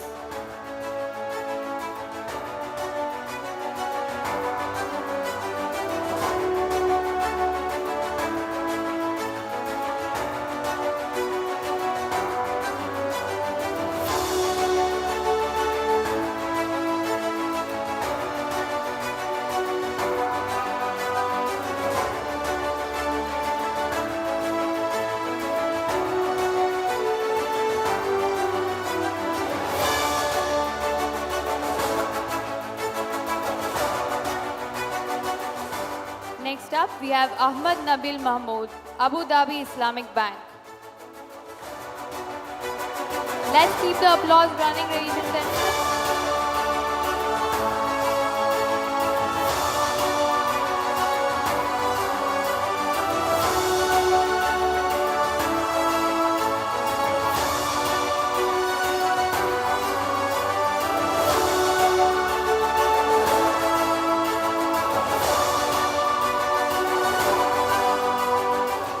Thank you, Arindam.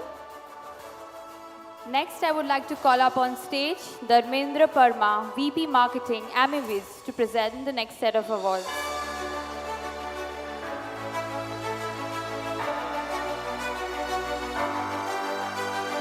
The award goes out to Ali Asgar Buhari, Zuleika Hospital.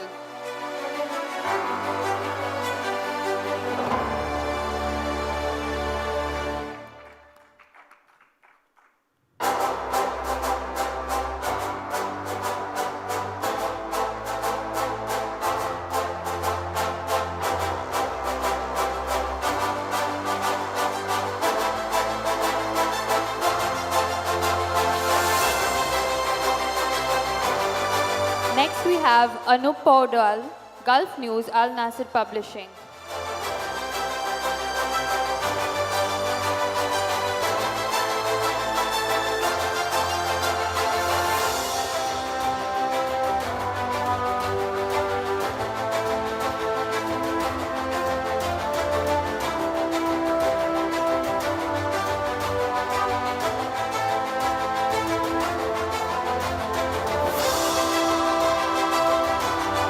The next winner is Badr Husni Ziod, Mazui International.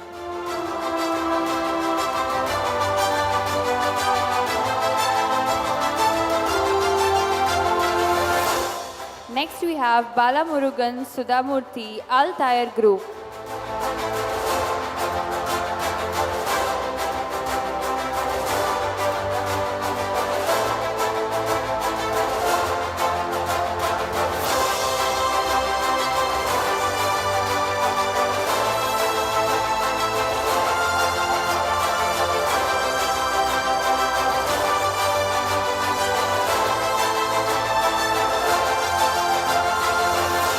Basil Al Suwaidan, Kuwait International Bank.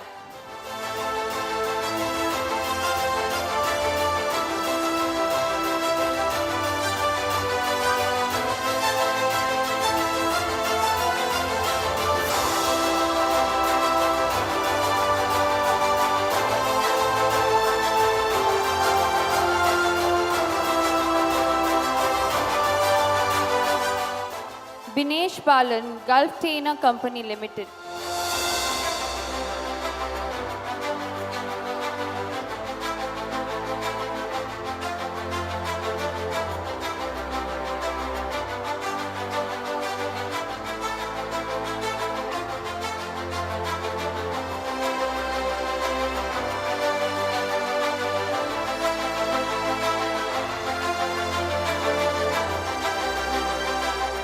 Deepak Chera Parambil, GCH.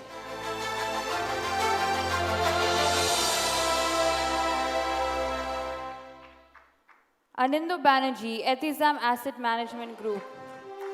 Let's keep the applause running, ladies and gentlemen.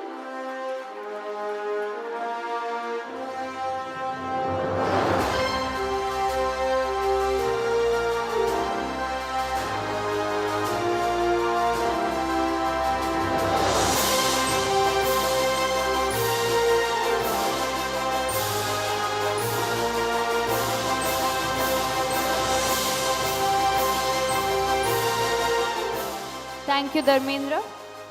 To present the next set of awards, I would like to call upon Ahmad Badawi Abu Zahir from Cloudflare.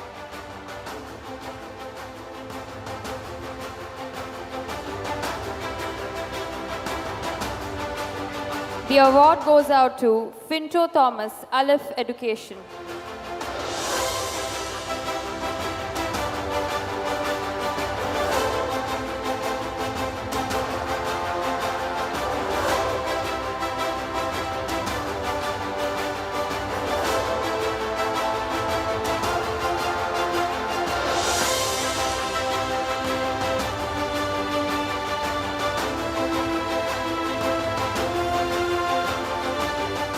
Flavio Carvalho, Group Credit Agricole.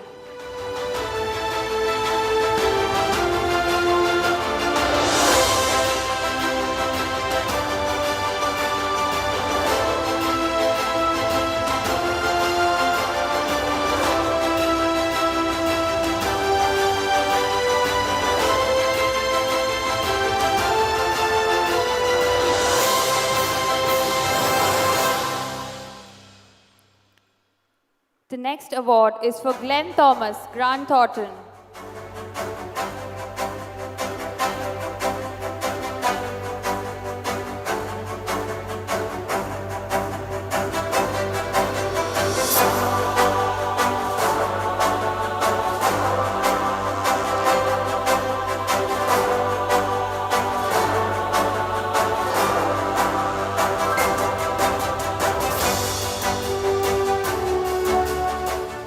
Gautam Pudota, IFFCO.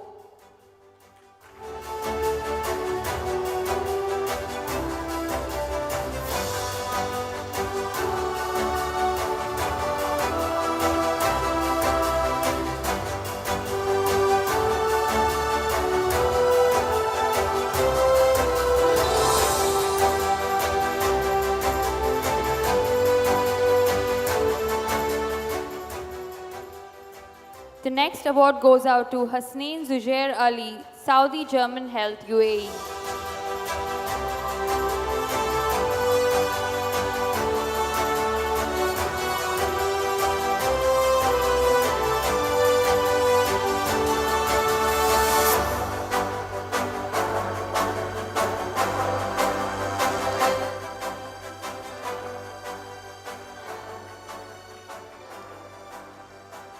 The next award goes out to Hen Al-Shasmi, MPDA.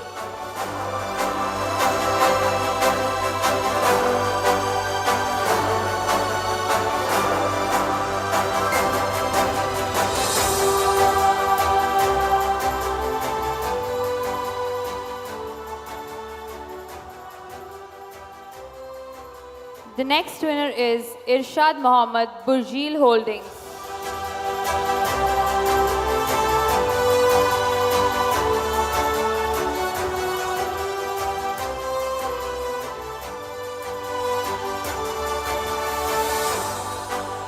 The next award goes out to Jacob Matthew, Government of Abu Dhabi entity.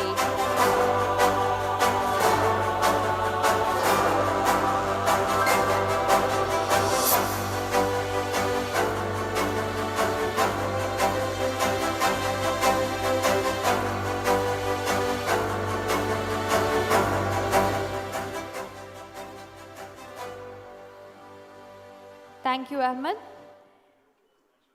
The next set of, to present the next set of awards, I would like to call upon Vijendra Yadav, COO, CTO, and co-founder, ACOPS.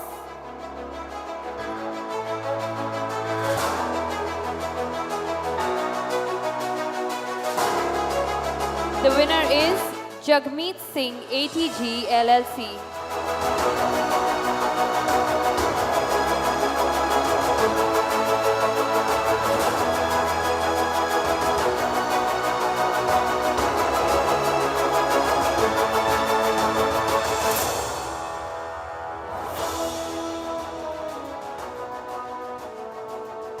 Jawad Khalid Mirza, Askari Bank.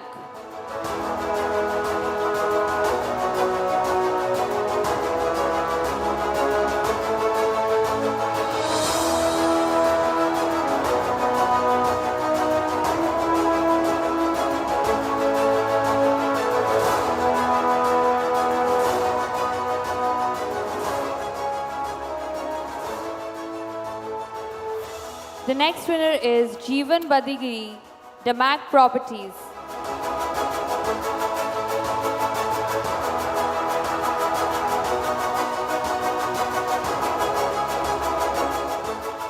The next winner is Jinsen Papachan, Emirates Policy Center.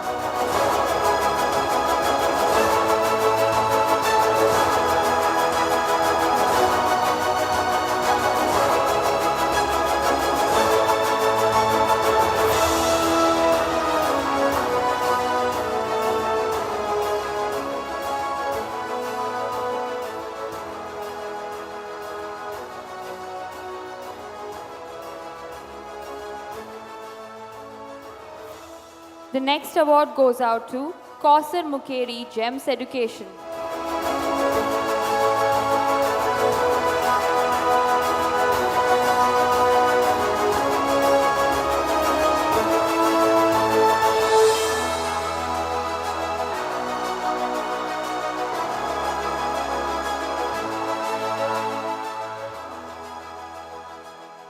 The next winner is Khalil Fawaz, Commercial Bank International.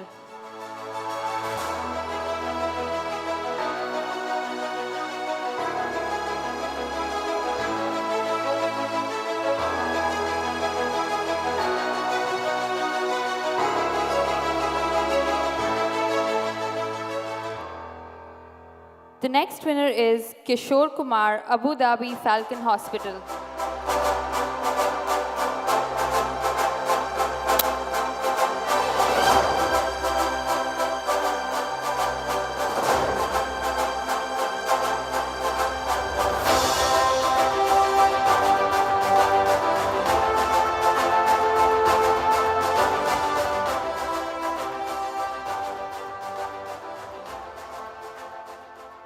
Thank you, Vijendra. To present the next set of awards, I would like to call up on stage Mustafa Fakri, Regional Channel Sales Manager from Siklor.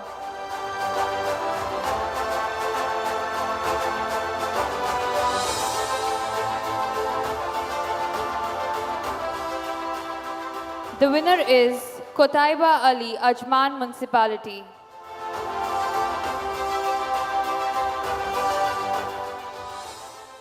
Manoharan Mudaliar, True Bell Group of Company.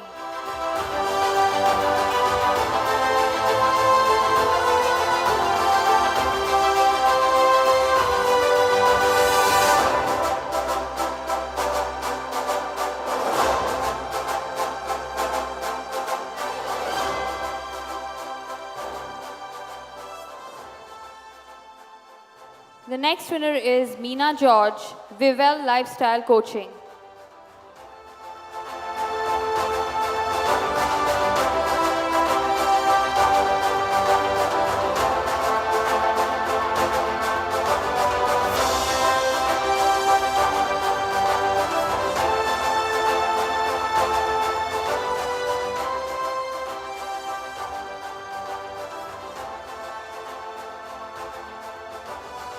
Mohammad Vail Kachfa, Department of Digital, Ajman.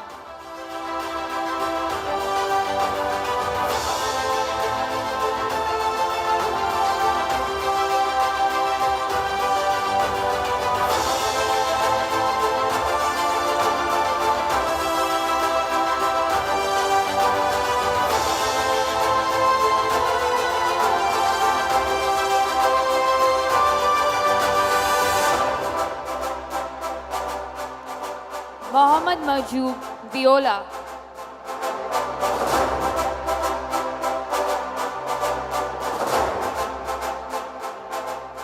Mohammad Naimuddin Akhtar, Neurospinal Hospital.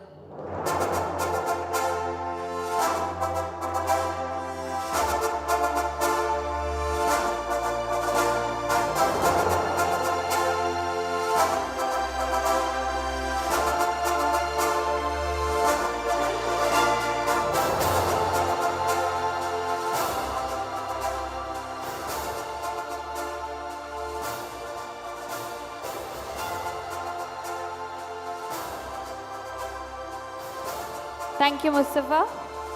To present the next set of awards, I would like to call upon Amit Roy, General Manager, Cybersecurity from Evident.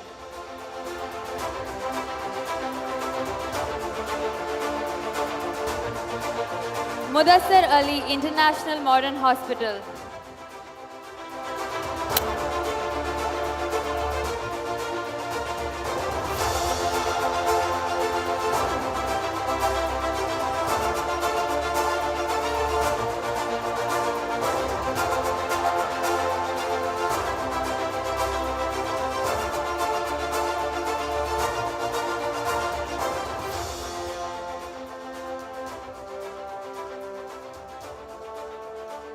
Next we have Muhammad Naufal, Royal Continental Hotels and Suites.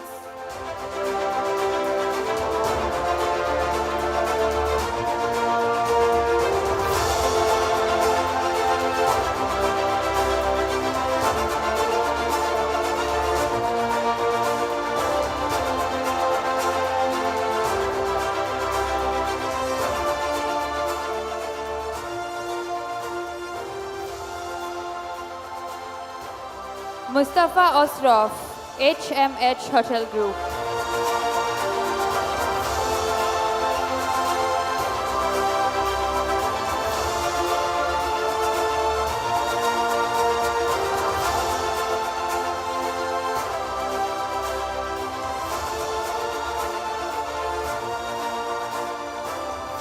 Let's keep the applause running, ladies and gentlemen. The next winner is Mustansir Aziz, Automech Group.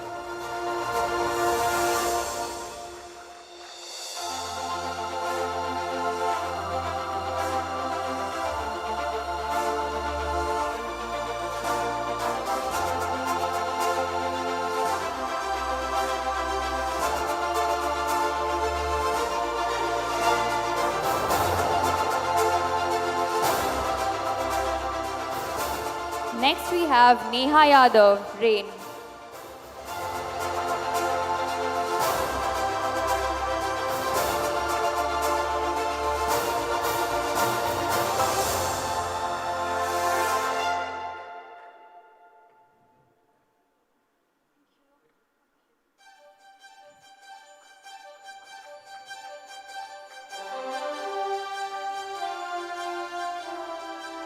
Next we have Nisha Rani, Emirates Leisure Retail.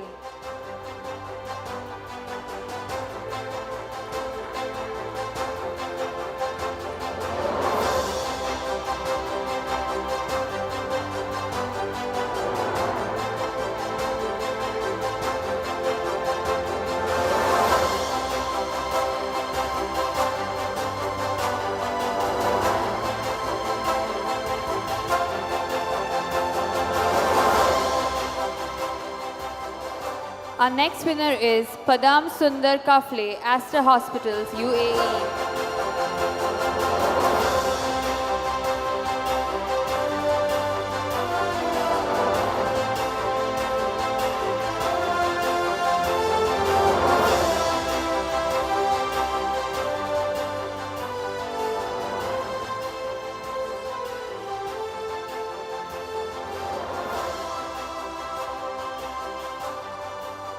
Next up, we have Prashant Nair, Airtel Africa.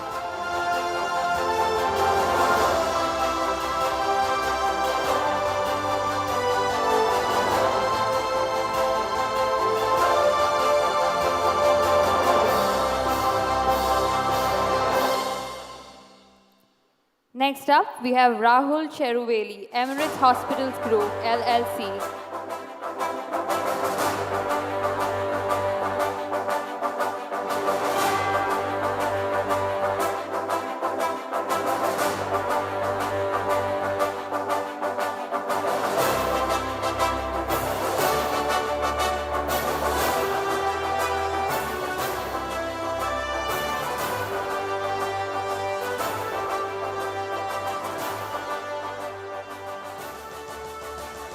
Thank you, Amit.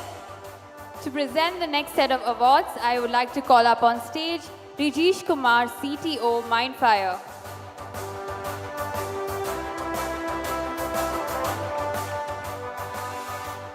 He's not here with us right now, so Oh, he's here. Great.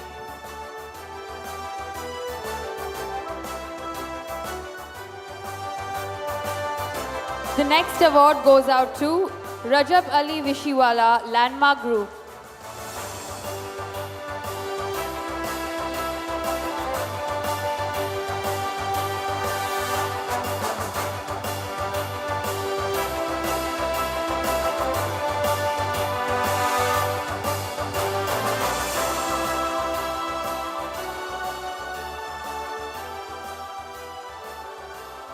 Sajad Ahmed, DP World.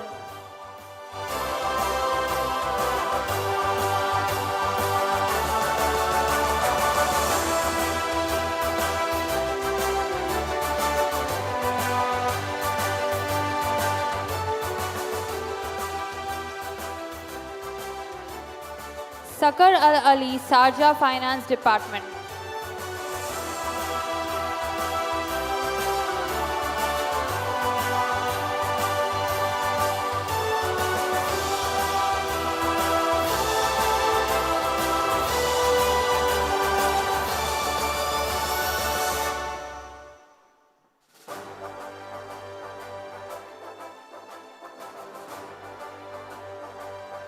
The next winner is Sahabuddin, Itihad International Investment.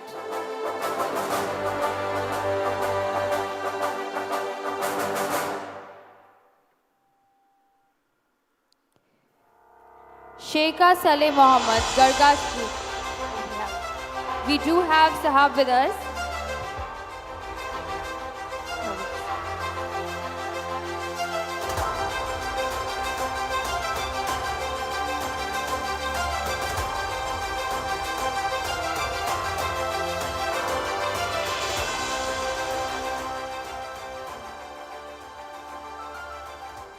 Sheikha Saleh Mohammed, Gargash Group.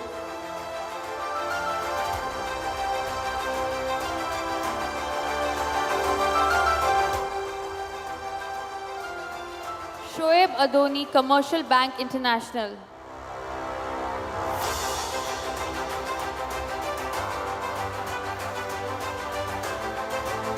Somnath Sarkar, Mashreq Bank.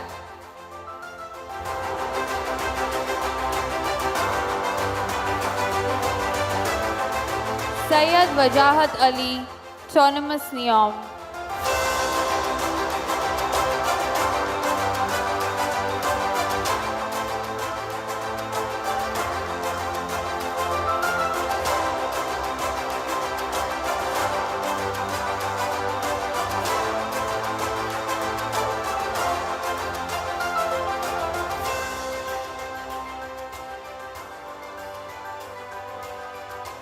Thank you, Rijesh. I would now like to call upon Ronak Samandre to present the last set of the awards.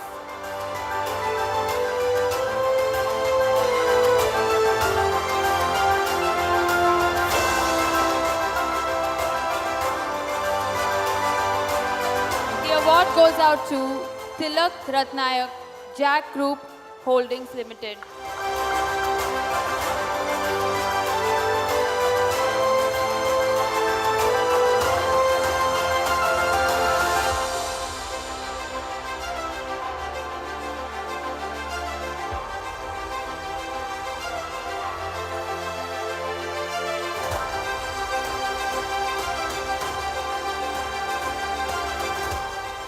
Tony Isaac, Petrochem Middle East, FZE.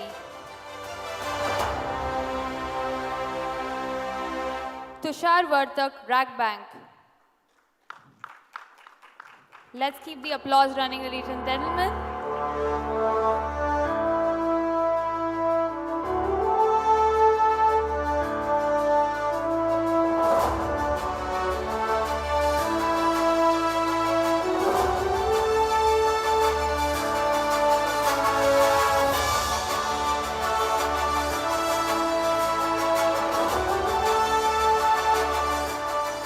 The next winner is Vikalp Srivastava, Kerzner International.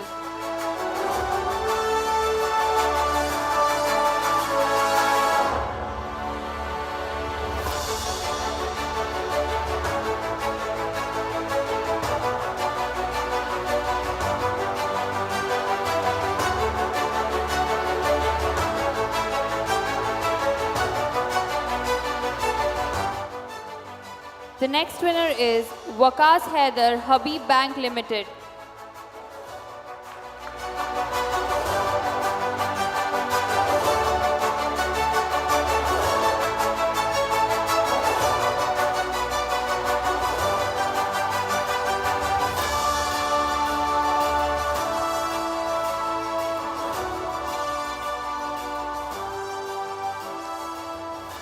The next winner is Yunus Kunju Salim, Planet Pharmacies.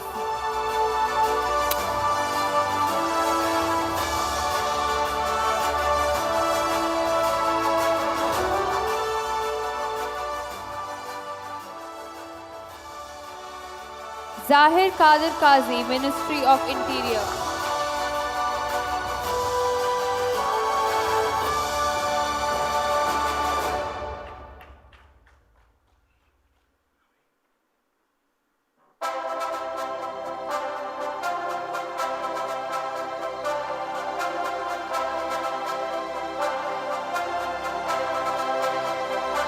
Zahir Sheikh, Al Maria Community Bank.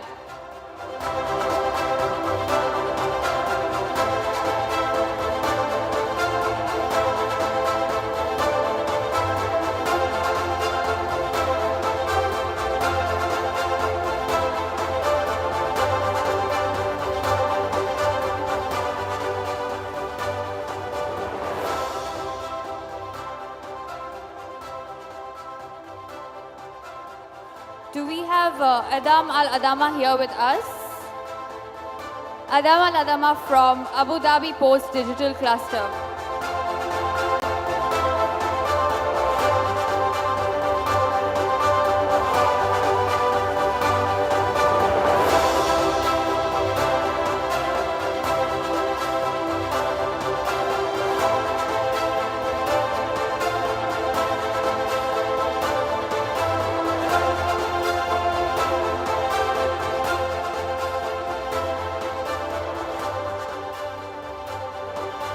Thank you, Ronak. That was our final award. I would like to request all the award winners to come up on stage for a quick photo op.